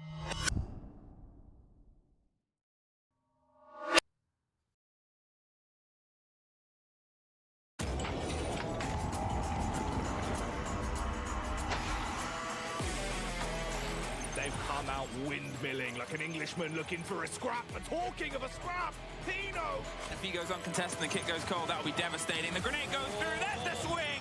Cyber and Bullet are able to get one apiece with the kit so far away, and Canadian down upstairs. Cyber. Wow, that was special. It's a 1 versus 3 to hold, and they're pushing him from behind. He's found one. He's got to get the vertical as well. They get pulled off him. We're down to the last 3 or 4 seconds. Ryder's got another. He's held on. He's going to do it. And PSG take the 2-1 win. Both players spotted, but the res can be made successfully. Information from the bees. It goes in.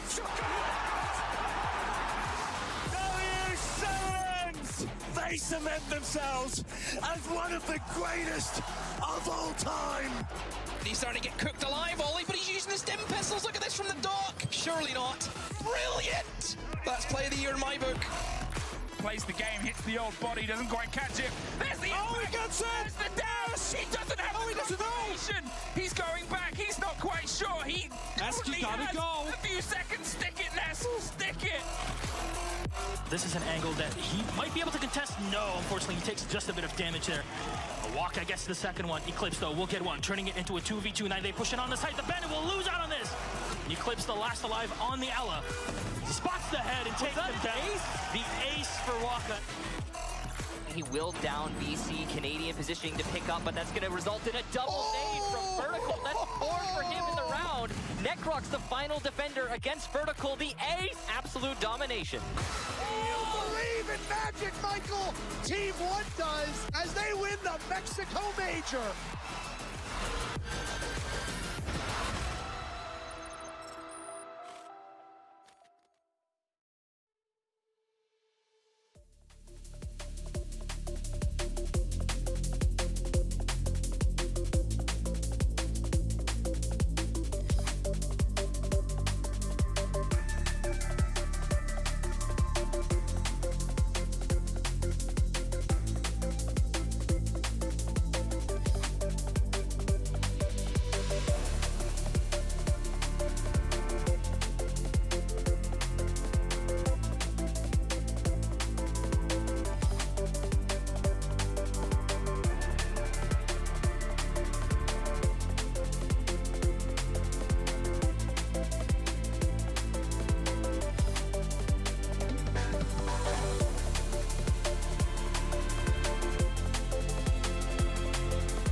Yeah, you already know it. It's everyone's favorite segment. What's the segment, Vinny? I don't know, but there's ramen in front of me. I'm so keen.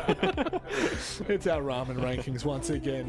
What's going on, Nicky boy? How we feeling up the back there? Feeling kind of large today. I've gotten wider and I've gotten taller. Yeah, just crazy how that works. Don't tickle Nick. That's weird. That's not cool. All right, let's get into some ramen, shall we? So, today we have from what region? Korea. Of course, you know it's from Korea. Our floor manager just understands how it works. The regional Alrighty. expert. Are most of them from Korea? Shin. Okay. Hey. Are most of them from Korea? No, actually. No. We've only had one from Korea. Only one from Korea so far. Gentlemen, I'm not going to pass these out to you. You Now, are I all believe a this grown was the one that James has been waiting appreciate it. all stage Thank you so much. to consume. adult. Yes. No, you're kidding. Yeah, I've got the long distance. Okay, it's not the one. It's he not got the lucky. one. He He got did lucky. get lucky. So, for those of you who haven't watched an APL show before, So, Vinny, these are our favorite segments where we all get to sit here and eat some ramen. Is this all we do? yeah. We literally and then we sit here and then we rank it. and then we rank it. And that's it. That's the whole But thing. no, that's Oh. not just all. Sorry. Oh. Jake, what else do we get? We Well, I also also can't get eat this because it would kill me, so we'll just leave that one Well, there. let's do that, shall we? Well, let's do that. the floor manager's trying to kill What else do we get? we get ASMR from Nick. We get ASMR from Nick, but what is it Okay. that we really It's get true. from Nick? It's his words of wisdom. God damn it! Sorry, I've been let doing me this. eat. Oh, no. I've been We're all good. We're all good. We're all good. Michael Guzgari. It's For a- anyone who doesn't know, It's a may contain, so it's a coin flip. And I'm he- willing to take that coin flip for APL. And then if you die, Oh, is there That's not to me? crazy. We have backup Okay, options. well, this one's going off the rails quick. So instead of sticking around waiting for it, Nick, would you please do the honors? What happens if I say no one day? Like, could I just say, no, Rob? I would not like to do the daily words of affirmations and wisdoms and support to you guys. Vinny, you've been excellent on the couch. You should be here more often. In fact, if we could just have James disappear for half the playlists in the future, Guys, place your work in together. Here comes the daily words of wisdom, okay? Hold up. If you want happiness for an hour, take a nap. If you want happiness for a day, go fishing. If you want happiness for a year, inherit a fortune. Oh, that's a lot of money being blown on good stuff right there if you don't last a year. If you want happiness for a lifetime, help someone else. Namaste. Namaste, Ping. Oh, Vinny's loving it. Oh, Vinny does not need help with that. This is one of my ramen, favorites. though. I'm He's dropping digging shit everywhere, by the way. Got it? Couch is cool. Because you don't like mushroom, right? I do not. So where do you think I would be ranking this one? F. F. Correct. Okay, so you're not enjoying this one. No, I could. Run us through your reasons why I enjoy this. Because while I don't have a peanut allergy such as Michael, No, we're fine. We're fine. but I do have a strong dislike for mushrooms. I sometimes can eat them, but I find that it's just not for me. Okay. And this So you're a tastes child.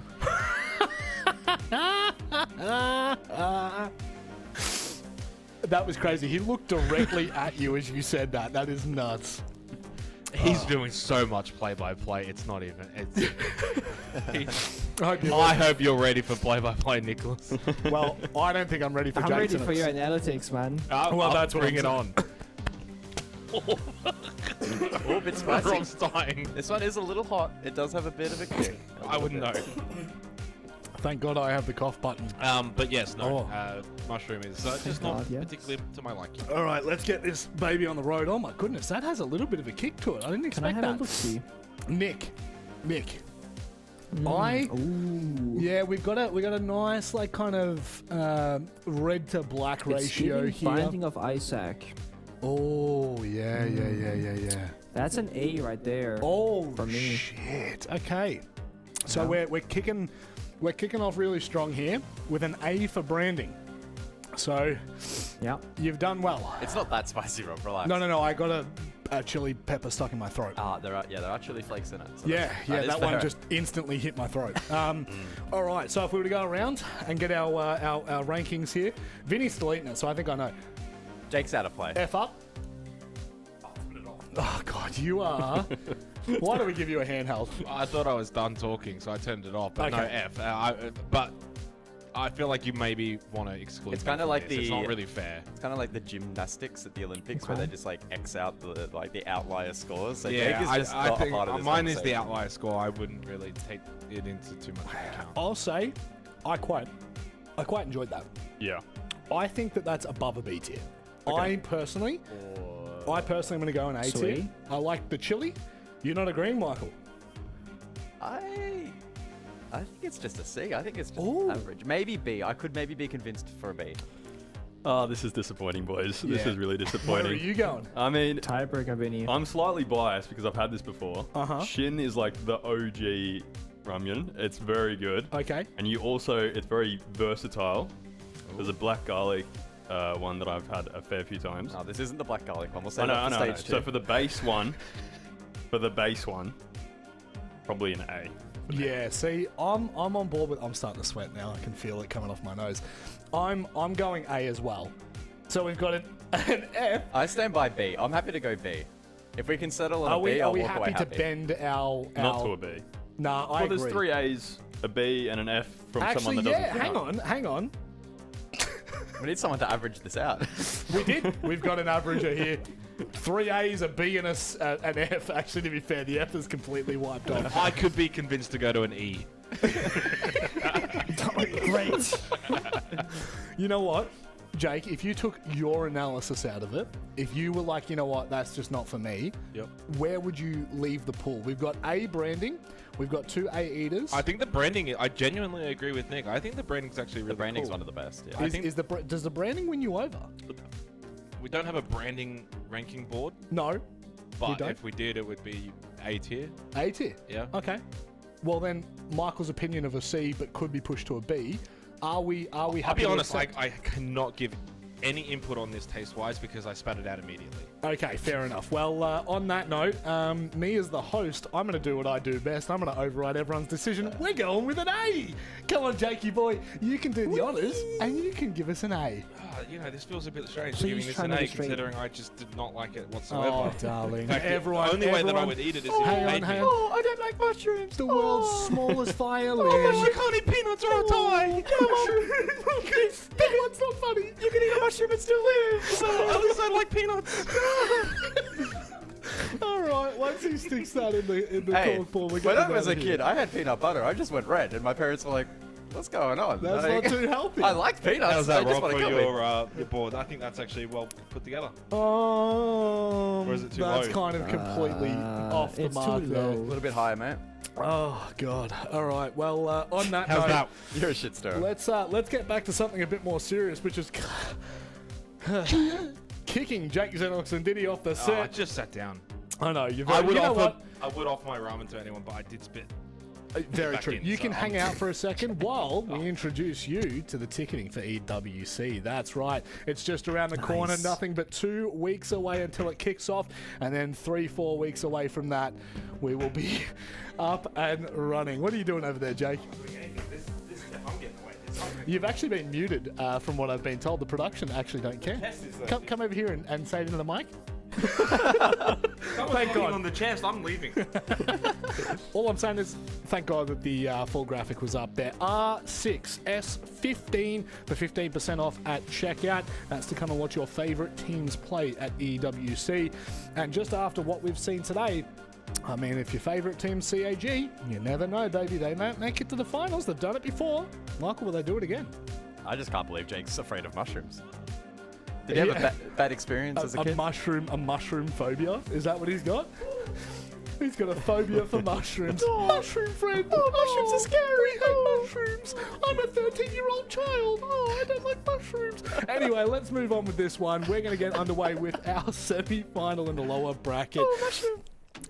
Friends. Kinotrope, a team that certainly has made a name for themselves over the last couple of years domestically for Japan, have really struggled to top their groups and top the league. And it's not for a lack of trying, guys. This has certainly been a roster to be feared.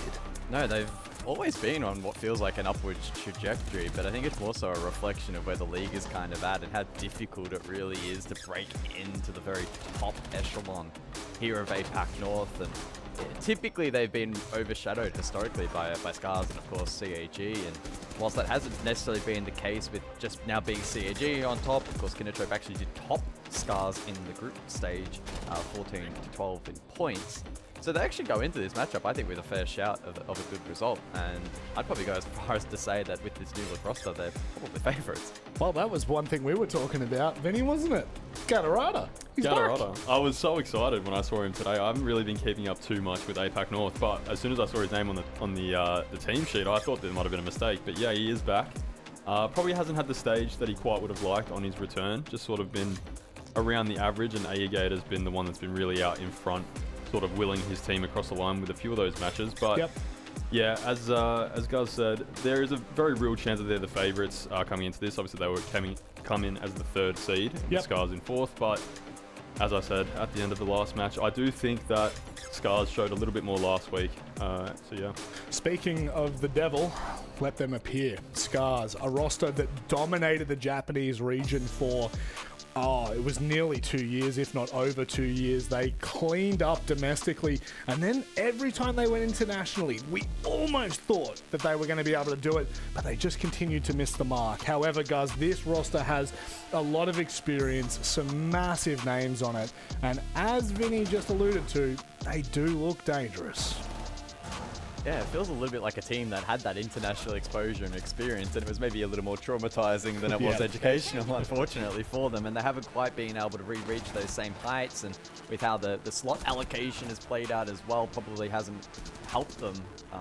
They're an outside chance to make EWC. They're probably not even the favorites for this particular matchup. So we'll see if Scars can dig deep today, because they do have the skill and the depth if they play well to get a result here. It's not clear cut. It is, and that is always the permutation with most of these teams in Japan, honestly. Like, I would say 80% of the time, they play well.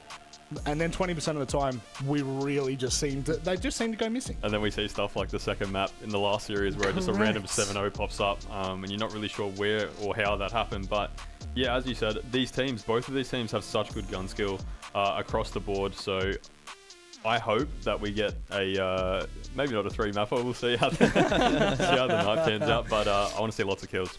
I know it's been a while since you've been on the desk, mate, but unfortunately you've just jinxed it, and we are going the full 3-mappers here. Speaking of the 3 maps, Chalet, Clubhouse into a lair. Now, if we kickstart looking into Chalet, Scars have not played this in the last 6 months.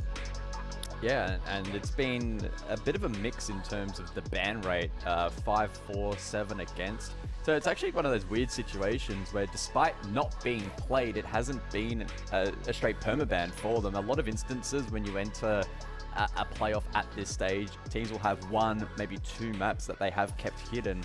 Most of the time, in most circumstances, it will be that they have been the ones to initiate that ban all, or at least the majority of occasions. So this is a really weird occurrence where the majority have actually been against them. So teams perhaps fearing Scars on this map, and they get the benefit now of hiding it.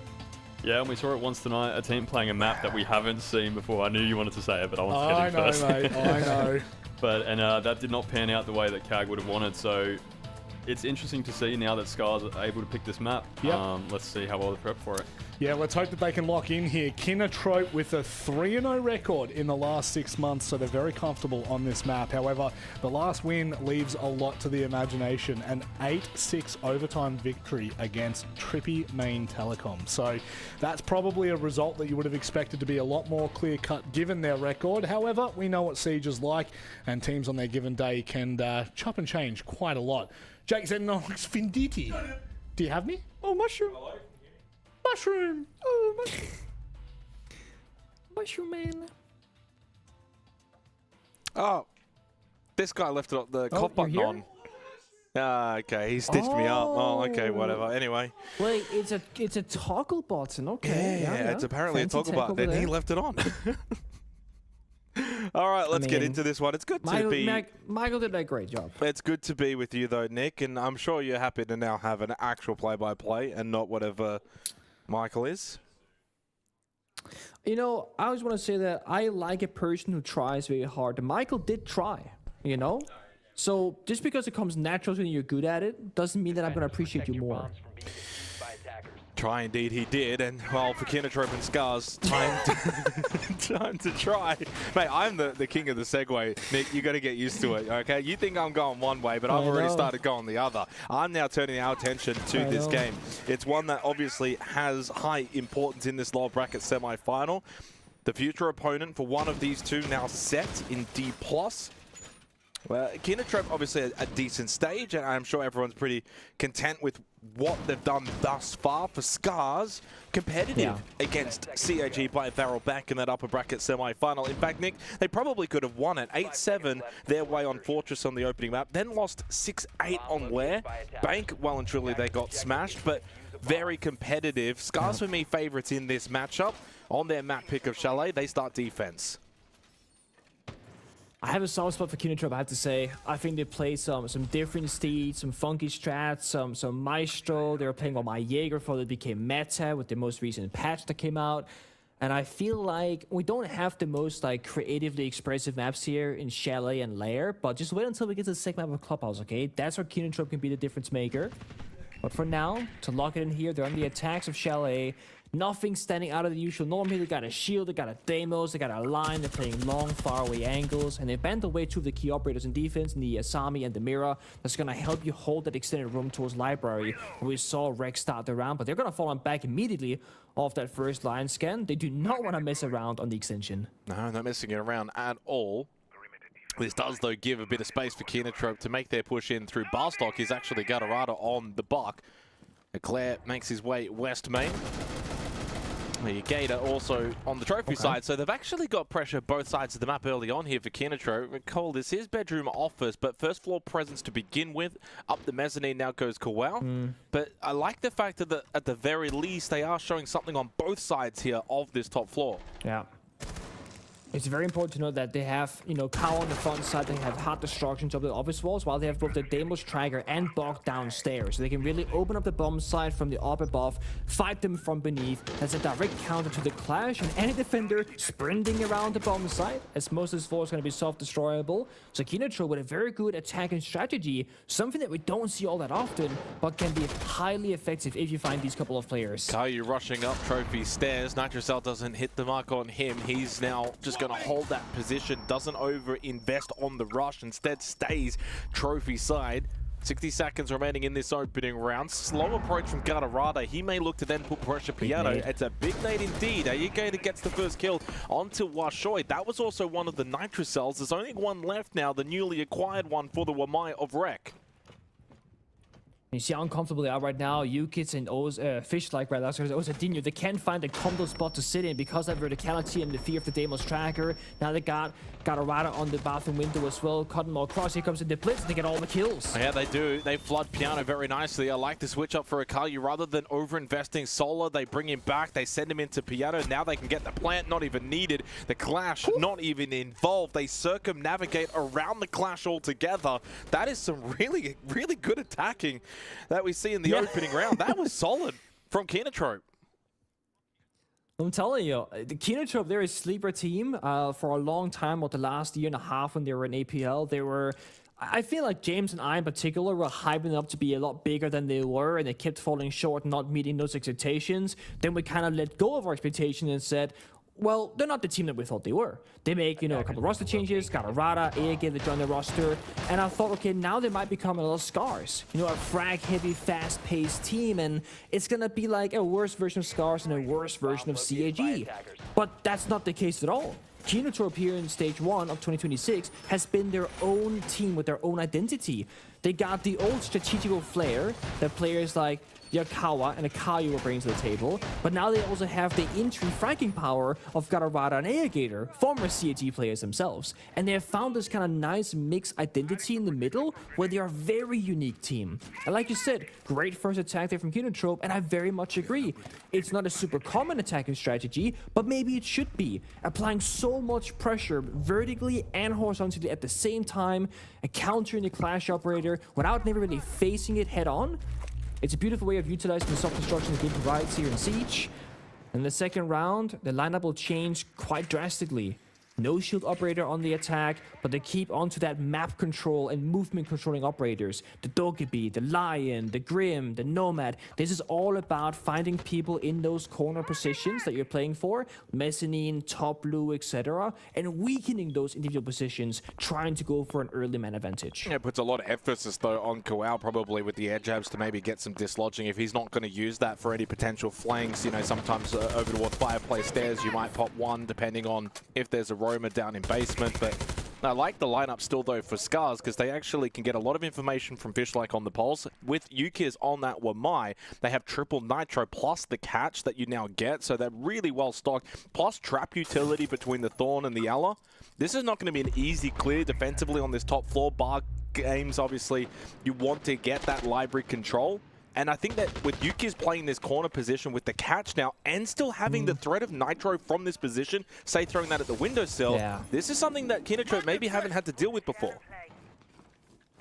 Yeah, at the very least been a very long time, and I guess that actually dates how old the roster is, so you're right, maybe never in their time as a roster. So they got a bunch of throwables though. Air jabs, flashbangs, smoke grenades, maybe a Twitch drone get in the mix and clear some of those magnets as well. Library is a bit of a no man's land. Yes, you have Yuki stuck in the corner, but outside of that, no one can really exist in that space. Kinotrope just holding angles, waiting for Scars to make the first move, but they're being very patient. No one is overstepping. Yuki still holds library control. They still have Reg and Mezzanine playing that Warden, and the more time you spend right now waiting, the more magnets Yuki will have as the Wamai. So the timer is actually against Kinotrope right now more than ever. They gotta start making that first push happen.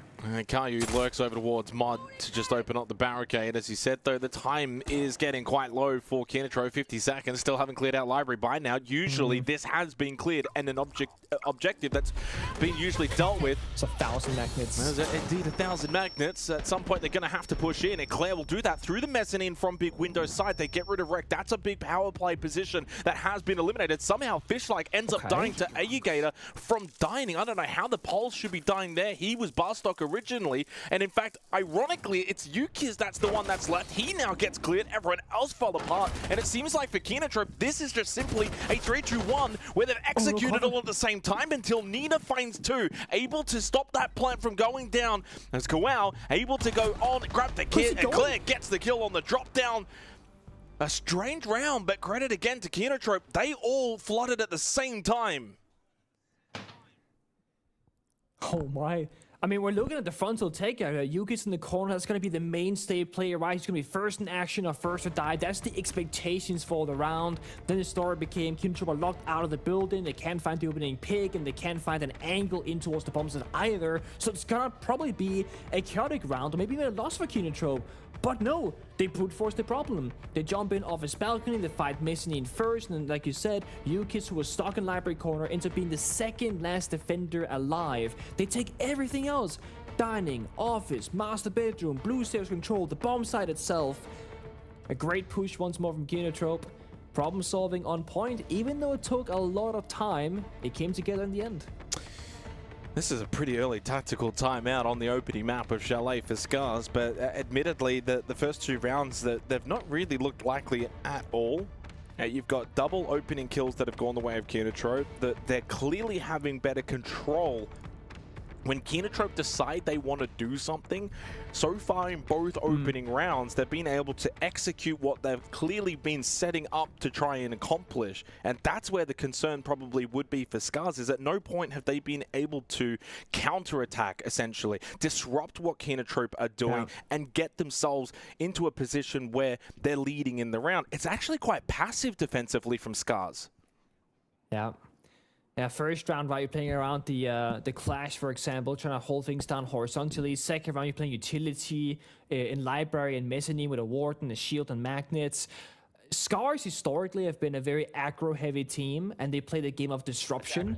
And if you're looking at Kinotrope's current attacking style, they like having 5 attackers alive, different gadgets, different angles of attack, and they can just leverage that and say 3, 2, 1. We know what we're doing. You have no idea what we're about to do to you.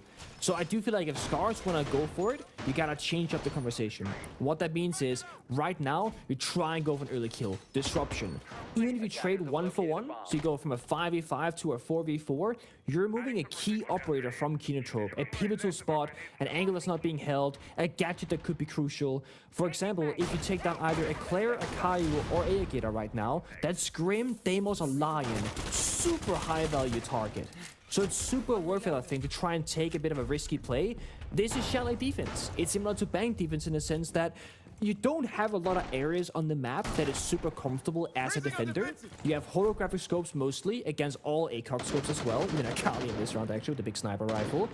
So you do have to go for some acts of desperation at times. And I don't think Scars has shown that to us yet. And I'm curious how many more round losses it's going to take before they try and go back to their old usual ways. Well, they're playing a full trap-centric loader in this third round as they go back to bedroom office. Wamai is the only operator that they've kept the same from that opening round. And it does mean that, you know, you can throw your Charisma Mines, you can place your Vulcan Canister, you can throw out your Razor Blooms, and then you can be aggressive. The trap utility then is already placed. They can keep some of it in pocket, which I think is smart, depending on how Kinotrope want to be pushing in. Fishlike does find that opening kill, so a little bit better again on the roam. It's interesting they've kept 1 Vulcan Canister, they've kept 1 Grismite, they've kept 1 Razor Bloom, so they've made sure that they've got a little bit of something. If they do need to change up how they want to use some of this utility, that they've got all at least 1 piece each. But the fact they get rid of the IQ is quite important in this round, considering how much utility they do have for the IQ to get rid of. Also, the position that IQ is playing from trophy window, because the way you take downstairs control is you try and find the gap. West main window and trophy, there's going to be a gap at one of those entry points, but because Aegator dies early, now a Claire can't into the building. So somebody else has to rotate on over, or a shot just jumps out, makes the play happen instead. This is Scars taking that aggression to Kinotrope, disrupting them from attacking. They've accomplished that. Now, in the perfect world, you fall back, you play the crossfire, you play the discipline, because on paper, the only way to lose this round now for Scars is if you give individual 1v1 gunfights to Kenotrope and you lose them. But this is literally what we were talking about, Nick. We needed to see this from Scars, and out of the timeout, this is what they bring. They bring a little bit more aggression, maybe a little bit too much, but it's worked. You know, I wasn't insinuating they needed to start doing jump outs. I didn't insinuate that they needed to start playing to that level of aggression, but it is good to see from Scars that they're trending far better in the right direction, and it does pay off this time. And I agree with you. This is where you want to now, with 50 seconds left in the round, you don't need to keep going for jump outs and playing and stretching the map. Just fall back, play the site, bedroom, office. You can stay tucked in, force Kenotrope to have to force themselves into the site. Even still now, Wishoy is clearing out games. It is Rack that gets the kill onto Eclair, and this is turning into Scars' round very comfortably, doing to Kenotrope what Kenotrope did to them back in the opening round on this same site. Means for Scars, they will get their first round. It's just a matter of, will it be flawless? That's probably the only question. Gatterite, we never really saw this Kali get to play at all in this round. In fact, really for Kenotrope, because of the disruption from Scars, they didn't get to play their attacking strategy. That's exactly right. And it feels like right now, I was going to say that we lost the server, but we didn't. Seems like right now Kenotrope are more talking amongst themselves in the server than actually going for a round win. They'll get a kill each, because those guys are feeding them these kills, walking in the direction, want to end the round earlier. Kenotrope are also known for this, actually. When they're in a round is lost position, they will call a, so to speak, fake tactical timeout. They'll just AFK in the server, talk amongst each other, and hold an angle like they just did there, and preparing for the future. They're a very effective team when it comes to utilizing every single second. Wamai could honestly be a target ban right now. I think Wamai, Clash are all very high in value. Curious if there's going to be a curveball in there or not. And for the attack, I frankly have no idea. Clash? Deimos, question mark? Well, the Clash also, well, I mean, okay, so I was also thinking if the Clash had have been left up and the Blitz had have been banned, you would have been in a situation, no Blitz, no Monty, and Clash available, already shown in that opening round. Intriguing, as you said, the Thorn has been played, and, you know, interesting when Thorn kind of got buffed a while back. Thorn was in and out of the ban list every now and then, but certainly not recently. That is a strange one. I'm not too sure if that's just to try and weaken the overall trap-heavy-centric lineups that we're seeing from Scars, so they want to take away the Razor Bloom shells and not have to deal with the Thorn. Thorn's got a really good gun as well, and Deimos is, well, Deimos, it's a pretty self-explanatory ban from Scars. Yeah. The thing about the Thorn is, it's a very unique trap operator in the sense that it is, okay, not literally, but in the most realistic way, it's the only trap operator that can actually get a kill and has like a lethal threat. Sure, like a Frostman can jump in, get injured, you probably die, but it's much easier to find it with the drone. You jump in, you look down, you can shoot it, etc. The Razor Blooms can be anywhere, in the small nook and crannies, in the ceilings. It can hide in any of those like the destructible areas, etc. And if it's paired with a barbed wire or any sort of slowing effect, it will do a ton of damage and give you that limping effect where you can't sprint for 12 to 15 seconds or whichever. The Illimine, yeah, it's gonna give away your location, it's gonna blur your vision and take away your game sound. The Goya Fire is gonna make you not push for 20 seconds, but you're staying alive. Kenotrope, they're very much putting an emphasis on, we don't want to die to unnecessary gadgetry. We'd rather deal with clearing out the util to go for a plant, or to only be slowed down when it comes to the push, not die when we go to the push. So while it's surprising of all the trap operators, I agree with you. I think Thorn might make the most sense in this case. Kenotrope also is in a huge shield team that hasn't been brought out this round. Aegeta goes down the buck, losing a bit of verticality, but they're doubling down. They also have Kava on the ram. So as long as they can go for the roam clear top floor, which will be more tricky now, they still have the right operators to get the job done. We have gone basement as well here in this fourth round, which I feel like over the years has slightly gone out of favor on Chalet. We don't see it anywhere near as much. And I'm going to be honest with you, Nick, I'm starting to not trust my tracker because it's saying that it's not been played this stage. I refuse to believe that, surely. This can't be the first time we're seeing basement in APAC North. Sending a payload. But it's not impossible either, because again, it's not really like completely meta. It's not something you see as often these days. And with that pick onto Aegeta, you can fall back, play site, 90 seconds, you got the shockwave batteries, keep the wall reinforced, you've still got gas babes. They're almost playing this almost as if it's a time denial. Gas babes, keep them at bay. Gatterada's just kind of poking outside wine, clears out boiler, doesn't spot anything. This is turning into a bit of a frustration round for Kenotrope. They have almost no hard destruction either, just the can openers on the Kaio, on the Striker, so they have very limited options for their attack and approach. So I guess down the main staircase, Kaio will go. Knows that a player is stuck in the corner. He was thrown down just a second ago. Got out of dies, and so does Eclair. Kyle finds a trade, but it doesn't matter. It's a 2v4 with 6 seconds to go. And Kinotrope have no way into the bomb side. No, this is looking as if it's going to be a tied-up scoreline at 2 apiece, courtesy of Scars. Going to basement, finding a result. It started with Wreck. Got that swing kill onto Ayugator. And that meant as well the floorboards couldn't get opened up anywhere near as much as if that skeleton key was to be useful throughout the majority of the round. And this actually feels like deja vu from round 3 on Bedroom Office with 2 left alive for Kinotrope, where they're just going to sit still, see if they can maybe find someone, let the round time out. But for Scars, I mean, we got to give them props here, Nick, as after the tactical timeout, back-to-back, the one in a way in which we wanted to see them play, which was a bit more aggression, and it's got them into winning positions in 2 rounds straight. Exactly right. It is back to the old Scar ways. But this is now where Kinotrope have to adapt Leo, themselves. Their coach. It is. It's a matter of now either matching the aggression and, you know, taking, you know, the fast intra operators, maybe get a shield in the mix, or do the opposite. You slow down a little bit because they're solo jumping in windows and taking map control and just losing their individual gunfight. So instead of trying to take all the map control at once, you can send 3 people with a guy droning and take, let's say, trophy, right? You get that, either you take the kill or you force Scars to fall back because they feel all that pressure.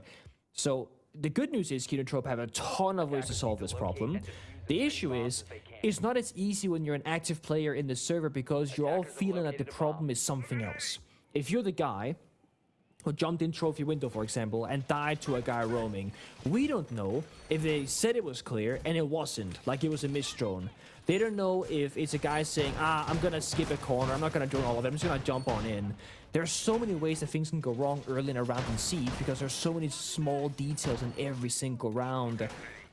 For Kinotrope, in the most simplest of ways, I would love to see a shield get picked up for one of these final 2 rounds, just because it simplifies the gunfighting aspect of this. And we're looking at Scars right now. They want the fights. They're taking operators that are very comfortable in doing so, but they're also being smart because they are playing operators like your Ella, which is a huge shield counter. And perhaps because that Kinotrope don't feel comfortable going for it because they don't have a typical shield player. You know, the only round they have not played Ella was the opening round, and Blitz was brought in that round. And if you recall, Nick, that was the trophy clear into the piano clear. The Blitz was doing whatever Akayu wanted to do with it. And then since then, credit to Scars, you know, they've played, okay, they've said straight away, you got one. You got one where we didn't bring any trap utility. Look at that opening round. Smoke, Kaid, Valk, Clash, Wamai. Nothing like what we've seen now from Scars since then. And hence why Kinotrope aren't then bringing the shield. This is, by the way, the 3rd straight round that Ayugator's been the opening death. And on important operators like the IQ and the Buck, and now the Ace, you lose the hard breach. You do have secondary openers with Eclair, but that's not going to be all that useful in certain positions here on Bar Games. This is looking really good for Scars. They have completely turned it around since that timeout. They're clear on to go into the basement, use the Ace Selma charge to open up the stock wall in that basement staircase, and therefore maybe try and hit the bombs afterwards at a Grim and the Capital. But plan A is completely dead now because Kinotrope quite literally cannot reach that wall any longer. So now it's extra desperation, we're going fishing, or going hunting for a kill. They're outside the building, a library balcony, and they've already spent half their Grim Beast, more than half now actually. Final Tishro Beast in the hallways right now as well. 1 fire has gone, they've gained nothing with any of this util. They still have a Mind Magnus upstairs. They still have a player on mezzanine. Oh, Caillou snuck in. He's completely snuck through. Okay. Scars have just left a huge gap on this top floor. Wreck able to get the kill onto Eclair as he was able to take over Barstock position, watching big window, big damage onto Kawau, just barely stays alive for both of them. Caillou, who started it all off, finds a huge 3rd kill onto Wreck and leaves it down to Nina in the 1 versus 2. So much time still left in this round, but Kawau, he puts an end to it. What a strange one. After that opening kill for Scars, I felt like they were well set, but they just allowed Akayu to walk on through. Somehow top library, through the stairs, got the kill through the hatch, and you've got to be scratching your head if you're Scars. They have 3 different defenders that could be watching that angle, right? A player in stock downstairs that can watch the window jump in from library, a player in the blue staircase, and they had a 3rd defender somewhere on mezzanine right before Capital got those couple of kills. It's very lucky for Kinotrope that they realized that, hey, this is actually an FPS game. We can't just go for kills and hit some headshots. And that's the thing. When Kinotrope are forced into a position where they cannot play strategy, they have been really strong in the gunfight area. But they only choose to go for that when it's necessary. It's their last resort, if you will. You do have players like your Aegit and Garavara who are a bit more of a loose cannon in the server, and it's how Aegit has died 3 times in a row, like you said, IQ, Bok, and Ace. And if you can just fix that one weakness, Aegit dying a little bit too early, it can actually solve a lot of their problems. Well, I've gone back and had a little bit of a look here on my telestrator on the right monitor, Nick, and it's very intriguing. So at minute 42, 5v4 on Bard game, Scars basically just gave up top floor. Like, it completely gave it up. For some reason, Nina's over at, like, Master Bathroom across the other side of the map. Yuki's by himself, Library Stairs. And then 2 players in Bar and 1 in Bar stock. So it's a positional error from Scars that costs them. They've quite literally just allowed a Caillou up through Library, gets the free kill through the hatch. From there, Library Stairs, Yukis is by himself and not expecting it. Scars kind of threw that round with their own positioning, and now heading into round 6, must win Bedroom Office to tie up the scoreboard. That's a tough one. And look at that. Speak of the devil, and he shall appear. Aegit gets the opening pick this time onto a Shoy. It's that Nemesis hunting for revenge. And it's going to be the glass as well. Now, they have shown the operator of glass since he got the pick, so it's not going to be a surprise factor later on. But I think just going good for the opening is going to be all that matters right now. They get a ton of map control with that. The Scars now feeling that pressure to make a play elsewhere, peeking out the windows, walking down staircases. They recognize that the bomb site itself is quite vulnerable to this attack. We also there's a Capital in the mix, the Bok verticality. Scars need to go for disruption. They need to try and find these picks. And Kinotrope, they got to use their drones a lot more accurately this time around. Make sure that nobody's going to get flanked. Well, I mean, you say that they're going to go for these picks and try and find these kill sneaks, but, you know, if you're roaming around on site, look at the 2 operators, the Glaz and the Kali that are watching these angles. You've got to be so careful moving around, really, as a defender. I think for Scars, there's 90 seconds, 4v5. I mean, if they can bide some time, maybe Kinotrope will spend a little too long on these longer held angled positions with the Kali. The Glaz is at the moment down in basement, so not really a factor for a top floor site. Not the end of the world right now for Scars. No, we're missing the Bok right now. If Bok was downstairs in Trophy and breaking their floor part a bit more, they have a player on Solarium Rappel and Kali on the rooftop. Yuki should just be a dead player, but... Oh no, here comes the gap maybe. Okay, they see the player beneath, so Bok's not just gonna jump in and die this time around, but they gotta get someone else to help him. We cannot 50-50 this gunfight. Akayo's in Trophy window. They do have the 2v1 potential, but like you said, time is gonna be a problem. 50 seconds, and most attackers are still only now I don't think entering the building. Aegator knows where Nina is, by the way. Aegator's just pushed out West Main. Nina in Dining, well, now does turn around and take the fight as Nina got that kill and the second. Nina's position has worked out for Scars. An off-angle hold down below inside Dining as they started to make their way over towards Trophy, and Nina finds a third. He's gotten all 3 now in the round for Scars. Desperately in the final round of this half, Nina makes a big play. He repositioned. They had no idea as to where, and he completely surprises them, and Gadarada, who's been holding outside the map all round long, is still outside the map. 10 seconds. They've completely run out of time. They don't have kit. 2v4. This is done. They cannot win this round. Scars will tie it up at 3-all here in the opening map of this lower bracket semi-final. Big response from Nina and Scars. We are tied 3-all. A critical last round for Scars there. Not going to say they'd be on the ropes at 4-2 by any means, but it's not a good look going into the second half if you can't bring that back. And they bring it back from a 5 versus 4. Nina, who really hasn't had the biggest impact all game, somehow in that round just flicks a switch. And that's the thing, these players in Japan, mate, they go mental. Especially Nina. I mean, had such an amazing group stage and really turned it on. And we didn't see a whole lot from them throughout the first 5 rounds.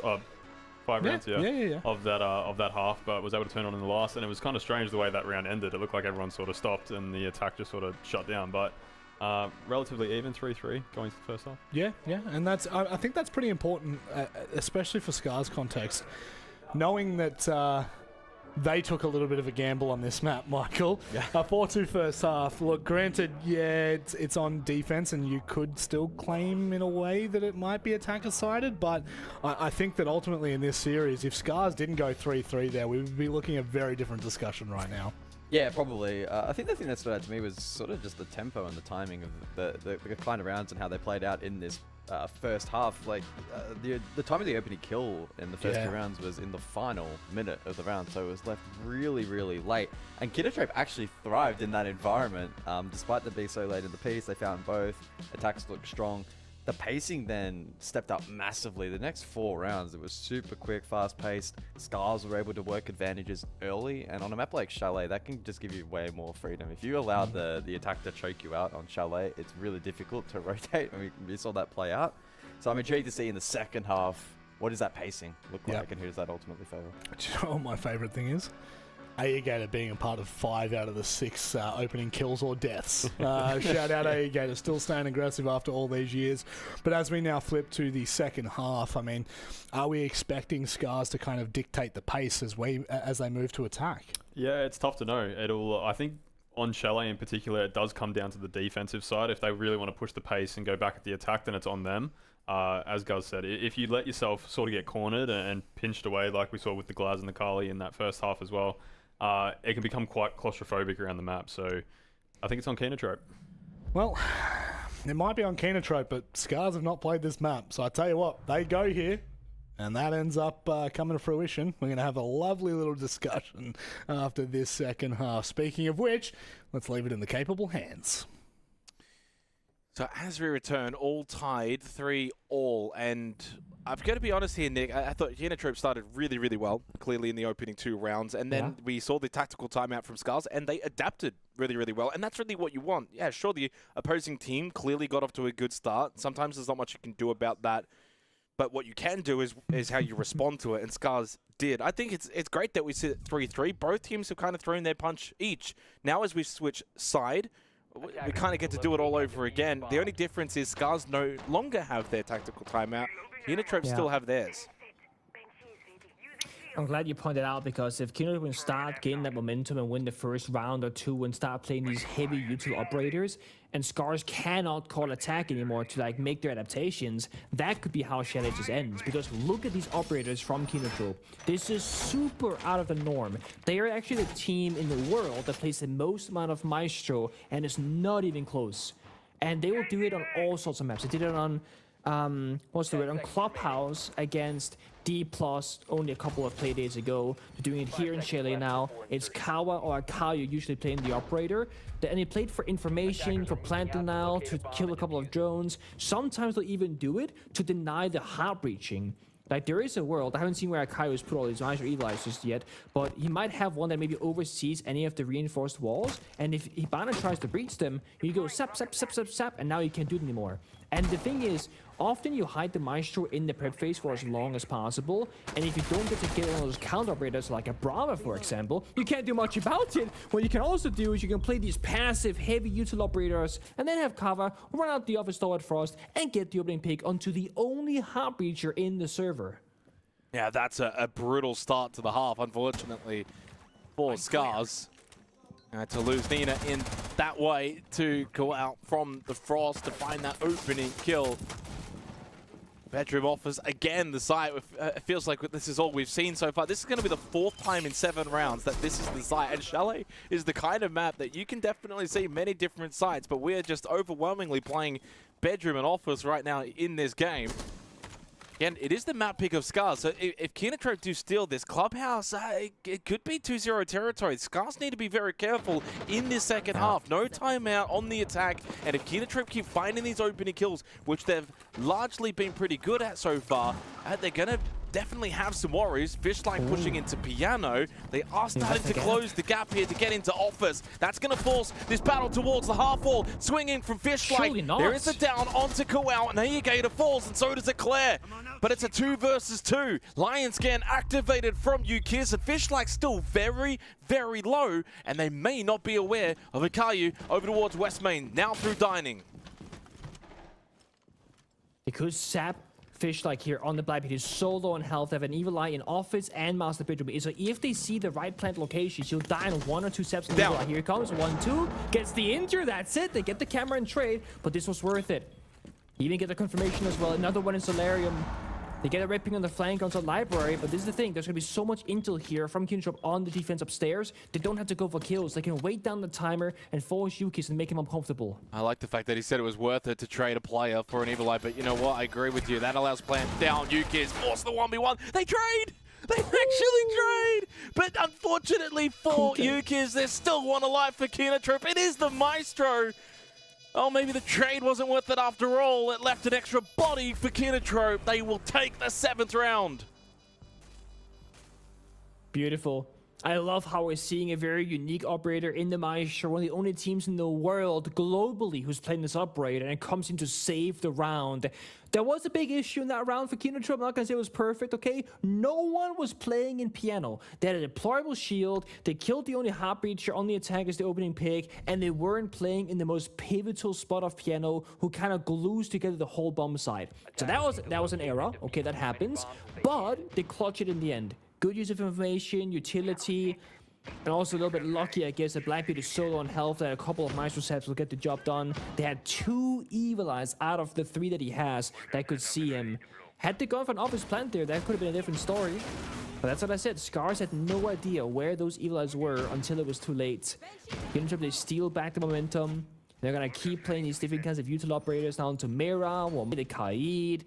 They're trying to lock Scars into playing these anti-util operators. Your Twitch, your Brave, your Thatcher. Operators that can make you weaker in the killing department so that the gunfights of Kinatrope will have more success. Because imagine this. In this round, you're up against Thatcher, Nomad, Twitch, Hibana. Nothing really too scary, right? Almost no lethal utility. That could have been a Deimos, it could have been a Blitz, it could have been a Finger, it could have been things that are much more scary in the gunfight department. So Kinatrope are forcing themselves into an advantageous position on a map that usually doesn't lean that way for the defenders. Yeah, Kinatrope look like they've probably... I know it's only 4-3 on the scoreboard.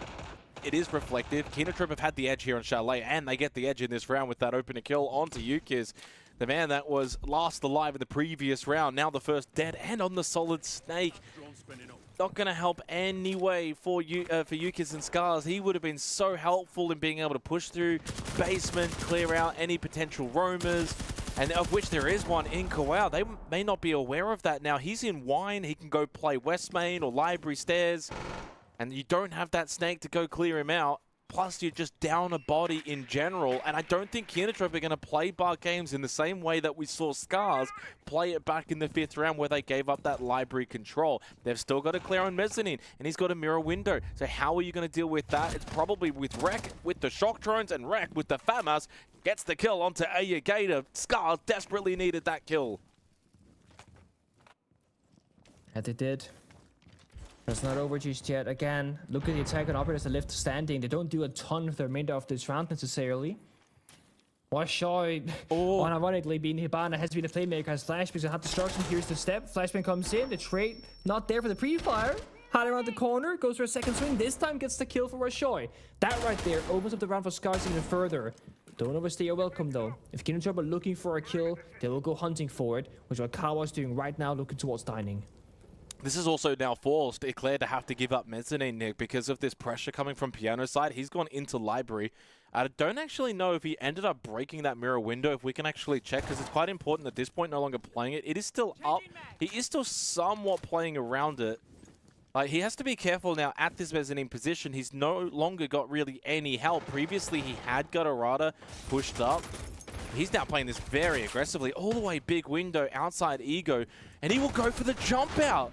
He did not need to make that play, and Washoy is quick to react. Scars suddenly have a lifeline back into this 8th round. They've got a 2-player advantage. The only downside is the time with 28 seconds left. Still double nitro for Kinatrope and Kawau and Akayu, but Scars can flood the site. They've got the numbers.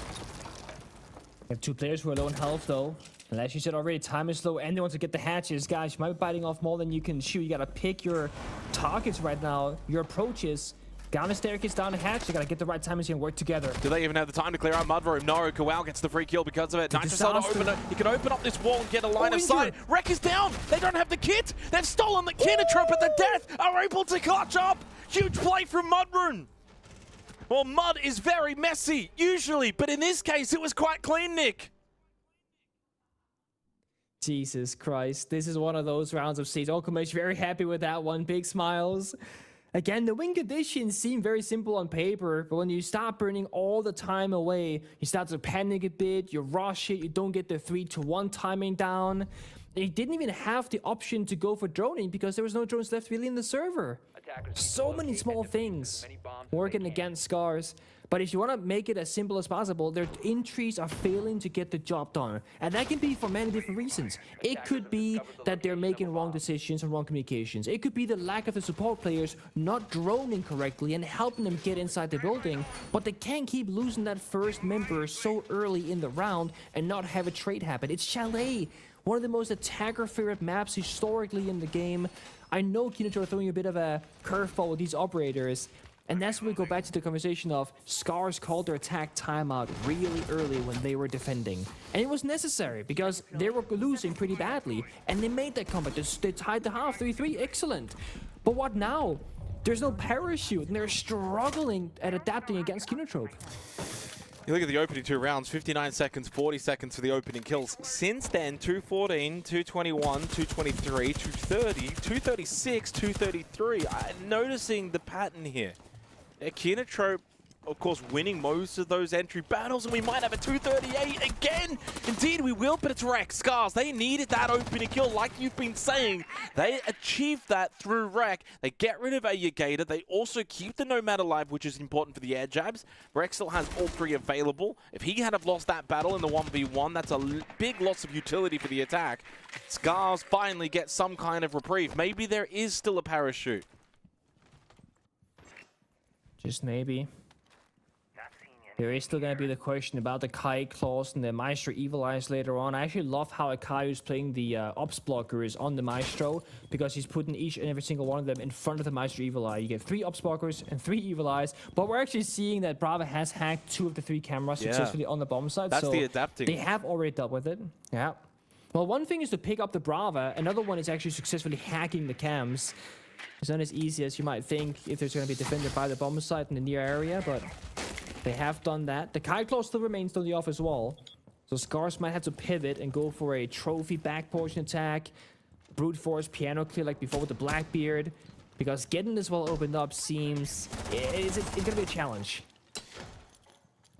Those Evil Eyes, of course, are dealt with, though. It does mean you can get a little bit more aggressive with that bullet hose and be more active rather than, say, lurking. Wine, Claire, that's as free as it's going to be. But then Fish-like good turnaround reaction on the Blackbeard to get that kill. Unfortunately for Scars, they've just lost all the other battles. We only saw the one winning battle from Fish-like. Everyone else losing their isolated gunfights. Does beat out Kawau and almost got the kill onto Gatarada. Gatarada needs to play this smart and run. Run indeed. Can't take this fight. Has Akayu for cover from Solar through the doorway with 50 seconds. He is still on cam. For some reason, comes back to check the doorway. They can still get this res, by the way. Kawau's clawed back into closet.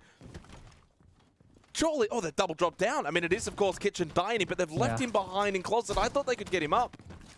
I think they were trying to for a second there, but they didn't like their odds when they started getting low here. Got around 1 point of HP, so 1 bullet will do the job. We gotta so hide. Right now, Fish-like is trying to find the information, but they're hiding. Yeah, 1 in trophy, 1 in basement. They're so far apart.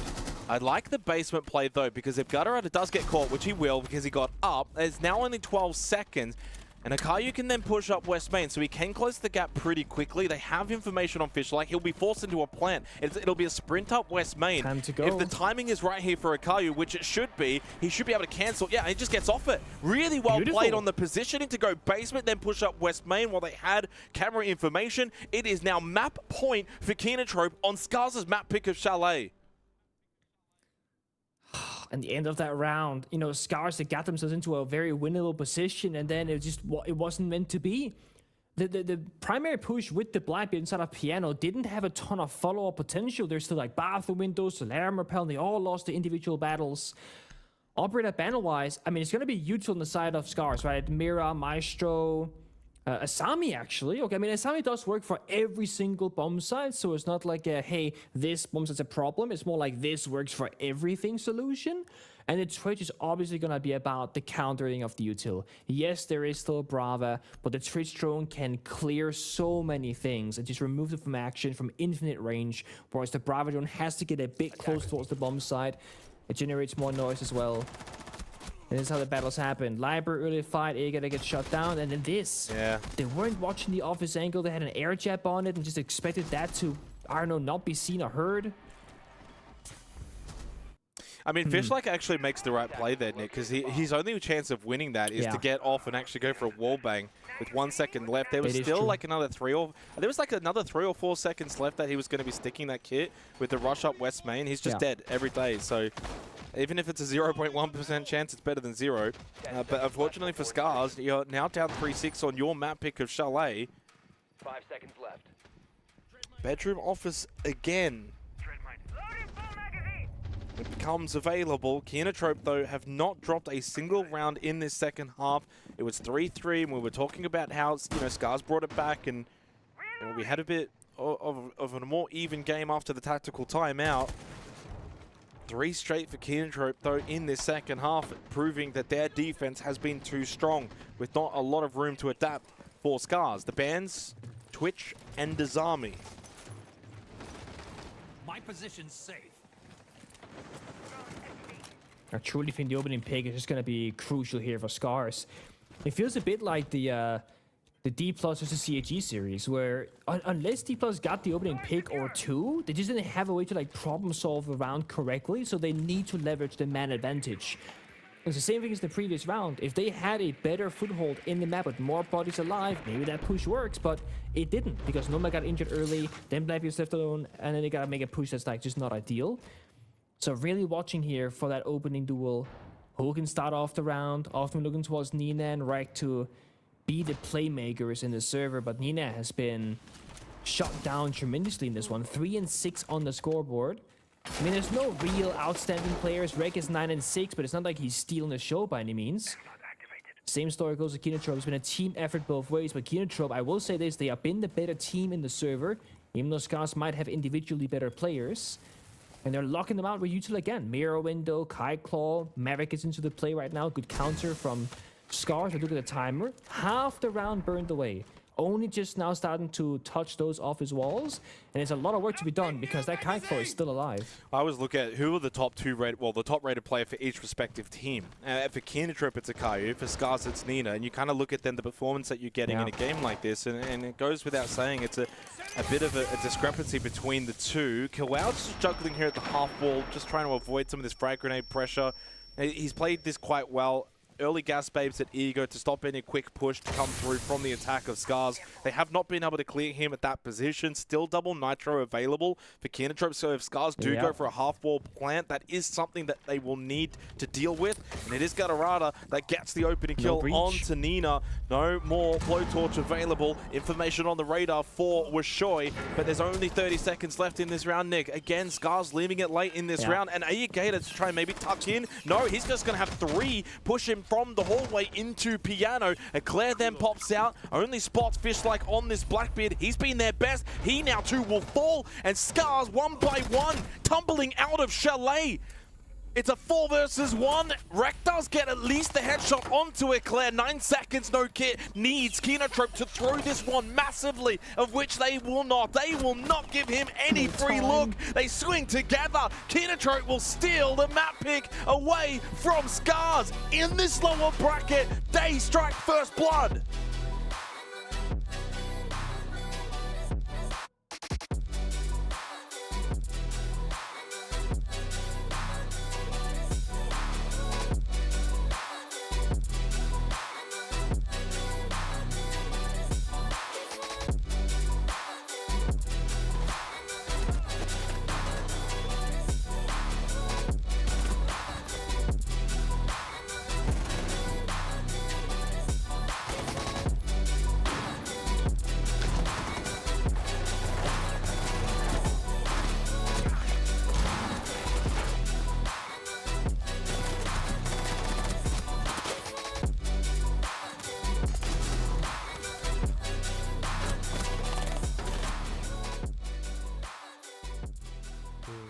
팀에 새로 합류했던 저랑 그 샤일이 일단 성장 그 팀의 수준에 맞추는 게 제일 급선무였었고, 그때 이제 점차 몇 개월씩 하면서 이제 실력이 어느 정도 괜찮아졌고 이제 팀과 잘 어우러지면서 로컬 대회 지역 리그는 다 이겼고 인비테이셔널 딱 진출을 결정 지었을 때는 다들 엄청 좋아하긴 했는데 막 그렇게 놀라진 않았어요. 막 우연에 의해서 진출되거나 그런 게 아니었기 때문에 꽤 자신도 있는 상태였고, 그리고 인비테이션을 가서도 이제 플레이오프까지 진출은 했었어가지고 다들 뭐 기뻐는 했는데 막 엄청 놀라진 않았다. 그런 것 같아. 인비테이셔널 그 파리에 도착해가지고 연습실에 가서 스크림을 하는데 이제 보통 아시아 같은 경우에는 티어 2, 티어 3까지 가면 이제 너무 실력의 차이가 많이 나거나 크게 도움이 되지 않는 경우가 많은데, 일단 티어 2, 티어 3 스크림을 유럽에서 해봤는데 저희보다 잘하거나 너무 다들 잘하는 거예요. 그래가지고 일단 그게 처음에 놀랐고, 그리고 이제 저희 반대 그룹 대회에서 이제 그 팀과도 스크림을 해봤는데 이게 딱 처음에 느꼈던 건 진짜 그 보이지 않는 벽이 있는 느낌이었고, 그래서 되게 흥미롭고 재밌게 했던 것 같아요.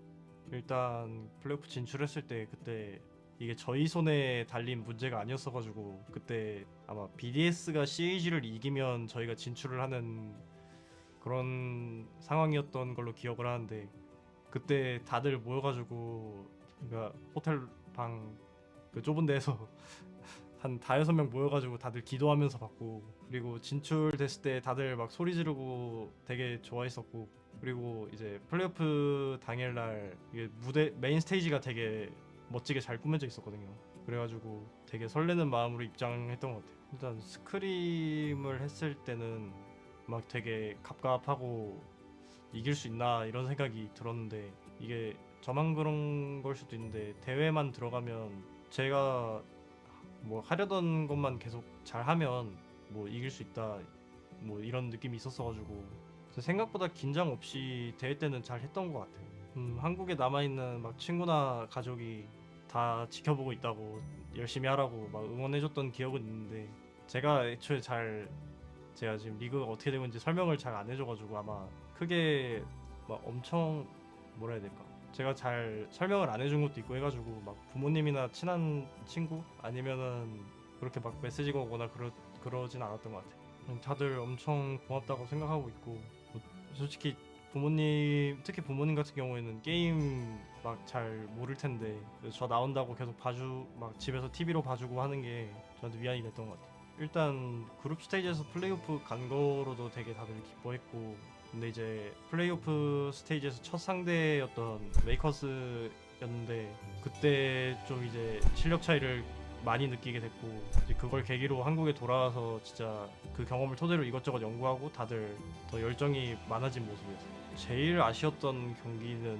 그룹 스테이지 때 그 다크제로 상대로 먼저 5점인가 따냈었나 그랬는데 이제 8대6으로 아마 졌었던 걸로 기억하는데 그 경기가 제일 아쉬웠고요. 특히 제가 조금 활약했던 경기이기도 해서 더 그렇게 생각이 드는 건지도 모르겠는데, 그거랑 같은 그룹 스테이지 경기 때 G2랑 했었는데 제가 클러치 한번 못한 것도 아쉽다고 생각하고 있고, 좋았던 기억은 아마 클럽하우스에서 7대4로 페이지를 한번 이겼었던 것 같아요. 그게 좋았던 기억.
Well, that one looked like Keenatrope just kicked their shoes off, played some lawn bowls. Looked pretty easy, didn't it, Michael? Yeah. They might send Scars back to the retirement home as well for a bit more balls after this one. I think they might. Because they just couldn't keep pace. That second half, again, we talked about the tempo and the pacing in that first half and how it was a little bit up and down, while it was consistently super quick in that second half, where Keenatrope aggressed, found an early advantage, often within the first like 30 seconds, 45 seconds, really early on in the piece, and Scars unfortunately not tapping into a plan B. Setting the pace, I think, is the best way that I would put it. Keenatrope just seemed to have a real firm grip on that game, and that was what we were saying at the end of that first half was, well, if Scars don't really push this to a decent series, if they don't win the series, we are going to end up asking the question, was Chalet the best pick for them? Yeah, it's hard to know. Scars found the most success on their defensive half when they were pushing the pace and they were trying to find those early engagements, and Keenatrope did the exact same thing on their defensive half, and it worked out really well for them. I think one of the biggest differences was probably their op selection on their defensive half as well.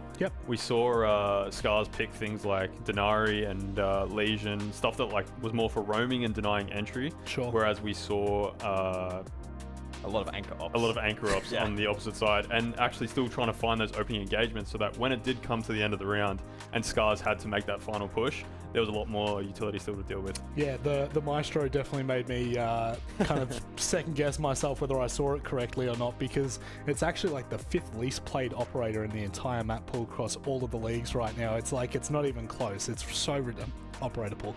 I'm really going crazy tonight. But moving across to Clubhouse now, something a lot more structured, something that typically I think, actually, funnily enough, has never really been well representative in Japan because of the fact that they are so aggressive, guys. But this map does open up a lot of avenues. It does open up a lot of discussion points from what we took from Chalet. How much are we going to see those early engagements take an impact on these mini games that we talk about? Yeah, that's the thing. It was really quite costly for Scars on that first map, but when you consider Clubhouse, if it plays out in the expected fashion, it's really difficult, especially for the defense, to fight early fight or to force early fights. It is possible, but it's really high risk if you want to be fighting, the likes of Secret, if you want to play strip side, if you want to be peeking from top floor, spawn peaks, etc., etc. It's possible, and we may see it from Keenatrope, but I think Scars should do a better job in being able to shut that down. But if they don't, I would say that it gets even more difficult when you think about Clubhouse. If you have an early disadvantage, especially on attack, fighting back is even harder than Chalet. Yeah. So it's critical for Scars, especially tidy up the early round and try to go through that checklist. Yeah, I think guys hit the nail on the head there on Clubhouse in particular. Basically, every attacking operator is so vital to a round win. So if you lose one early, it becomes really difficult. All right, well, let's lock in at the moment. Keenatrope really showing why they have been the dark horse of the Japanese region for the last 3 or 4 years. You never know what to expect when you get in the server with them, whereas Scars, they're limping in this series. They need to bite back as we head to Clubhouse. Thank you, boys. As we head to Clubhouse, it's do or die now for Scars. They must win the final 2 maps of this lower bracket semi-final. Keenatrope are now 1 away from what would be a repeat match, Nick, against the Plus in the lower bracket final. Don't forget they played each other in that upper bracket semi-final, which Keenatrope got 7-0'd and 7-3, and the only map they did win, which was actually, funnily enough, this map of Clubhouse, 8-7. So clearly they would have to do a bit of a better job, but right now they just want to get this job done and then worry about Sunday if they can play on the Sunday. Slow step by step, game by game. No big deal here. I have to back Keenatrope though. I thought when we saw the map video, it was going to come down to Chalet in my mind. I think Keenatrope are going to be exceptionally good here in Clubhouse. I favors are placed on much more. And I think it was between Lair and Bank actually, the very final map. Was a bit surprised to see them opt for Lairs to the side. It feels a bit more neutral than Bank to me. I also think that would favor Keenatrope actually in current history. But I see they can get it done here. They've banned away the Kite and the Asami, the Grim and the Thermite, so a little bit of wall denying, a little bit of wall breaching. Scar starting on defense. They too will run some utility here, both the Bandit. We're gonna start tricking upstairs, I imagine, and of course the mirror window by the bomb side. They're playing a very layered defense. Start top floor, peel back the layers, in by the side itself. It's all about timing here for Scars. If they can peel back at the right timings and not lose anybody early, they need these 5 defenders alive with the last 60 seconds of the round to go.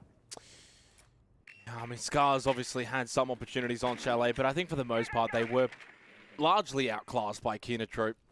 I think Kinatrope definitely were far better on Chalet, but it's a different map, different beast, and Scars at least begin on the defense. Got a rider in through Garage early, but it is just a 5-stack down below for Scars. So Kinatrope's not going to find anyone on this first floor, on this roam. It does mean the Boogie Auto Breach of Koal is going to get some work over towards Kitchen and the hallway. But it does mean we probably won't get the most action-packed next minute and a half. I actually quite like this. You know, I've also been a big fan of playing Clubhouse and watching it, casting it, etc. I love how many small details you see.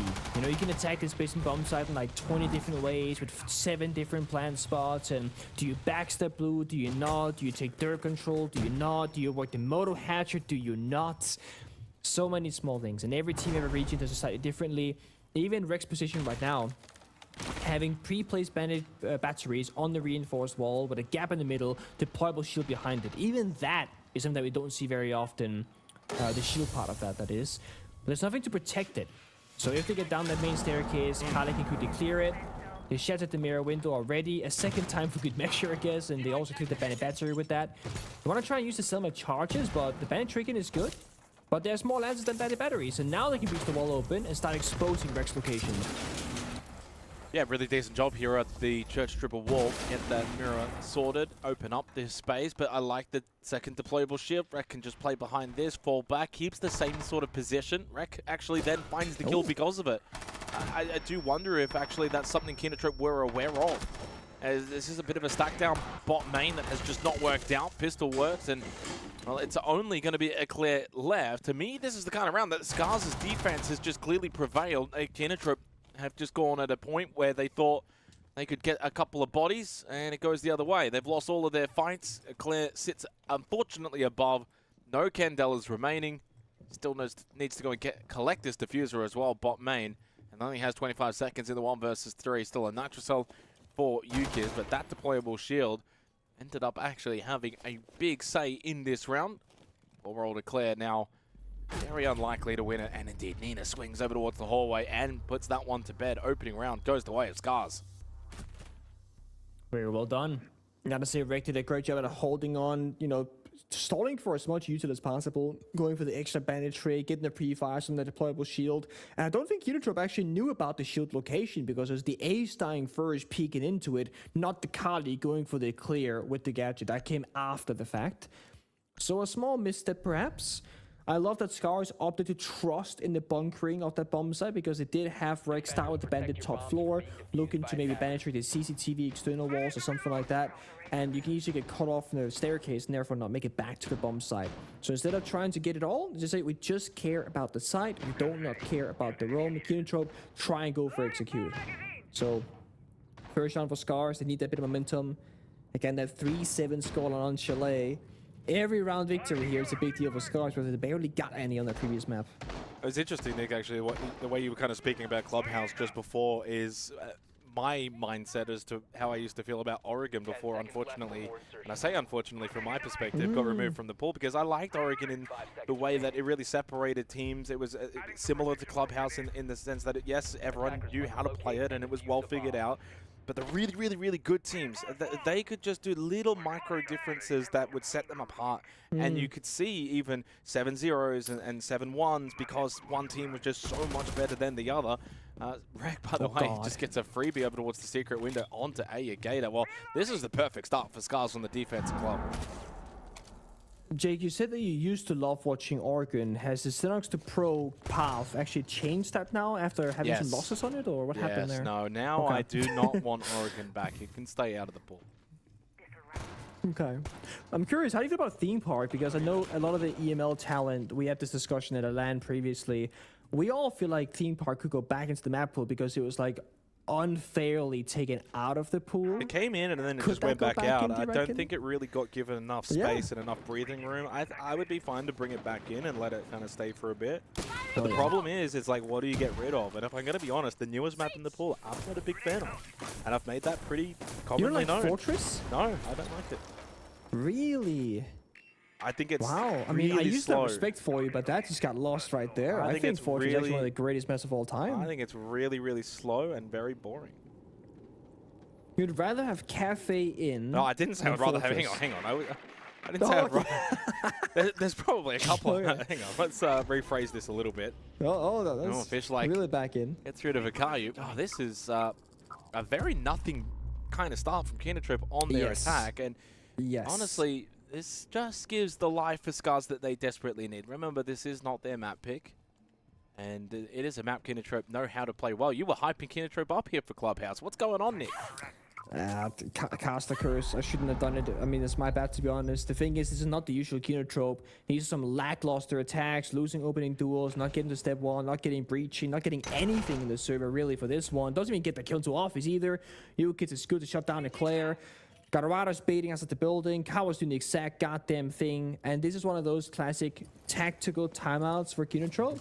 Well, they're not really doing a whole lot in the server because it's 2v5, but they are discussing amongst themselves about what to do, almost taking like a talk without the coach. And they need it, because these first 2 rounds, that is not going to get them a victory here in Clubhouse. They got to change things up massively in the third. I mean, would you just actually take a real timeout after this? 2 rounds in, it's not impossible. You got to play one more. I mean, we saw you gotta see the third operator ban. Yeah, but we did see Scars do it after 2 rounds on Chalet.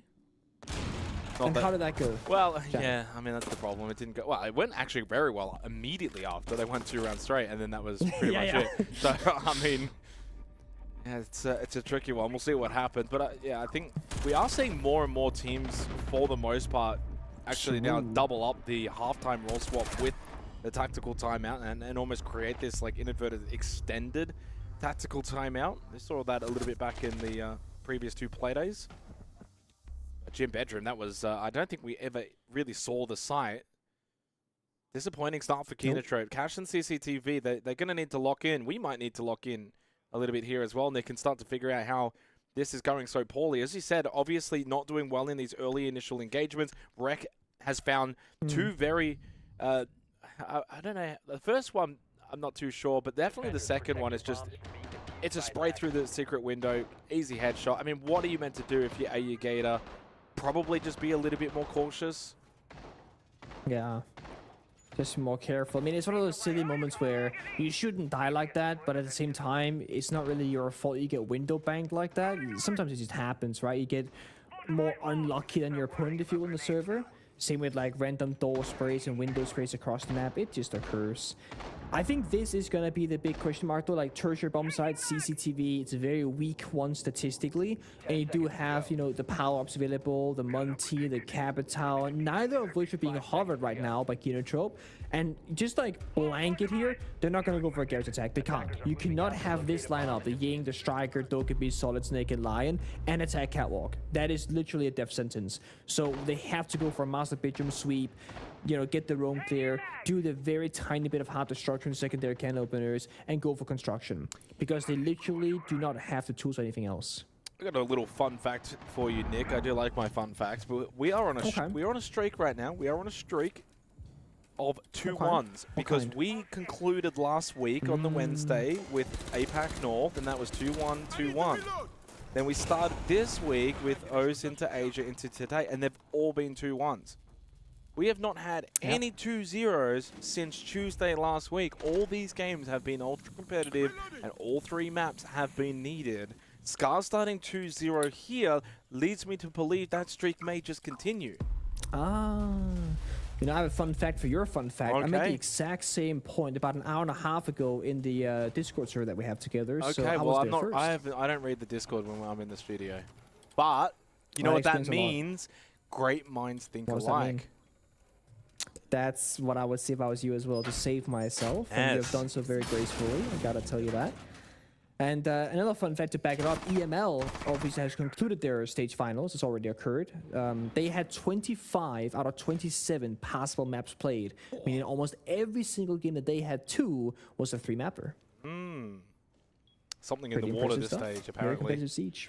Must be I mean, to be fair, this is the most competitive APL I think I've ever seen for all the sub-regions. It's been very impressive to watch, and no one's guaranteed a spot for LAN except for Chiefs, so there's that. Are they aware that Fishlike is actually in this corner? I mean, it's not the most uncommon position to play, but the way they're positioning, here comes the drone of Eclair, now they know. Yikes. It's gonna skedaddle, play between the breach and the door. Can risk going far away, I suppose. That's the fight that must be. There's a headshot right there. Takes down a coin. That's easy peasy. Now plays green box. Jump out the window. Doesn't commit to it. Doesn't find a second. But looking like a rough round here for Kinotrope once again. Yeah, Scatterata falls. Wreck also does go down. 2v3 is not impossible. Quad does find himself very low on health. The Gayu does still have one Candela available. Never mind, he too will go down, and it's looking like 3-0 to Scars. But you said maybe wait one more round, Nick, before that tactical timeout. Yep. I think they might have to go for an extended one. We're into the... They're going to get the bans, probably then I'd say take the tack as well, talk things over. Yeah. Now, admittedly, in this region, as we know with Clubhouse, very defender-sided. We see it all the time in APL. We always talk about these 4-2 splits. You still need to get 2. You're running out of rounds. Yeah. So far, round by round, it's been very dominant from Scars. These have just been nothing sort of rounds. 3 alive, into 5 alive, into 3 alive, with all the opening kills to Scars. At no point have I ever sat here and sort of been like, oh, hang on. Because Kinotrope have never really been in that sort of position.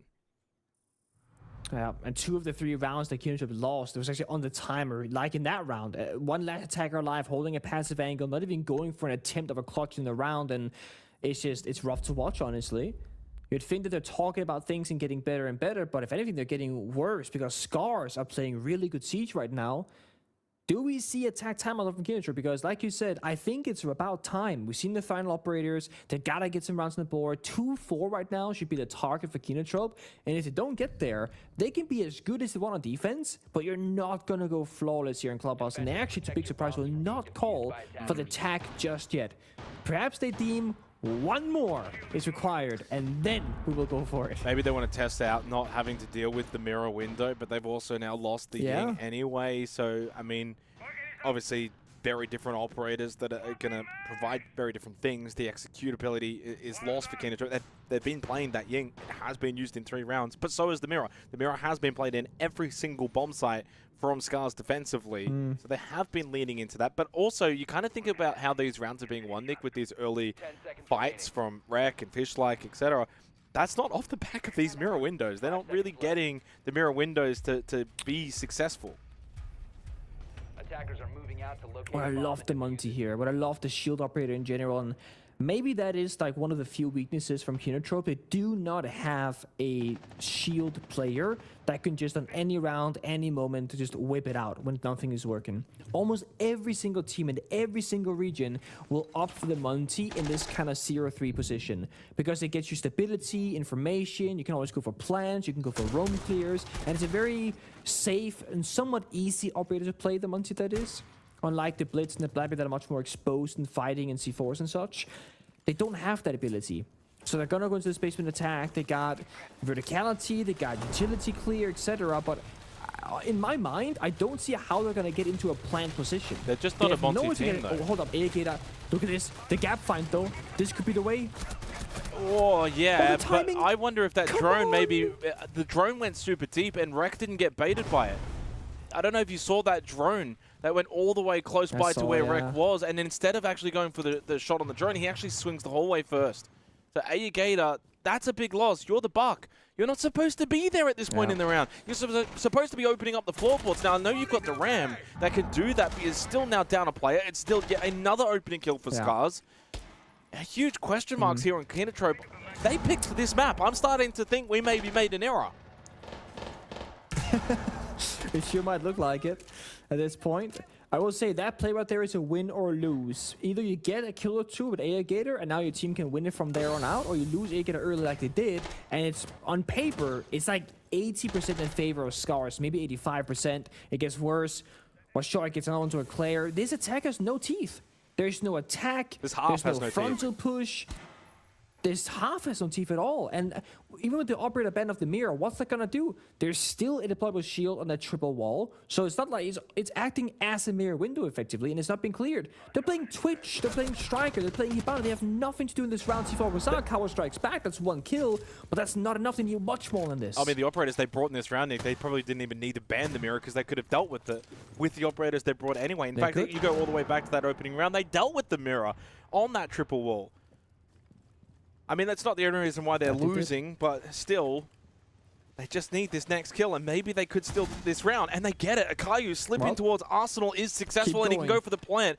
Baits it out first. There is no utility, by the way. Scars actually have nothing to stop this from going down other than pushing up and taking the gunfights. Kawau beats out one. Over towards blue, they have nothing coming in except for Nina, who just swings at the doorway haphazardly. That is a very soft swing, but then Washoi down the hallway. God. The plant will go down. It will be a 1 versus 1 post plant between Akayu and Washoi, looking for their first round, and it's must win for Akayu. He needs to clutch this up in the 1 versus 1, but Washoi seems to have lost him, but now starts to know he's gone over towards blue. Now Washoi has the knowledge, and he also has the shield, Nick. Oh, no. I don't like this he gets off it. Oh, he hits the shot. Oh, no. Washoi.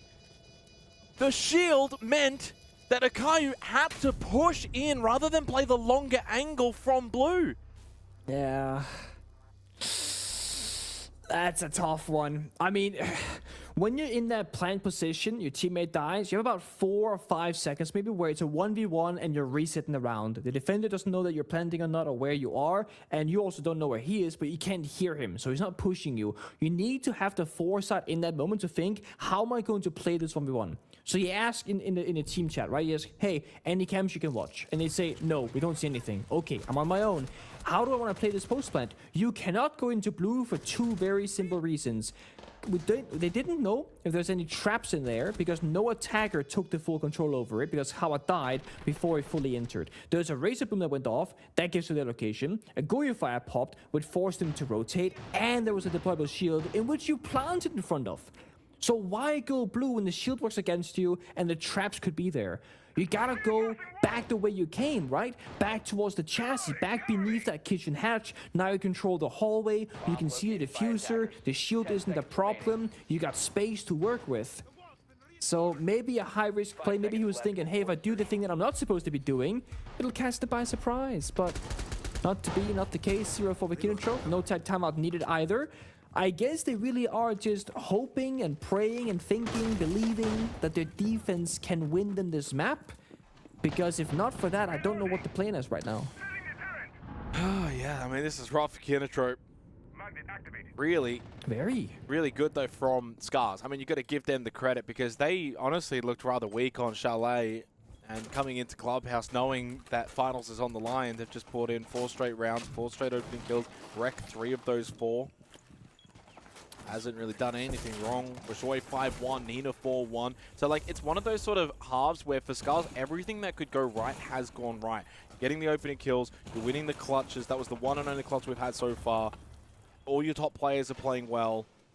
This is a performance for Scars where they've just done nothing wrong. For Kinotrope, that's hard to overcome. Sometimes you just have to tip your hat to your opponent. Yeah, it is true. But while Scars are playing well, again, this is Kinotrope's map. It fits their character, their style, and if they just played the same way as on Chalet, which they've just shown us that they're very capable of, they would get a different result. But their problem-solving skills have not kicked in just yet. Wrecked low on health, or short low on health. This is the best state of an early round so far for Kinotrope, but they have not found a kill. They've cleared the shield, they cleared some of those Denari lasers, they're on a good pace. But we're still waiting for that opening pick. We're waiting for a way in. Eclair finds it. Wreck goes down. Another one follows. Washoi as well. This is going to be their moment. Let's see if they can capitalize. They have to. Still 2 rounds. Still 2 chances to get to that magic number. He gets rid of the drone of the window cell, and the other one pushing in from construction and may go for a potential jump out. No, there's another one. Just go to 3 drones in about 3 seconds. Still have the clash available in sight. Damage onto Yukiza and Fishlike from the Jugger payload of Gatorada. Nina one up close. Lovely headshot onto Gatorada. And now goes for more. No. At least just perceived pressure by opening up that barricade. That's now something Kinotrope have to be mindful of, that they don't have that control of CCTV. Such an important fire in the main staircase. If Eclair finds one, the crossfire will be dislodged. But if he doesn't find it, he can't make the play. Someone else has to step up instead. Kawa on the backstep finds one. Yuki is in Logi, by the way, has the cross, although I think watching more so towards the hatch, hence why Eclair was able to stay alive. Fishlike just got overwhelmed. Finally, Kinotrope are on the board. That's much better. And that goes to the strength, Nick, of what you were talking about in terms of the problem solving. We see it on display in that round from Kinotrope. It's there. If you dig really, really deep, you can find it. It is a tool that they have at their disposal. 1-4, I said it, 2-4 is the benchmark here for Kinotrope. They'll have plenty of wiggle room on side swap, and they're in a perfect position to get it. CCTV defense, statistically a weaker bomb side. Akayu hovering at Blackbeard. Hold your horses. Attacker repick is still available. That could change. But if they actually bring out a shield on the very final round and a half, that could very well be the difference maker. They've yet to play it so far in this entire series. Attackers have discovered the location of a bomb. Interesting, actually, that it's Akayu on the Blackbeard. I was looking before in terms of the most played operators for both Akayu and Kawau, the shield players. Akayu typically plays the Blitz, and Kawau usually plays the Blackbeard. Of course, doesn't mean that Akayu can't play the Blackbeard. Almost there. It looks like he will. No! Oh, I just said, as soon as I said... You were so blind. Why'd you say it? No. Why? Well, the Zofia could be interesting as well. It has, of course, received a small buff from the other night. Can be used as like a lounge, can also be used to clear rafters. It does have use. But the Blackbeard, I think, would have been better overall when you've got double catch. The Blackbeard shield to push up rafters if you want to go that way. What's Washoy cooking here as well over towards Meat Locker? Disruption, that's what he's looking for. An impact run out and freeze the door. The thing is, no one spawned. I mean, there's still IQ and Junkyard spawn. Could, of course, go there maybe, but right now, no one's in the area. Washoy actually called by Dokkaebi, tanks the call as well, so he knows that there's going to be a red ping in his area, since that's required for the ping to go through. Akayu is just breakdancing by the main breach, and that's a good bit of pressure applied already. No bandit to speak of for this round. Sophia also spent all the self-destruction, so maybe they went downstairs already, or spent them on the bomb site for the deployable, also the bulletproof camera maybe, and ADS clear, it's possible. But this is a very kind of three-piece attack from Kinotrope. A player locking in Washoy in kitchen, playing out of bathroom, waiting for the fallback, that could be the opening kill. But Washoy could easily just pop the hatch and drop down to the basement and escape completely for free. There's no drones to speak of, so as long as Kinotrope are patient, unless he just has the perfect read. Never mind, he's out of there for free. Yeah. Okay. Well, he's out of there for free. I wonder if Kinotrope can maybe get into a cut-off position. Doesn't matter. Akayu's dead. The Zofia pick doesn't work. In the end, the Blackbeard, I think, would have had a bit better impact in the round from Kinotrope. In hindsight, it's easy to say. As Eclair also falls, it's not looking good for Kinotrope. But it's looking good for us in terms of getting to Lair for another third map in what's been arguably the most competitive APL stage that we've had for quite some time. As Washoy can now sit secret. He's the extra player. They've got the numbers on site. He can now do whatever he wants. Yeah. He is that second wing condition. If they start planting upstairs, somehow he can deny it vertically. He's also watching the flank on red staircase. Kawa finds one, but they have no clue that Washoy is here. He should be good for at least one kill. Also, he cannot be called by Dokkaebi again because he tanked the call earlier. So there will be no second attempt. We see Dokkaebi on the rappel, Kawa on Garage. They're looking to go likely for what looks like a default attack, but they get shut down before that. Fishlike on Garage Rafters is still there and finds one. That should just be the round. Should is the key word. We'll see if that does eventuate. 20 seconds doesn't leave them a lot of wiggle room, but Ayagata got one. Instant trade. Fishlike still holding rafters. They are three low health players, but Gutterrider cannot get into the breach. Fishlike the whole time able to set that rafters possession. It's a 5-1 defensive half for Scars and leaves Kinotrope in a very difficult position.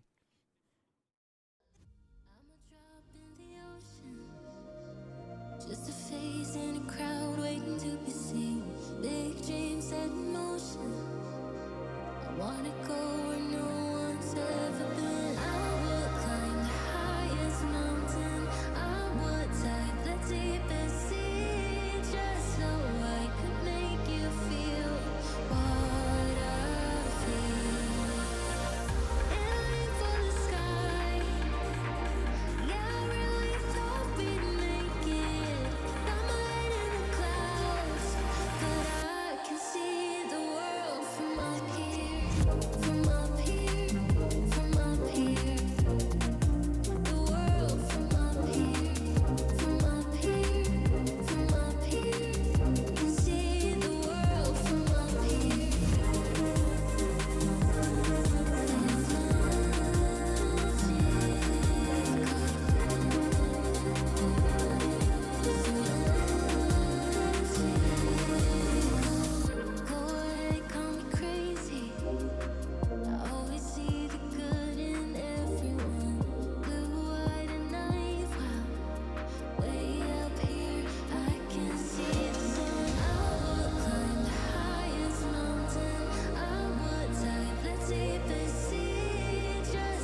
So a little bit of a vibe check, Nick, at 5-1. Not a lot to say from the boys on the couch. They didn't feel like they could add much more value.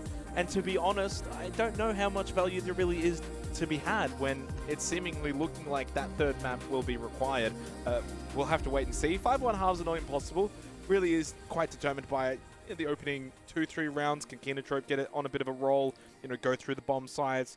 And if they can go through the 3 bomb sites, then suddenly it's like, oh, it's now 4-5, and the game's quite equal. So I'm not giving up on this just yet. I think there's still a decent hope for Kinotrope on their own defensive side. Actually, funnily enough, Guz just came in before and said, I don't think Scars are going to be able to attack all that well themselves. And I kind of agree with that.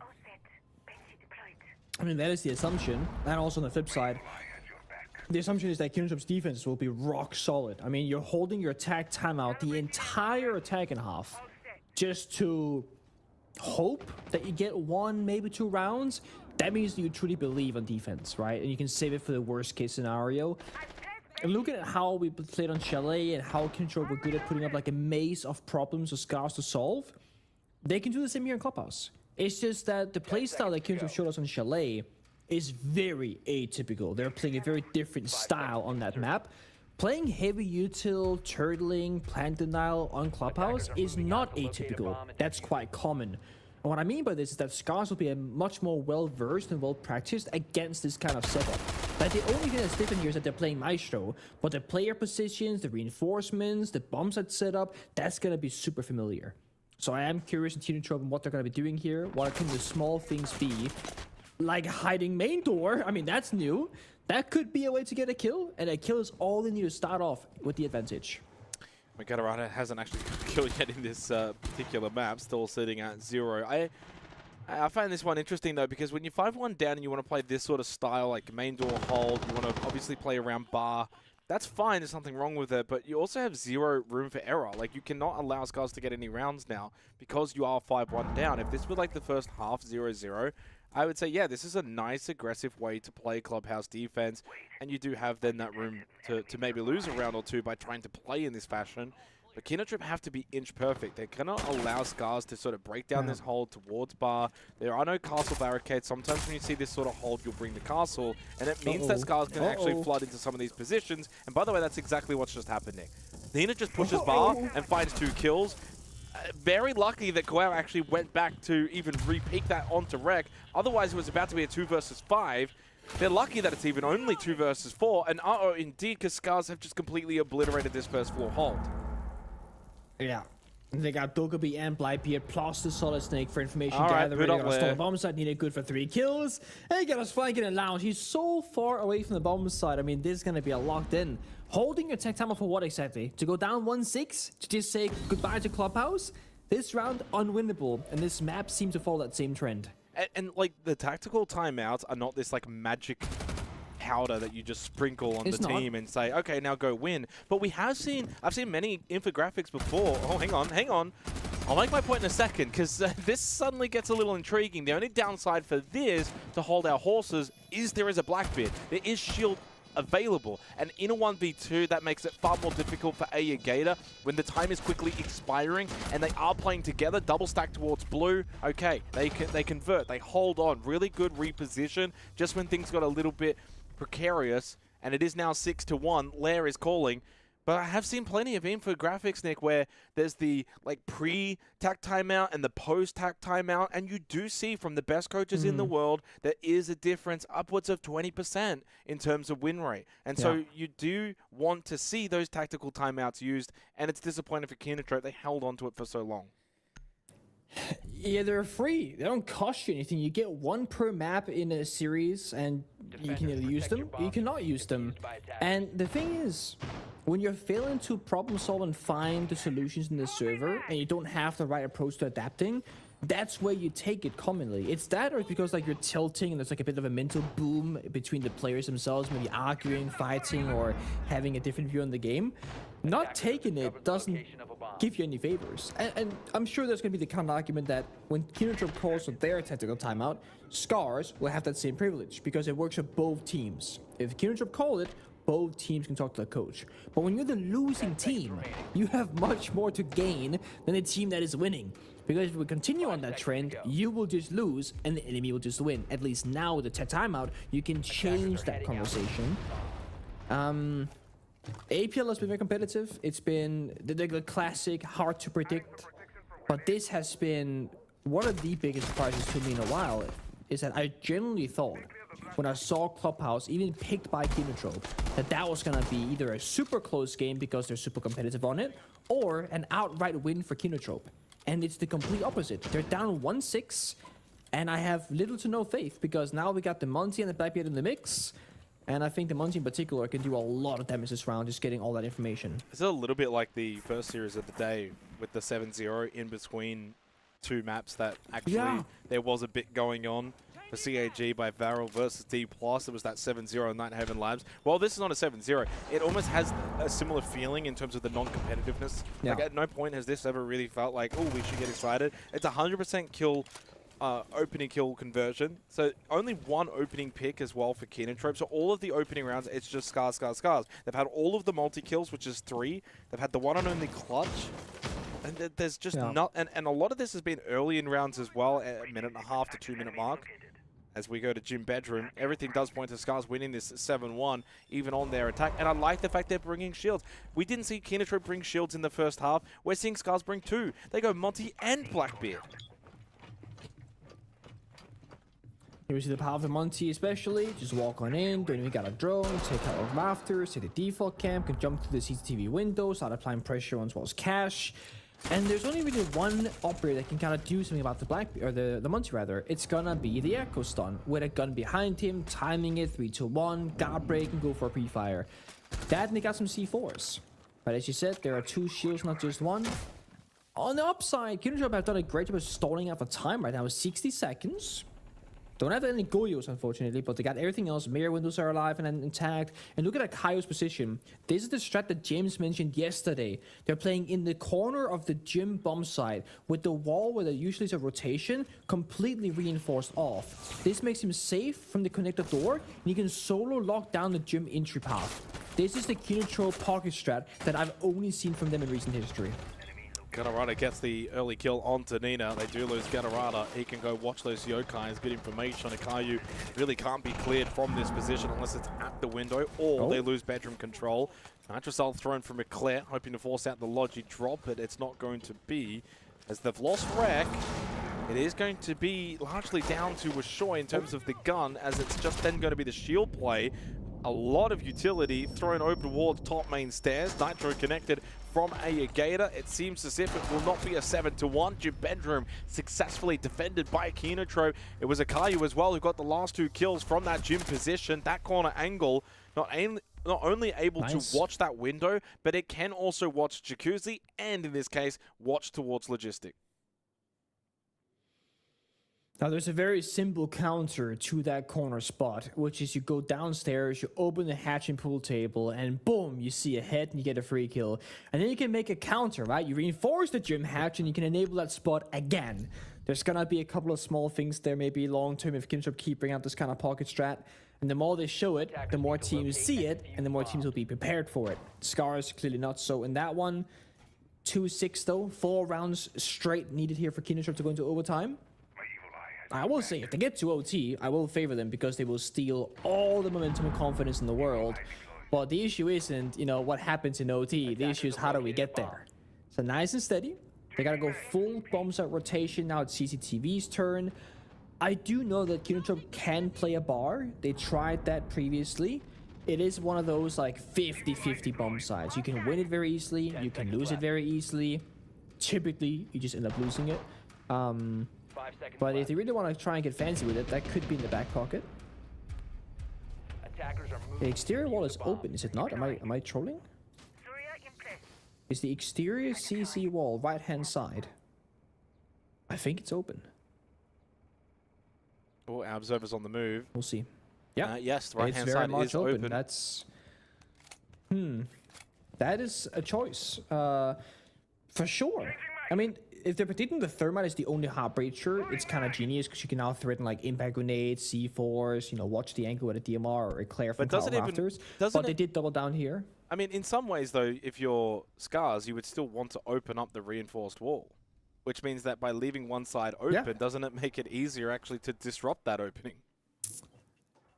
Yeah, it does. Like that, in theory, it does, right? If you only have the thermite, you gotta get close to the wall, pop it. But then the issue is Nina's playing ace, and they can just chalk a summer charge, and boom, nothing matters. So there is that question mark. A Caillou guy second now on the Maestro. That's not the first time that's happened, sadly. Nina will get the kill and have the perfect gadget for the external wall as well right after. So he's 2 for 2. Ooh. And we just swing in the windows, almost going down for Eclair. If you lose Eclair right now, that's your only Catwalk Rafters player. And that's going to give the, so much bomb site control pressure here for Scar. So Eclair has to stay alive and try and trade out his own body 1-for-1. And with that, Salma as well can actually open up reinforced wall towards Rafters. RU activated by Washoy. Eclair doing his best to try and stay alive with the pressure coming his way. Payload call will be answered. They lost another one though in Kawau. Advantage for Scars, 2 players extra. Gatorada, this is the power play, and he does connect the kill onto Washoy. Really good jump out from Secret. He'll make his way back inside of the building. That just relieves the pressure ever so slightly. They have garage control with a double reinforcement, so Eclair is on an island. He cannot help his teammates really, nor can he be helped. This means that Scars could just go for, connector, master bedroom, etc. and just leave Eclair in this position, or try and 3v1 him. Go for the freebie, garage store, trying to breach the wall open with the Selma charge, and they will be successful in doing so. Now Eclair is under a ton of pressure. But can they get this kill cleanly and quickly? And yeah, I mean, the time is now also becoming a factor with how long this is starting to take. Hinatrip have done a good enough job just to delay, just to be a nuisance. And I like this little hold as well with Rafters and then Gatorada in CCTV. Eclair drops, and he's getting called on. Wreck gets the kill. Aegator then also falls. It's only Gatorada left, and he is going to get overwhelmed, and we will get to Lair. All 3 maps will be required again to complete the clean sweep across all 3 of the regions here in APL on each of their first days of finals. Yeah, let's on by. We go to Lair. I don't know who's going to win it, but it's going to be a good one.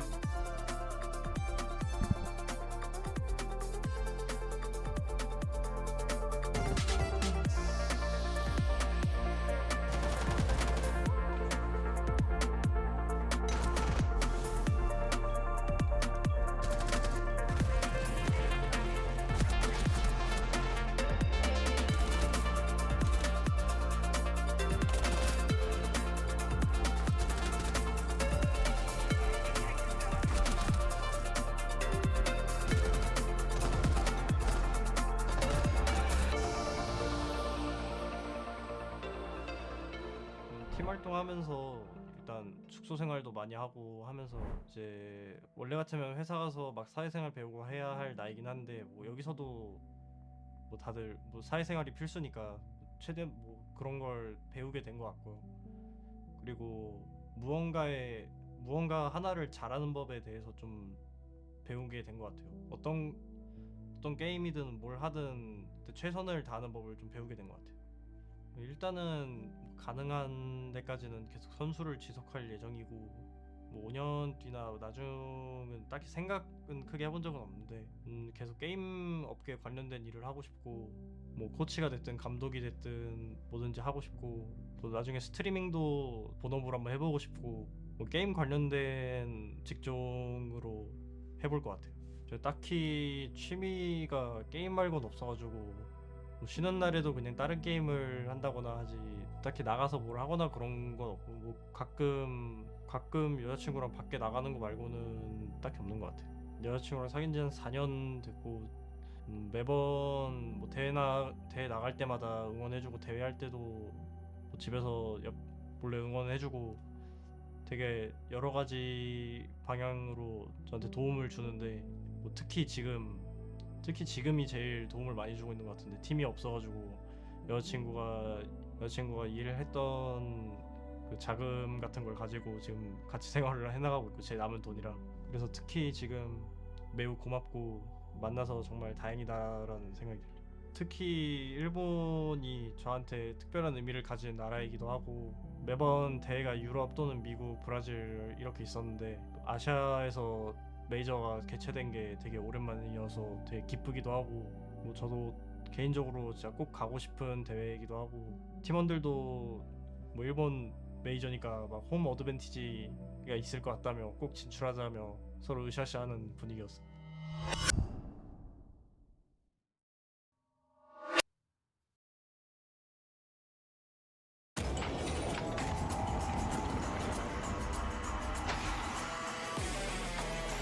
They've come out windmilling like an Englishman looking for a scrap. But talking of a scrap, Pino! If he goes uncontested and the kit goes cold, that'll be devastating. The grenade goes through, that's the swing! Cyber and Bullet are able to get one apiece with the kit so far away, and Canadian down upstairs. Cyber, wow, that was special. It's a 1 versus 3 to hold, and they're pushing him from behind. He's found one. He's got to get the vertical as well. They get pulled off him. We're down to the last 3 or 4 seconds. Ryder's got another. He's held on. He's going to do it. And PSG take the 2-1 win. Both players spotted, but the res can be made successfully. Information from the bees. It goes in.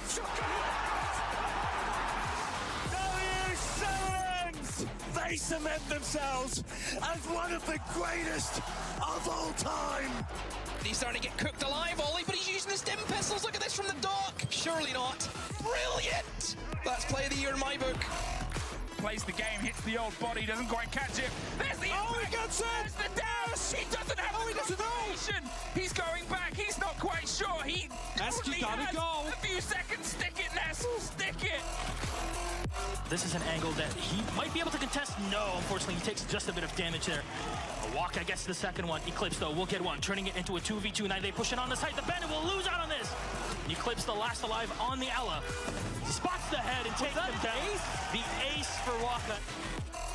He will down VC. Canadian positioning to pick up, but that's going to result in a double nade from Vertical. That's 4 for him in the round. Necrox, the final defender against Vertical. The ace, absolute domination.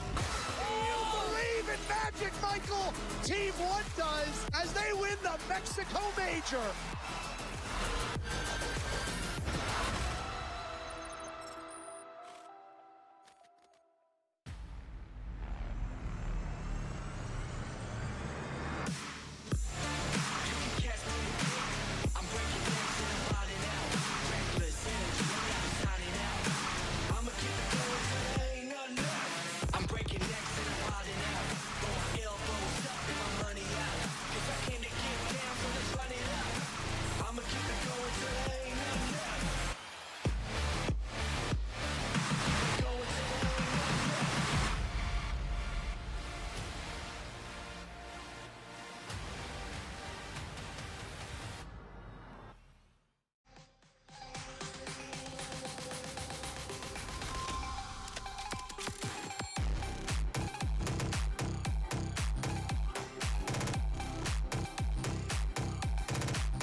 All right, we're locking back in here.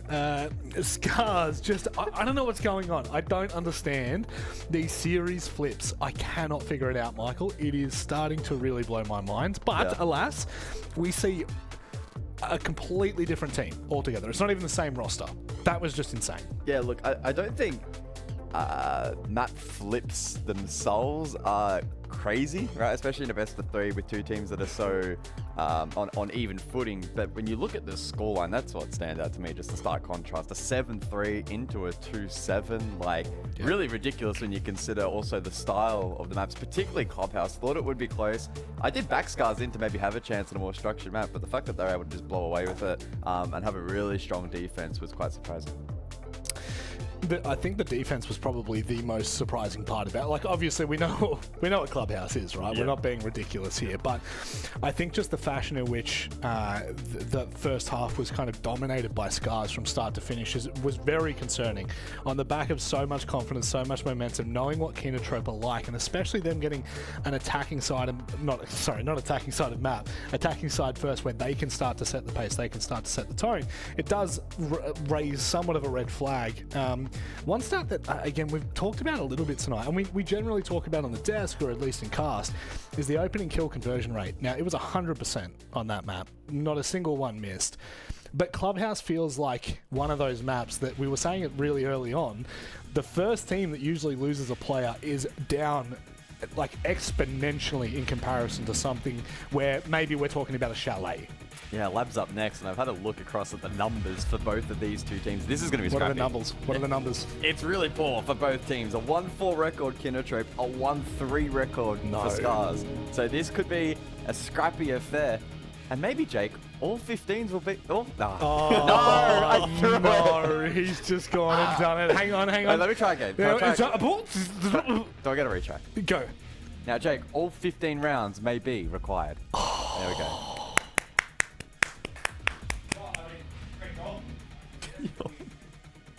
The first attempt, which you completely butchered, but the second attempt, Nick, he did that really well. Yeah, he's a good boy today. I gotta say that. Big praise there for the Gustler. Yeah, he has been the GOAT. He gets a golden star for his efforts. A golden star. Where would you put him on the ramen ranking board? I mean, I can't put him too high because he'll get an ego rise. He's like a good little B-boy. A little B-boy. Okay, we can call him Buzz. Yeah, a little B-boy. Buzzler. Alrighty, let's get into Lair. I mean, as you obviously heard on the couch, Nick, not exactly a map where either of these two have had a lot of success, which maybe that might create a little bit of fun, a little bit of chaos. Yeah, and to go back to a point that I made during, I think, beginning of Clubhouse, it was between Lair and Bank as the deciding map. And it's funny because while Lair is like an unknown territory, Bank is like where they have so much experience and they've played each other before as well. So the fact that Kinotrope opted to go, hey, no, unknown territory, let's go here instead. They must have some strats they've been thinking of, and hopefully they're better than on Clubhouse, because that was not the game that we wanted to see. Chalet 3-7 favoring Kinotrope, 7-2 for Scars on Clubhouse, and now starting off on Lair, Grim Ying, Bandit Kaid, also nothing out of the norm. Is the fact that Scars haven't won on this map for a whopping 111 days a concern? They're playing a shield. Oh, shield, They're indeed. playing the Monty. And it's the Monty. Wait, and they couldn't do this before. Maybe they heard you, Nick. No, maybe they couldn't do it on Clubhouse. Maybe they've realized they needed to bring something a little different, and the Monty is going to be that difference. This is incredible. I have just regained so much faith when it comes to Kinotrope's attack inside, because they have been missing this small piece, and it's finally here. Double down to Monty and the Glass. They get 4 smokes. With the Dokubi, they get 6 of those smoke grenades. So a ton of value to be had here. Gotta be careful though. Watch out for Rake on the Wamai. You can catch some of those maybe with the magnets. For now, they're breaching the exterior wall, watching the skybridge windows. Scars right now, not looking to make any plays. They gotta sit back behind the fortified positions. That's gonna be any area with a mute jammer, either of the 2 mirror windows, or of course in the proximity of Rex or my discs. If you're in any of those spots, you're a happy defender. If you're not in those spots, be careful. The one concern for me, though, is if they put an over-reliance on this shield to be impervious. There are 4 nitros, so when you got 4 C4s, Scars do have plenty of ability to deal with the Montang just simply through that utility alone. You've also got the 3 gas babes, which is really good. Also delaying the eventual plant, which I imagine the attempt will be towards Mask. Or, guess what? You can also just shoot the Monty in the back of the head.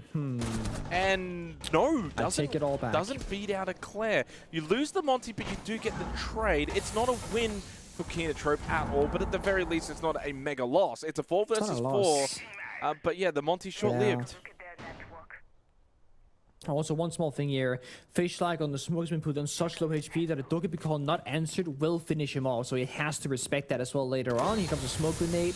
Gator, that second pivotal operator in the glass, can watch through it. Takes 1 tick of damage from the Toxic Babe. Cole. It's a good way to trade out, right? But the thing is, there are so many more smokes than there are Toxic Babes. Fishlike called, has to answer. And he will answer the call. But Washoy will lose out to Eclair. Nina also taking some damage. Keenatrope may not actually need this Montang at all. It seems like they're finding avenues. In through storage now. Aya Gator will put the sniper away. SMG's good enough. Deal good wreck on the Wamai. It's low health margins for both Nina and Fishlike. 30 seconds is their hope and their prayer. But too many bodies available into the site now for Keenatrope. To take the top floor on Lair on the attack would be a statement start in this 3rd map. Only Nina left. He does have a Nitro Cell, but too far away from this Musk position. The plant will be successful. Kawau will get the vaulting kill. Keenatrope get a huge opening round. A positive start, but a great finish. They all work together in the hallways, and they get a ton of kills with it. The Monty, well, wasn't needed at the end of the round. They did technically get traded 1-for-1. That is a good start. I saw Akayo, by the way, yawning during Clubhouse multiple times on the player cam, and I just saw him now with a Red Bull in his hand, so he is fired up, ready for this 3rd map, getting a bit more energy. And he's got the water bottle too, so he's double dipping, staying hydrated and caffeinated, as one should. Well, it's not even that late for them. I think the Oceanic players, had the latest time. Maybe Asia yesterday as well. Those got quite guys late. have it harder. Oh, they have it harder over O's, man. You sound biased. I mean, I also just said Asia, I think was also quite similar. It's hard to play Pro League. Whether you're playing early morning or late night, it takes a lot of energy. Nick. And you know what? You play first to 4 in the best of 1 path to Pro. You've got they play first to 7, best of 3s. I have experience. We've both got Pro League experience. Yeah, you do. Yep. We do both have Pro League experience. It's true. And between the 2 of us, we got 2 hammers, 3 Pro League finals, a major, Spanish Mastership, Nordic Mastership, a German Mastership, some Tier 2 events, and last year, I actually went to Germany and played the Tier 2 finals against the Lemsch. So we got all that going for us, Jiggy boy. Nice. And we have cast the greatest A-Side Grand Final together as well. We have. Look at that. That's a long list. I can't believe you can remember all of that off the top of your head. I'm impressed. You've got a really good memory, Nick. I can't even remember what I had for breakfast today. Neither can I, but I remember the most obscure stats. You ask me anything about World of Warcraft, like the map geographic, and to exactly what area we're at, okay? But I can't tell you the recipe or anything else. I would love to, but we'll be here all night, and we've got a game to talk about in terms of Siege first. All right, basement we go. It's going to be Keenatrope attacking in, looking for their 2nd round. It is a 1st floor hold for 3 of the players of Scars, although actually, never mind, I say that, and Yukis will drop, and for Washoy, he'll play Blue Stairs at the moment on the Valkyrie. Yeah. It does mean Scars are giving up a lot of ground to Keenatrope when they do have the Ram, so the Boogie Auto Breacher of Gatorada should open up a lot of the floorboard, and again, they do bring this Monty. Yeah. And you see the pressure on you right now. They're fearing a direct rush when the door got open and Goya fire pops. So they fell back towards the bomb side, or at least in closer proximity. That is what the Monty gives you. That fake phantom pressure. Toxic Babe as well. You'll take 1 tick of the Babe, then you'll walk back out. Again, we're burning you till early, so that when they get into an execute position later on, they've already done the dirty job of dealing with their utility. So this is actually a great kind of 2 different angles working together for Keenatrope, and you're seeing Scars now giving up their strong positions on the staircases, looking for a flank play elsewhere. They're feeling like there's not going to be a conventional attack. We gotta make a play, gotta match their energy. But I think the problem is they have no idea where the attack is actually coming from, nor do we, because Keenatrope haven't shown us much just yet. They're taking their time because they do still have actually quite a bit of time in this round. It's Nina that gets the opening kill. Back-to-back opening picks for Scars. Nice kill onto the Monty. And again, Akayu has not been able to really make this Monty work for Keenatrope. I know they won the opening round, Nick, But in terms of the actual shield play of the Monty, it hasn't really benefited them quite a lot. Bad timing. Doesn't land the shots, and now Ginotrope, they got the verticality, they got the hatch control, but they don't have any way to really execute reliably. So I gotta go for kills, hope the Scars will overswing and peek them on these doors, but they aren't. 2 of them already tanked Doggy, a third one about to happen, a final Tux Baby C4 and Valcams. Scars have plenty of ways to stop them from pushing, and they got the intel. While Shark goes down though. 3v4. Well, Wreck has retaken first floor though, so they weren't aware of that. He gets the free kill onto Eclair. Gatorada, 8 seconds, pushing away from the bomb site, back up blue stairs to go and deal with Wreck, but there's just no time. They just knew that they couldn't actually push into the site. Wreck ended up actually going Toxin anyway. We say, where are we going? And indeed, I think they realized pretty quickly, once that first floor had been retaken and they lost Eclair, they had no vert, they couldn't push into the site because they were also outnumbered horizontally. To be honest, it just looked like a team that the tails were between their legs and they ran away. Yeah. Been praising Unitrope's like strategy, but it does feel like it's plan A or it's no plan at all. The moment the Monty dies, right? Nina found a kill upstairs behind the Monty, and then 3 separate defenders sprinted towards him, melee, watch the angles, take him down from the side. They need a good plan B though. You can't only have one way to attack and one way to win, and everything has to be perfect, and you gotta have this player get this kill, and you gotta deal with this piece of util. Sometimes you just gotta full send it. And while you're in a 2v4 and there's Goya Fire and there's no way in, drop the hatch. Go for a crazy play. Maybe you'll hit a hipfire headshot, who knows? I don't want to see a 5th round now for Kintrop over this BO3 where it's a 2v3 or 2v4 and they aren't even trying to play it out. Just go for it. Feel that free flow in the server. Don't be scared to make a mistake. 5 seconds to insertion. But it's funny what can happen when you actually do go for it. I mean, we have a catalog of rounds in Siege across all regions. 1v5s, 2v4s, 2v5s. Like, it's not as if they're impossible. And this game, there's no reason to not go for it. It's not like you get to save your gun. There's no money aspect. There's no reason to not try. Even if it seems like a 0.1% chance, it's probably happened before at some point historically. But credit to Scars. I mean, I don't think they've been bad by any means. They've actually dealt with the Monty so far well enough that Canitrop's given up on it. They actually got to switch Gatorada now over to the Blitz. So they drop the Monty. But they must win this top floor. So you lose it once, fine. I can give you one, but you can't lose this again on Master and R6 defensively led. You've got to win this now, Scars. Especially before the next bans. Like if they went off the Monty, like you said, it wasn't working, and if the Blitz also is ineffective for this round, I think you just ditch them all together. We can say how on paper the shields are great, you should be playing them, but if it is working against you as a team, as individual players, get Gatorada on a gun.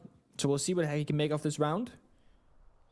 Gatorada is 0-0-0, but each team has 1 round each, so that's a fun stat line for you. He's solo pushing Ops room. He's gonna just right-click over the gunfight again. Not the usual shield play style. Now he's in trouble because this 1 impact grenade will kill him. Where's the hell? Or injure him. Oh my goodness, Solo Wreck! Oh, it's go next. Oh my goodness. I just can't believe what I'm watching. This is a solo rough. push Ops, and then you have a Claire at the doorway, and it's only after Nick that Gatorada goes down, does a Claire go, oh, maybe I'll swing. And then Wreck at that point has already dealt with the Blitz, so he's immediately going to look. Where else is he going to look to? Think about what is the option of him to look at. It's the doorway or leave. And of course he's going to look at the doorway. No one's in the window. As you said, there's no help. They don't clear down the stairs because Nina's roaming beneath them as well. It's just falling apart. Now we got the same spot.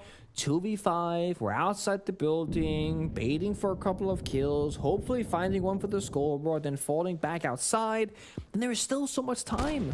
45 full seconds. There we go. Consolation kill for Kawa. He gets on the board. Forrest, he's 4-0. But they're not going to get the round. He would be better off being 4-1 and trying in this 30 seconds than being 4-0. He would, so please walk on in and take that fight. I know it looks impossible, but there is a chance you can clutch it. There always is that 1% outcome. He is going to contest in the hallways. Careful about his right and left. He's going to smoke off one angle and fight the other. can't believe it's 12 seconds left to go in the round. It's only just now cleared out the default cam over towards Mezzanine. There's the down onto Nina. Where's Akayu? He's just solo, by the way. This is essentially a 1v4.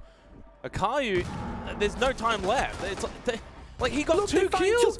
Nick, they got 2 kills. They could have got into Mask and then gone for a plan if they actually tried from the start. They're laughing, but honestly, that's the kind of attitude that just says they don't have that killer mentality. They didn't really care about winning that round. They just wanted to give it like a soft try. I don't know. I know maybe I sound a little harsh, but this is finals. I'm with you. I think there's a time and a place where you pull the plug and you have a tactical timeout where one player trying to clutch one player on flourish drones way outside the building and spawn. You're not on the same page. And that has been the issue, right? I don't understand it because we saw the entire BO3 play out. First map, Chalet, Kinotrope look incredibly good. They look very strong. Then we go to Clubhouse, a map that you should be even better on, and it's just completely falling apart. Okay, we go in Lair. They learn from their past mistakes, right? Wrong. They continue that same questionable trend. I mean, this right here between Gatorada and the player behind him of Eclair, that I cannot explain it. I cannot forgive it. I don't understand how it happened. And the same thing here between Akayu and Kawa. One person's trying his heart out, and the other one is not even trying at all. And there was definitely a world there where that clutch becomes possible had they both committed to the bid. Disappointing. Scars, Band and Monty, thank God I tip my hat and say, good job, Scars, because we don't want to see Kinotrope with an operator, okay? Give them Blind, give them Blitz, something different. And Kinotrope, the Bandy has Sam in response. He's a great operator, played on all the 3 bomb sites. It's going to make life a little bit easier, but it does not solve their issues. Well, if I'm going to be honest, after the first 2 rounds, betting the Monty, I don't know if it even makes sense because the Monty didn't do anything in the first 2 rounds anyway. But I guess you take away the ability for Kinotrope to actually start to play the Monty correctly, and if played correctly, could have impact. So I kind of preemptively see the ban for Scars based on what could happen rather than what has happened. More of a proactive ban than a reactive one.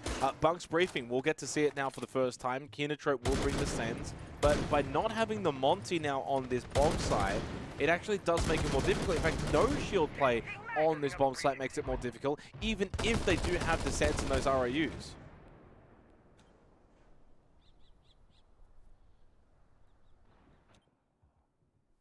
Just waiting to see the approach right now for Kinotrope. I am curious who's supposed to make the first play in the first entry right now. Every operator is super vital rather to the setup. Arguably got a rider on the... I got the name. The Gridlock. There it is. The Gridlock is probably the least valuable, just being a flank watcher, and he's doing that job right now. But you gotta get in there. You gotta force Scars away from the strong positions off the map. They're not gonna give it up willingly. Because Scars are not scared in the 0 right now. They know that they're in a winning position. Oh. Claire gets that first kill onto Fishlike, who starts 0-3. The Warden eliminated. And the Warden's not ultra needed. Of course, doesn't really help out with the ROUs of the sense. No. The glasses don't do anything, so it's not the end of the world. And there's only a couple of flashes. I mean, the smokes are nice. So when if you do layer the smokes with the shield screen, but again, the shield screen then would override the glasses of the Warden, so it's again not a critical loss. They will now turn their attention towards green and start to actually open up the site horizontally. Gatorada is still over towards Skybridge.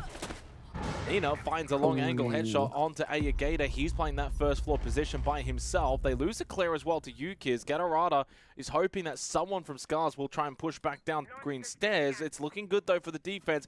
Kayu did get into the site, tapped the kit temporarily. Gatorada is just desperately hoping that someone from Scars will push out, and eventually Rek will go searching towards the doorway, losing his life to Gatorada. Shield screen goes up. Now, of course, Yukiz on the Solas can spot roughly where Akayu is, so they do have to play this little dancing game first. Yeah. And try and bait the bomber side, then flank back upstairs at the exact same moment, distract Yukiz and maybe get a kill from Gatorada. He sees the spot, Washington takes a kill, Nina as well. I mean, just Kawa, middle of the bomb site, 6 and C on the scoreboard, looking for this round, finds the first one. And it's a 1 versus 2 now for Kawao, as eventually Nina does get dealt with, but Nina did enough in this round. He got 2 kills from the site as the solo, enough to disrupt this attack of Kinotrope. No time remaining.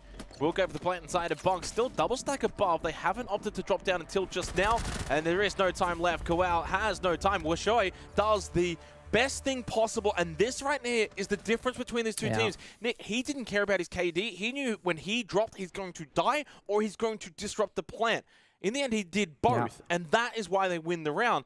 While he does die and it affects his KD, they win the round. I don't know if that's the kind of play Keenatrope would have been doing. They look like they're more focused on staying 4-0. In fact, you're looking at an 8-0 Kowal, but they're 1-3 down. I was going to say, it's crazy stat line. 8-0, you're losing. We will see attack timer being called. Thankfully, Alchemist here to talk to the boys. Big smiles there on the side of Leo and Scars. I think they feel very comfortable in the server. They have nothing to worry about right now. They just got to keep doing what they have been. I think if you're Leo, you talk about the possible issues, right? Oh, guys, if they start playing these operators, keep this in mind. If they start brute forcing this kind of meta, keep this counter in mind. Just to kind of pre-plan what issues could arrive. Because if Keenatrope keep playing the same game and Scars keep playing the same game, the results shouldn't change a whole lot. So it really is upon Keenatrope to make a big shift right now, either strategically or individually, to change the outcome. Scars, they're just passengers. They're just here for the ride. They don't got to do a damn thing at the minute. Defenders protect 3 in a row for Scars. It's been an intriguing lair so far. I mean, I can also envision this being defender-sided. So again, I'm not going to kind of put this dispel onto Keenatrope and say, yeah, they're out of this, they're struggling so much, and while they're certainly having issues, I think this is a good time to call a tactical timeout, talk things over 2 rounds before the half. You probably might only need the 2 attacking rounds anyway, so by no means are they in a big hole. It's not a pit of despair, but it very quickly can snowball. These next 2 rounds are incredibly important because I don't know if they will have the capability to bring back a 5-1 deficit if it gets out that badly. So they need to actually start to kick into gear. They also need to start, if you're Kowal, and I understand in certain rounds, yes, he's 8-0. It's not entirely like, oh, he's saving KD, and there are certain circumstances as to why he hasn't died yet. But there also has been plenty of circumstances where he probably should have died by trying to do everything possible to win a round. And I'd say at least 2 occasions, maybe 3, he's opted against doing that. And that mindset, that mantra, that seeps through to the rest of the team. I think it's completely valid to talk about and put into question because this is, as you said, a do or die spot. Like you're playing here, you're in stage finals, you've done a great job doing groups, you're here for the first time as an organization, by the way. This should, and I'm sure it matters a lot to these guys. And that's why it's so questionable that it doesn't feel like they're playing at 100%. Again, the scoreboard does not matter. You shouldn't be afraid of dying for the greater good of the round. Let's see what change can be made though. Akayo back on the shield. On the blitz. Or should I say Keenatrope back on the shield, not in Akayo in particular. He's in the building now, and Barrel takes a little bit of damage. He's got support from Kawa actually, and they're forcing back the defenders of Scars and taking a good bit of map control. Wall is soft. Phenomenal trade though. Wall bang back from Fishlike. But I'm gonna say right here, that is what we want to see from Kawa. Yeah. He goes in selflessly. He trades his teammate because Akayo was in trouble, and then Kawa will get his own kill and then die himself. This is worth it. This is good. They get garage control. They keep the blitz alive for the plant later on. This is really good. A little bit more aggression, and as really good as it is, the only downside, he does have 9 kills. The rest of the team combined has 5. So they are now lacking some firepower with him being dead. It's kind of funny, I criticize him for maybe trying to keep himself alive, and now in a round where he's dead, the plants go down from Akayu. No disruption. It will be successful. Indeed, he has done it. Yukis, though, gets rid of Eclair. So the numbers in the post plant will be with Scars for now to begin with. Keenatrope just have to now get into good post plant positions. They do still have this blitz over towards lockers as Akayu will sit close by to the diffuser. Goes pistol out. He does have a Yagator who watches the doorway. Lovely double kill. 3 now from Keenatrope with that death of Nina. That's so much better from Keenatrope. And it all started, Nick, with the selflessness of Kowal. Beautiful. Literally all the things you can discuss and point your finger at being possible issues with Kinotrope, they solve after a single tactical timeout. As you said, selflessness, getting in there, trading, not caring about the scoreboard, and surrendering a quote-unquote worthless Sophia operator to enable the Blitz to stay alive, because that's why that happened. That Kaio was in trouble, Kawa stepped up, and because the Blitz is there, they can go for a plant. Really good gap find, just using a bit of a noise around the bomb side, plant in the middle of the smoke, recognizing there was no real plant denial there from the opposition.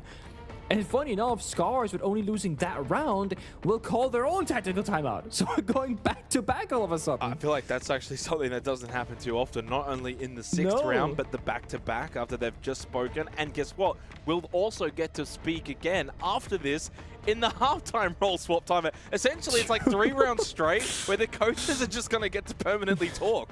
Like, you may as well just include them in the server at this point. It will expire. We head into round number 6. Master and R6 once again. This is a good sight for Scars, good sight defensively. Kinotrope, though, did win it back in the opening round. And now the tension rises again quickly. After 3 straight from Scars, Kinotrope have the ability to get a 3rd attacking round, which I think, Nick, would put them in a very good position going into the second half. Yeah, 100%. I do think that on paper, Kinotrope's defenses have been looking like they have more potential. So I think if they get a 3-2 side swap occurs, great spot to be in. And they still get that momentum, get some confidence back, and they seem to have, at least that previous round, solved their issues in the server. Can they go back-to-back, though? Can they find this magic again? They're getting that same kind of operators, it looks like. Just waiting for us. Oh, it's gone. See, that's why I wasn't going to talk about it. Blackbeard onto Flores, very last second. You've gone and done it after I did it earlier. I should have just left it alone. Only, yeah, I shouldn't have tried. I was going to say, Togepi with the Blackbeard is very great at finding those individual defenders, the lurkers downstairs, because that has been a thing here. Nina loves to get in the side of Kinotrope. Oh, you're going for a play upstairs? Let me just flank you vertically. Oh, there goes the C4. Oh, there's a staircase, going to go for a kill. Nina will be that playmaker. If they can shot Nina down like a map on Water Chalet, that could easily turn the tide as well. Because if you let Kinotrope get to the side and get to execute, they are great. But they have been stopped early in these rounds in the opening duels by players like Nina. Again, on the search for the IQ to find some electronics from below inside of bunks. They actually don't really bring any vert from below. A lack of buck for me in just trying to create some pressure into the site. Here you go, we'll get at least a little bit of information. Yellow ping can do some damage from here, not from that kind of angle. Although damage onto Rek, of course, trying to play off the jug of payloads from Kawau. But Rek's just going to eat the cold so as to not take any more pressure, but he is inadvertently taking the pressure from the bullets and has been team killed. Oh, team kill? No! Fishlike has just shot him in the head. Oh no! He was trying to pre-fire the window for the fallback, but then took out his teammate instead. He was trying to make the right play, but it goes punished. And if you're Kinotrope, yes, thank you. Oh. We'll take that freebie. Oh, just both at the mezzanine. And he's just shot him. I don't know. I mean, I haven't been able to actually see it firsthand. I'm just watching back the Telestrator. They were just both standing at mezzanine, and then Fishlike's killed him. Okay. Well, it happens, I suppose. Players, they make mistakes. I mean, once upon a time, you could take down your teammates in the prep phase while you're making a rotation with a shotgun, and that cost some people some lives. But that's been removed, thankfully. Now you got like the team kill protection during the prep phase at least. But Kinotrope in a prime position to go for a plant. There's no Tashanka, right? There's 3 toxic babes with 50 seconds to go. She can burn this 1 by 1, 2 at once actually. And once they run out of gas, you can go for a default plant, just watch the deep angles and actually get a very easy round victory. There goes the babes. There goes the push. Case will get acquired. It was left in ops. Jump out was sure he doesn't find anything. 30 seconds doesn't leave a lot of time remaining in this round. Call will go on to Yukiz. Still another jug of payload available from Kawau. Lovely headshot from Eclair onto Fishlike. The plan into Mask now coming through for Kinotrope. 1-for-1 trade. But now second follow-up from Kawau. Had himself an incredible half. No more selflessness. Now it's all about the team plays. He gets the plant down successfully. Washoy is low on health. A pixel, a sliver, small margins. Oh, this is pressure. Payload call. You have to enter this. So Washoy is forced back, and he has to enter this call. That allows Akayu to push up the mezzanine doorway and get the kill. Oh. What a lovely call from the Dockerby. And we've got ourselves a huge lead heading into the second half for Scars. It's a 3-3. I've done it again. Boys, it's getting late. Keenatrope, tie it up, Rob. I don't know what's going to happen from here.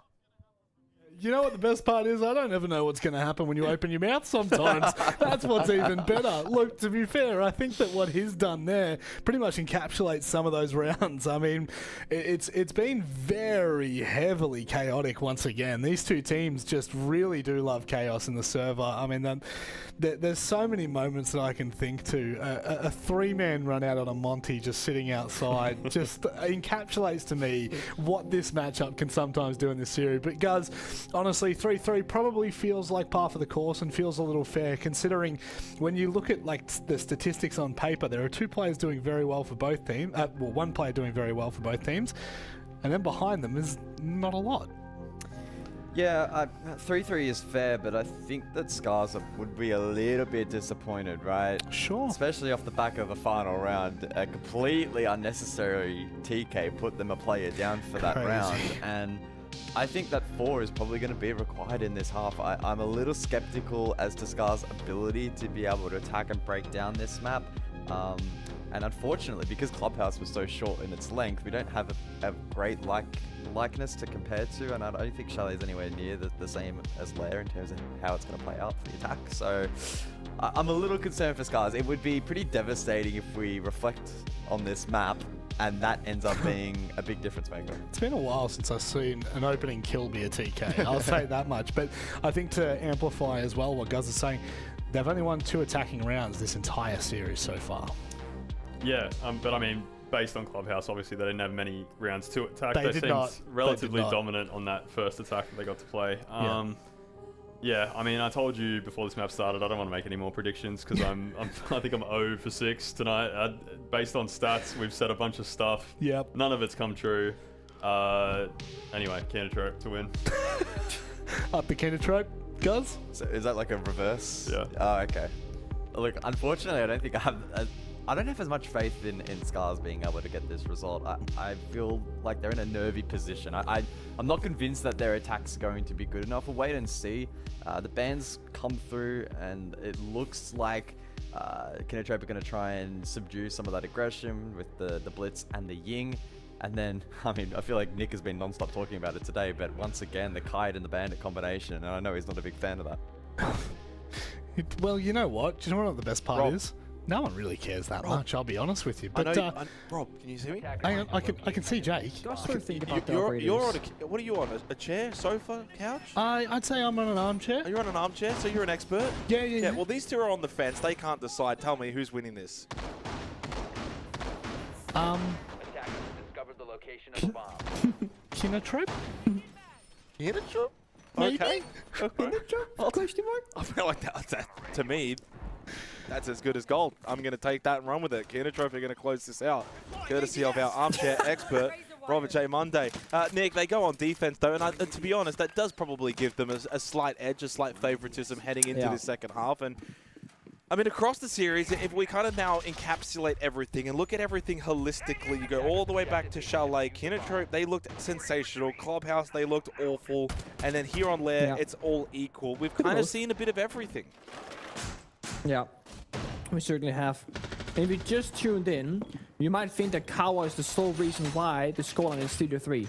And there's a funny story behind that, okay? And I won't tell it to you right now, but that's happened. It kind of is a big reason it's 3-3 for both reasons. On both sides of it, yeah. Yeah, I think Kawa got 8 of his 10 kills on the 3 rounds that they lost, and then got 2 of the 10 kills on the rounds that they won. But I will say, one of those 2 kills that he got was round-defining. So there is that. He has been influential in both kinds of ways. I do think Keenatrope, though, looking pretty strong. I do have my thoughts about the Bandit Kaid ban here for Scars, but I'll also say this. Scars is one of the few teams where they're not, like, the full package when it comes to breaching the walls. That's not their strength, okay? They're great at the injury, they're great at taking the fights, so they don't need help in that area. Where they do want to simplify the game is at getting the walls opened up. So I do actually like it here for Scars a little bit, just because I would hate to see him get stuck outside the building. That is not going to be the case now because of this. Kinotrope in the hallways though, to match Scars' aggression. And here comes that first bit of breaching. It should be completely free for the taking because of those operators being banned away. Yeah, 3 Nitro Cells brought into the round for Kinotrope. 90 seconds goes by. Scars do have pressure from briefing with the buck. He doesn't see him.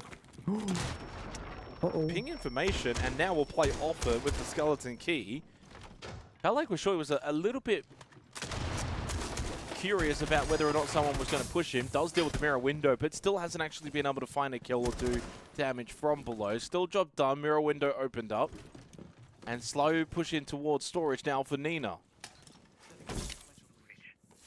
This plan could be very possible here. If they can clear the player on the B chassis with that final grenade from Blackbeard's pocket, or get what's shot in the box downstairs to open up the floor, that can let them an easy kill here for Scars. With that kill, Nina and BB can just walk on in. They also clear the mirror window for Storm. Great job. Scars are doing all the right things right now, and they get that pick that I spoke about. And Caillou does fall down, courtesy of Fish-like. I thought there was maybe going to be a good cross with Caillou, but it was given up, and walk in they can if they so choose. There are still some bodies available for Kinotrope. Display for Gator. Does still have a Nitro Cell. He's praying that it's going to be a Yuki's vaulting without clearing it properly. Yuki's hold for now. Thinks about the flashbang. Oh, he does overexpose though. It's a wide swing after throwing that flash. And that loses his life. And with Nina falling, it's a 3v3 until Fish-like and Wreck both get one apiece. Wreck then gets the second. Scars can attack here on Lair. Beautiful. 2 very crucial picks before they execute, and it buys them enough bodies in the server to also lose some later on and still had a fighting chance. We didn't see how Nina died on the Blackbeard. It was to that SMG-11 from one of the defenders, and they just push on in. They have a backstab, they have a frontal push, and they have a verticality all working together. So they steal the advantage once again, 4-3 now favoring Scars. That right there is how I thought that Kinotrope would be attacking when they started off the rounds. You know, just one shield player, play around it, utilize the block downstairs like they did on Chalet. But it turns out that Scars will take a page out of Kinotrope's strat book rather from earlier and use it to great success. So Scars will retake the lead. They have completely dominated the early fights in this match. 7 rounds, 5-2 advantage. I think they've been just slightly better on left. Probably makes that scoreboard look quite accurate. It was 100% opening kill conversion back on Clubhouse. Pretty large conversion on Chalet as well. And a bit more hit and miss here on Lair. But as we get down to the final rounds, I do wonder if that's going to make a return. And if it does, Scars are looking far better in those opening duels. As we head to basement for this round, the Echo will be employed from Caillou. Ooh. Nice little one tap. That is half the health of a shot just gone in a single bullet. That is a tough fight to win up against that DMR. Scars still, again, don't have to do too much in the early stage of the rounds. They have so many different ways of playing this. The roam clear, the direct pushes, they have a very flexible lineup. When you get the Ram, Solid Snake, and Blackbeard in the mix, you can go for so many different takes. The big question mark is, are they aware of the roamers on top floor? There's Gatorada playing that Melusi and essentially drone it right now. If they find him, they could hunt him down, try and force that 5v4 advantage. But Gatorada is so far on the other side of the building that the drone is not going to hear him yet.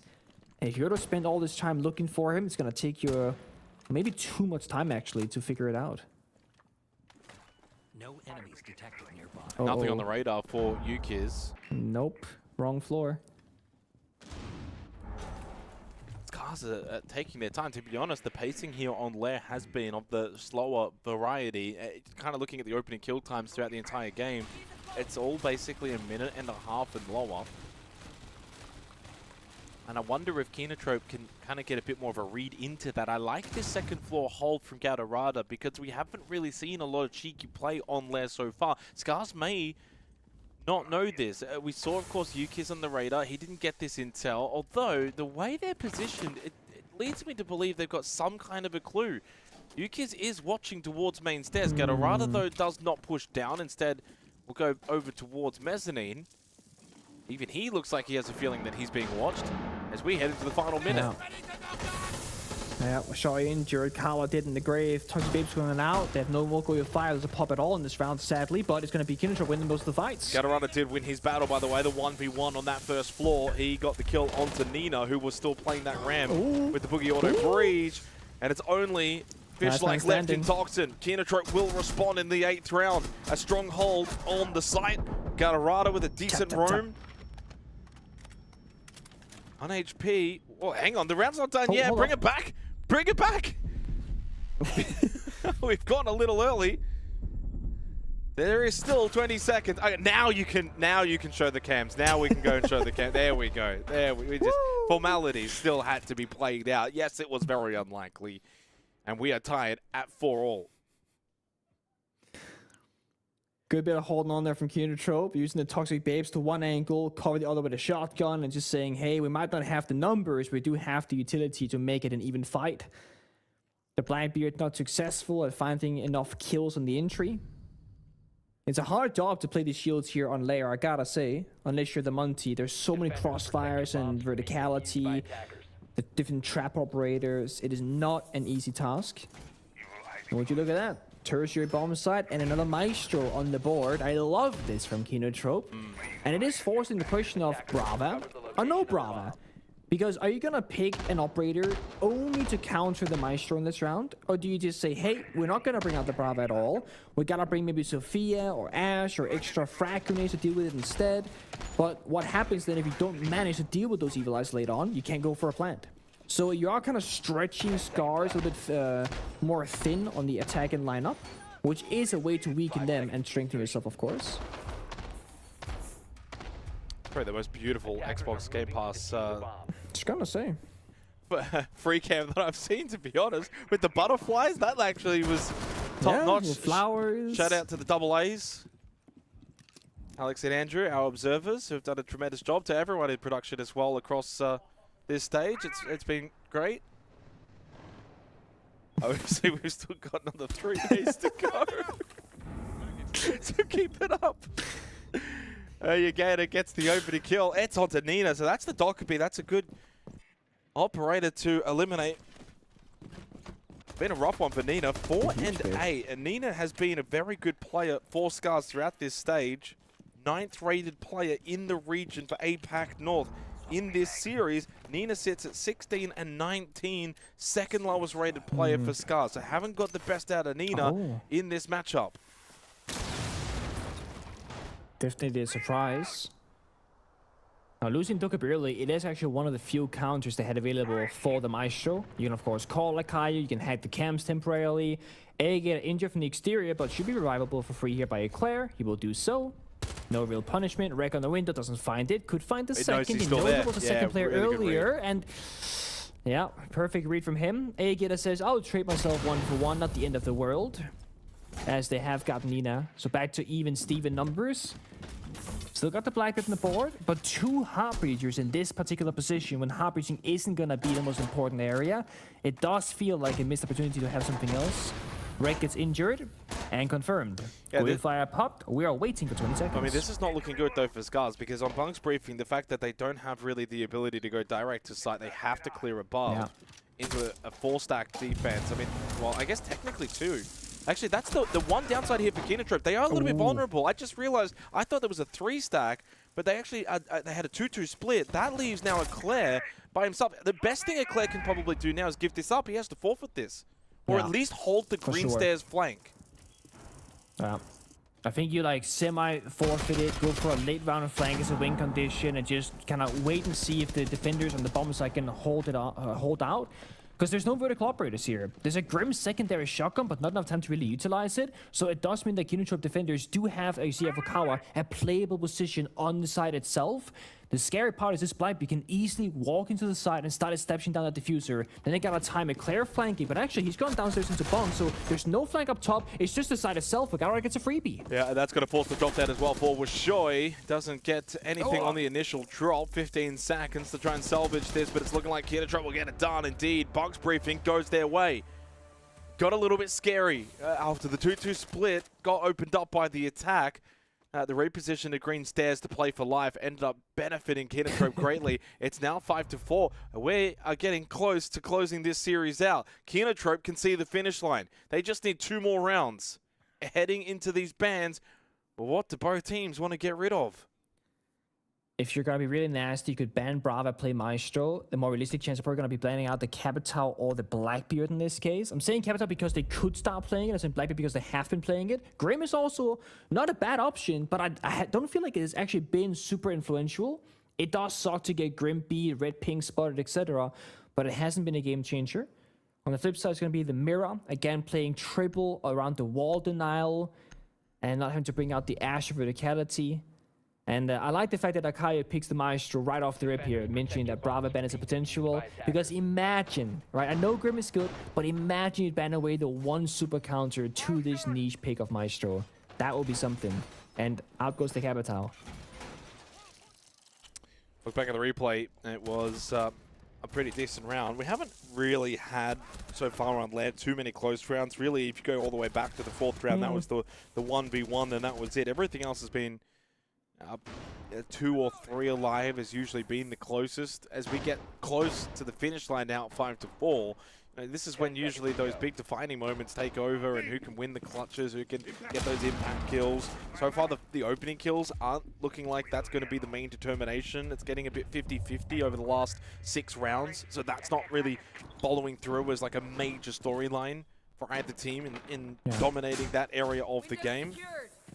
And back to Master R6, so this is also something that is of concern because even though Scars did win this in the 7th round, for all intents and purposes, Kinatrop should be winning this site. And if they do, they will go 6-4 up. Yeah. That's exactly right. Now, Nina going to the Monty, that is it's a 2-coin conversation, right? On one side, Nina has been one of the star fraggers of Epic North. He said 9th best rated or something like that. Yep. Now he's on a passive operator in the Monty. On the flip side, Nina, for this particular BO3, has struggled. So it's the perfect person to put on the Monty to have a big influence elsewhere. It's a matter of putting the person on the operator that makes the most amount of sense. So I quite like the switch up. It should change the pace up here for Scars. It should change their win conditions a bit more. And Nina does have that experience as well to walk in the building and be a vocal player and share what he's seeing, where they should be attacking from. And it's typically Fish-like. He's the shield player. He's top 3 most played attacking operators. Monty, Blitz, Blackbeard in that order. That's it. But you're right. So when you're having that kind of series where you're in the wrong positions, your timings aren't perfect, you're not hitting shots, maybe you're not feeling confident. Go on the shield, see if that changes things. Nina does stay alive, so eats a big chunk of damage. There are still another 2 Nitro Cells available as well for Kinatrop, so Nina's going to have to dodge those even further deeper into this 10th round. It feels like to me, Kinatrop have got a lot of momentum. As a C4, he falls. It's not working. Even with the shield nick, nothing's going his way in this series. At the window, though, the FAMAS of Wishoy beats out a Yagata and Gatarada on 1 HP. Things start to get dicey in this 10th round. 60 seconds left. It feels like Scars are throwing one last Hail Mary. It's getting so cut. Everyone taking damage. Red goes down. No more kept on fire arrows. And Sinclair's could be in a very strong position by that table. Walls still somewhat reinforced. Evil Eyes still alive with the red pink information. Why are they swinging the door? Why are you swinging the door? Scars don't really have a lot of ways into the site, but one of them is if you end up dying. Nitro Cell thrown, didn't push into Mars. What a pixel angle from Kawao. Fish-like Wishoy, both low. But so is Gatarada. They need a double stack together, both on ping. Information acquired for Kinatrop. Wishoy clears him. Close angle. Activates the radar and gets a little bit more intel. The Evil Eyes are still up. They're so low. Could Akayu be a difference if Wishoy and Fish-like walk into the line of sight of those cameras? 10 seconds. The bullet hose. It just goes brrrr, as Kinatrop will get themselves a 2-round match and series point lead. find a way to do it again. Once again, it's the Maestro that is gonna be the playmaker, just like back on Chalet, finding the round clutch. This time not with the gadget, with that primary weapon of the LNG. But what a round from both sides there. Nina walks up the rocket staircase, tanks 2 C4s, goes down, trading back and forth, and Kinotro really wanting to fight back, maybe a little bit too much even, because they started swinging the doorways, surrendering strong positions, and fighting too early at the end there. But they do lock in the round. They play Garawara and lobby, watching the verticality, expecting a default plant, thinking Scars were gonna panic and just try and make a simple plant occur. Not the case. Scars, they pushed deep. They saw those Master Evil Eyes. They knew they couldn't go for a plant. So it was effectively a 2v1 favoring Scars. Scars have won a single round in the last 6 rounds played. This one got pretty close. I mean, this clear here was sure I thought, okay, 2v2, 10 seconds, and then Akayu. The LMG is so strong up close, and just at that point, you just hold left click, you don't do anything else, and you hope and you pray, and the spray does connect. Scars are now facing elimination, Nick. They were so competitive against CAG, you'd think back they could have maybe won that series. And now they face elimination and a potential 4th place finish at the hands of Kinotrope. And Kinotrope, of course, well, they did play D+ back in that upper bracket semi-final. And while it wasn't close, they did get a map. And so by getting a map, who knows what they could do in a rematch. Recto on the Nook, able to eliminate Eclair. Opening kill for Scars. That right there is what we call an off-pace play. You do something way too early or way too late in the round and it catches them by surprise. It's the Nerk that can hide from the Yoga drones, which were inside a garage, so they're probably saying, guys, it's clear, if they were even watching the cameras at all. And it gives them a strong start to this round. But mind you, the pressure is still on Scars. They know that it's all or nothing. You lose this round, that's it. You need to come out successful. Thankfully, though, they have some strong operators to get that job done, right? Especially Solid Snake here from Yukis and Fishlike on the Blackbeard. They can get a ton of different information, they can walk in safely with the shield and try and isolate some of these Kinotro players. And they got a ton of different frag grenades as well to clear the little bit of util that's actually on the board here. It's just the Banshees and the Thorn Razor Blooms. There's no Goyo. There's no real sort of time denial. So that 1 minute 30-second timer is quite accurate.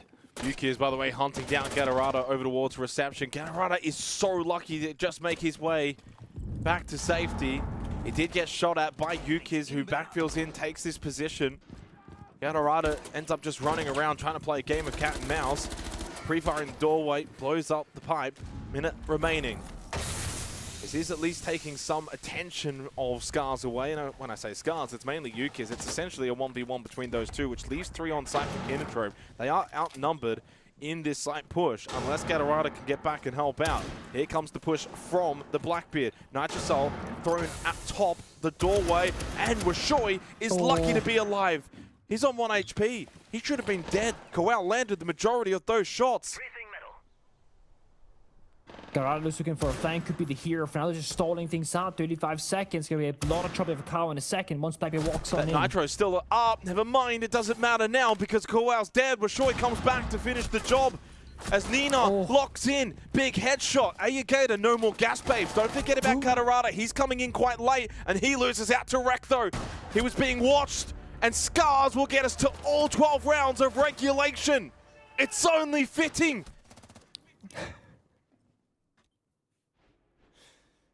Did I hear Rob in the background? That was our host. He's very excited with the game that's playing right now.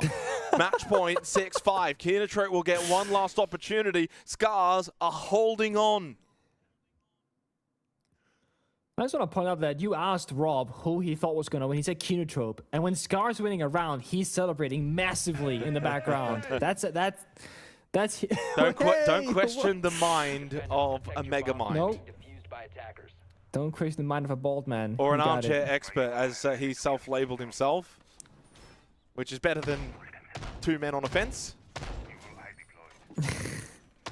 I can't even remember. Vinny, what did you predict? Kinotrope? Kinotrope. I think he's gone back and forth. I don't know at this point. They said that they were not sure. They didn't know anymore. And they're jinxing teams and just was not working out. One thing though is Keenan Turbo recognized at the time it was running extremely low for Scar's attack in that previous round in particular, despite getting an early kill from Rek like 20 seconds in. So I think that's going to be the game plan right now. Look at the lineup. It's going to be Goyo, Maestro, Smoke, all about denying time and resources. Kawa no Amai is going to strengthen the few playable spots on the side that they truly care about. You know, the desk, wherever who's going to play in the desk position, and just to keep the Maestro alive. And Airgate on solids, which gives you a second way to deny a plant vertically from below. I think the skinners are saying, we're going to play super passive, not take any risk in the server, and just have Scars try and problem solve it and fight against the clock as the biggest adversary. I say that, I get a swing in the window with a shotgun, so maybe that's not the case, but theoretically on paper, they shouldn't be going too aggressive here. I mean, theoretically, if Scars want, they can go pretty quick into Bunk's briefing, but they don't bring the Sens to go alongside the Blackbeard. And through ops, that will be a top-down clear. They will take the top floor battle for now.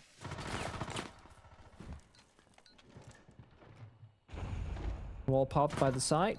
That's the first step done. We're seeing them hold top floor though, and they're playing a lot of the area. They're not just doing a limited hold top. It's 4 people committed together in close proximity, and then just Kawa by the side itself. So we got, oh, that's huge! He just swings the 90 hallway. Aegata takes down Yukits on the Blackbeard, but they get straight back immediately by Washoy. But it's a Blackbeard dead, though. Established. I mean, Solus Blackbeard, I mean, those are 2 very big operators, but I think it's worth in the end just ever so slightly for Kinatrope. They don't have the Solus information, though. That's the only downside. Oh, Evil Eye, that's a little bit of a prick there. Zippity-zappity. Zippity-zappity. Question is, when do you fall back? The issue is, like, if Archive to be effective with the Maestro, he's got to go off the gun. They kind of can go sight now. Without the Solus, if they can actually avoid some of the line of sight, it becomes more difficult for Kinatrope to actually maybe then know where this plant goes down. They don't then have the confirmed position. But right now, still Scar's positioning on this top floor. But Akayu did go back to go for, again, this 2-2 split like they did earlier in this half where it did work out. Yeah. Oh, Nina's got this perfectly primed position in bunks. Catches out Gatorada. It's a 3-stack now towards the site, essentially forfeiting that top floor. And Nick, there's still 50 seconds, so Scars don't have to rush this. Yeah. That's the issue with falling on back. There's not really a lot of safe areas by the bomb side, so Akai on the Maestro cannot check his gadget at all. It's going to be dead players watching him. They got to be going for the gunfights instead. Oh, so no, they my Kaya God. finds another one with the LMG. The Maestro's been so strong for Kinatrope in this series. Through the floorboard from below for Akayu, and Eclair's gone back up top floor as well. They may not be ready for it, thinking it's a 3-stack down to the side. Eclair, has he got Washoy's name on his gun? Back upstairs. 15 seconds. Here comes Nina. It's Eclair though. Lovely headshot up close, and that might be the demise of Scars. They're running out of time, and they both just fall. Kinatrope will send Scars packing. It's the ultimate Scar.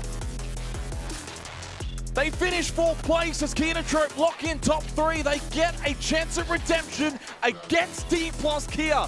The very team that sent them to the lower bracket, they meet again now in lower bracket final. Lower bracket final. I can't wait for lower bracket final. We're in there and we're ready to go. Kinatrope, baby, all the way. This is a series that always had the possibility to go the distance, and we knew it was going to. I think ultimately these 2 teams, Vinny, they're always going to have this kind of close nature, this chaotic nature to them, but ultimately an entertaining nature to them. Super entertaining and pretty unpredictable. Every time we tried to predict what was going to happen, we were sorely wrong. We did get one in the end with the Kinatrope win. I was trying to double jinx it and get Scars a win, but yeah, it was a great series. It was a bloodbath, as we mentioned. Strategy-wise, it was sort of all over the place at times. Yep. There were often times when we said they need to be more aggressive on their defenses and start to push the pace, but then on Clubhouse in particular, we saw Kinatrope try to do that, and it backfired immediately. So yeah, all in all, a great series, and yeah, almost went to OT. Guess what cost them, Rob? What did I say at halftime? The defense let them down 1 round short. That could have potentially been what allowed a push towards OT, and who would have known how that would have played out. I mean, I'm clutching at straws here, obviously. It doesn't necessarily have a sequential impact, but it was still around that. Unfortunately, did have a flow-on effect for them, and Look, one thing to note as well, for Kinotrope, looking at it from a more positive perspective, the team that ultimately won, how great was the Maestro play over the course of that second half, man? Like, such an underrepresented operator at the moment in this current meta. Do you know how underrepresented? It's had, what, half a dozen plays heading into the day or something? 19. What? Actually, it would have been less. It would have been 12 plays heading into today. So a dozen. 12 plays, Well, it Michael. just has so many counters, and you typically aren't going to see a Maestro like days of old put in too many playmaking positions, right? Yep. Because of how dynamic the game has become. Yep. So, look, credit to Caillou having a really good impact in that match. Yeah, pretty crazy the fact that the second least played operator, I thought it was the fifth least played operator. It's the second least played operator in the entire op pool. The only one that caps that is Cav, and I think that's pretty fair to say that should be the least. But the fact that that is kind of what turns the tide in certain rounds there, it's not lost on me. It's not lost on me. But nor is the fact that this win for Kinotrope kind of starts to... I mean, if I was to be honest, at the start of the day, if you told me what team would I want to go up against D+, I'll be completely honest here. I want the underdog. I want the team that is the dark horse, Vinny, because I think truly Kinotrope has a dangerous edge to them that is very hard to predict. Yeah, and I mean, they're going to get the rematch from last week, so they'll be able to sort of go back on what they were doing last week, and the match ended up being relatively close, I think, in the series. So a few things to tighten up for them. Obviously tonight, there's probably a few things they needed to work on as well, especially Clubhouse, if they do want to go back to that map. Yep. Or if they want to be, I don't know, don't pick it, maybe. Maybe don't pick it. And then, you know? yeah, try again on something else. Yeah, and also try again with making sure you don't pull out your headphones, just in case your producer's trying to talk to you. And you missed some great analysis. I'm more worried that I was getting cued for something. Who knows, Michael? Sometimes we just figure things out on the fly. In fact, I knew I was missing something. It is Okamesh welcoming him in for his interview after a very big win. Okamesh, firstly, congratulations on a big win, mate. How are you feeling? Thanks so much. The game was very intense, and then that you talk about the Clubhouse, right? We went overconfident after we beat D+ Kia in Clubhouse, and I tried to pick it, and then we vanished, I think. But anyways, I personally enjoyed the match, and then I'm very glad to win, happy to win today's match. Vinny? Thank you. Yeah, excellent performance tonight. I just wanted to ask about now the rematch coming into your next match against DW Kia or D+ Kia. What do you think you guys need to tighten up before that game? They very good at splitting our attacking timing. Like when we every team now try to 3-2-1 and engage at the simultaneously, and they have some tips for splitting our attacking, like smoking, Goyo, Azami, blah blah blah, and then we have lost the timing. So we need to figure on how to solve their defense on attacking side. Of course, on defense, I think it's about how we be confident. Because they have champion, they have champions, so we need to be confident. Yeah, that's why. Absolutely. One thing I'd love to talk about, Okamesh, is the Maestro. It's an operator that is very underplayed. We don't see him a lot, yet you guys played him quite a bit. Can you explain that to us? Okay. You guys should be ban Maestro, because Maestro has 47 win rate, even it's 4v5 situation when we pick Maestro. Okay. Wow. So if we pick Maestro, we can be super aggressive, and then even when we lost the opening duo, we still have 47 win rate of the round. Even if defenders get the entry kill, it goes 75% win rate or something. So that's why we love to play Maestro. We prepare for the negative situation. Wow, that's some Moneyball strategy right there. Yeah. That's incredible. I did not expect that. Okamesh, thank you for... I mean, now you're kind of telling everyone they're going to have to ban it against you, but that's fantastic. Look, obviously, I think this is a very big opportunity for Kinotrope, and I'd like to know, coming into the finals, where do you put Kinotrope right now in the APAC North region? Because there are some great teams, there are some teams that are struggling behind, but we find that Kinotrope is a really dangerous team and a good dark horse. How do you feel about the roster? I completely agree. We are like obviously we are dark horse. We are not a champion. We are not best of the APAC North right now. But like everyone else thinks like it's very how do I say suffer to match against us because you guys don't know what we're gonna do, right? So it's kind of like I don't know how to say, but like they cannot predict our play style. So yeah. We call that chaotic. Chaotic is what we would say. Chaotic. Yeah, Yes. yeah, cool. I'm glad that you agree with that because that's what we've always seen with Kinatrope, and it's good that you've kind of lent into that personality. Okamesh, it is time for us to let you go, but before we do, would you like to say anyone watching? Okay. If it's even Japanese or English?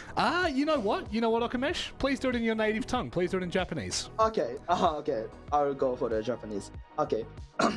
見てくれてる皆さん、いつも応援本当に、感謝しております。これからもキノトロープ、日曜日ですね、試合に勝利し EWC 目指して頑張りますので応援よろしくお願いします。Thanks so much. Okamesh, thank you very much for that, my friend. It's a true pleasure to have you on, and we will speak to you hopefully after your game against D+ Kia. Good luck. Yeah, thanks so much. Goodbye. I love Akamesh. He He's just so has the nice, best man. energy. That's the best interview. It is the best energy, and he leaks his own strats, which is perfect for us. But if you think about it, second least played operator. He's playing mind games. And he's got that level of strategic analysis. I kid you not, I'm actually going to be super intrigued. I doubt we'll see the Maestro ban, but it's going to be really intriguing if we actually see direct counterplay onto that, right? Brava's really good against Maestro. There's Zophia's buffed and can spam out her utility. Dokkaebi. Flores is a mainstay. Dokkaebi. Yeah. It's going to be an interesting. It's such an interesting idea as well. You said 47% win rate after you lose the first kill. So clutch operator. Yeah, that person that dies has like 2 or 3 extra cameras they get to flick around through. That's crazy. That to me, like that really, like I know I was kind of taking the piss a little bit with the Moneyball analysis there, but like I actually haven't heard anyone think about it like that. Like, oh, not this operator brings us utility. No, this is what happens when we're in these positions. That's incredible to hear and something that I think gives you a little bit of insight as to what Kinatrope have to offer. However, look, Kinatrope are great. I think Shureep might be a little bit better. I'm hoping it was Shureep that was called for the MVP. I just went with that. I heard half a word and I went, yeah, we're locking this one in. CAG by Varel are very lucky to have this player, but so are we. I think Shureep is one of those mainstays that just consistently performs week in, week out, and then in big games, he can really turn it on, Vinny. Yeah, and they really needed him today. Obviously, we've spoken so much about Chibisu throughout the season, and then coming into today, we really expected a big performance from him, but just a little bit quiet, probably uncharacteristically quiet today, so Shureep really had to step up, and he had some really awesome rounds, especially here on Cafe, where, when his team needed those opening kills, he was able to find them. All giggles as well, up until maybe the last couple of rounds of the third map. Mike, can I call you that? Is that all right? Sure. It's getting late. It's getting late here, Rob. It is getting late. Call me whatever you got you to want. give me that. What? Sorry, I can do what? You can call me whatever you want. Oh, you be careful. How about I call you anytime? Let's go ahead and have a look at how things are panning out for the rest of the bracket here for APAC North. Really excited for that D+ Kia and Kinatrope matchup. As you said, Vinny, it is a rematch, and it does have a very big permutation to it, which is it's 2 games away from EWC. We could actually see Kinatrope do this. I'm a Kinatrope lover. I'm not a hate watcher. I'm a lover, and obviously CAG waiting for them. I think that this is a pretty expected bracket, all things considered, Mike. Yeah, Rob. Mike. I don't think there's too much of a curveball. I don't think, obviously, it would have been too outlandish to have pitched Scars to have made it up against Kinatrope. But I think we're probably at a stage now where Kinatrope, going forward, are the favoured team of the two, right? They had a better performance in the group stage. They've been able to prove it now in a best-of-3 format. As of the 3 teams that remain, I can't help but shake the feeling that CAG are a level ahead. They've proven that against DWG today. But I don't think the gap is massive, and I think it has the potential to fluctuate a little bit. Yeah, it comes down to on-the-day performance and how that veto does ultimately develop as well.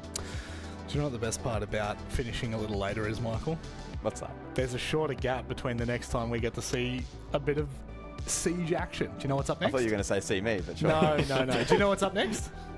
How about you tell the fans at home? Oh, that's a good save. It's NAL time, baby. That's right. That's coming back up in an hour, so you do not have to wait long at all. In fact, we were pretty close to running over and actually having to move to the B stream because, you know, that is the best stream after all. But NAL is going to be starting very soon, so you won't want to miss that one. Vinny, I'd like to thank you very much for jumping in, mate. Without anyone knowing it, James Devmata Stewart, I know, crazy. He's a little under the weather right now. He's not feeling too well, but he will be back maybe tomorrow. Who knows? But Vinny, thank you for joining us, mate. Would you like to say anything before we close out? No, thank you guys for having me. It's always a pleasure to be on the desk and just talk a bit and make some stuff up. Yeah, you definitely made some stuff up today, and I think most of the time it was wrong, but that's what we love here at the APL. It's now getting really late. That's all right. Lock in for the throw. You've got this, mate. All right. Count me in, Michael. 3, 2, 1. Thank you very much for watching the APL here for the second day of APAC North. Don't worry, if you're a fan, we will not be too long missing. We are back tomorrow with OS for the grand final. That's right, the next 3 days back to back to back are all grand finals, ones you do not want to miss. Thank you very much for joining us. Please take care, stay safe, and Michael, what is it? Good night. Good night, baby.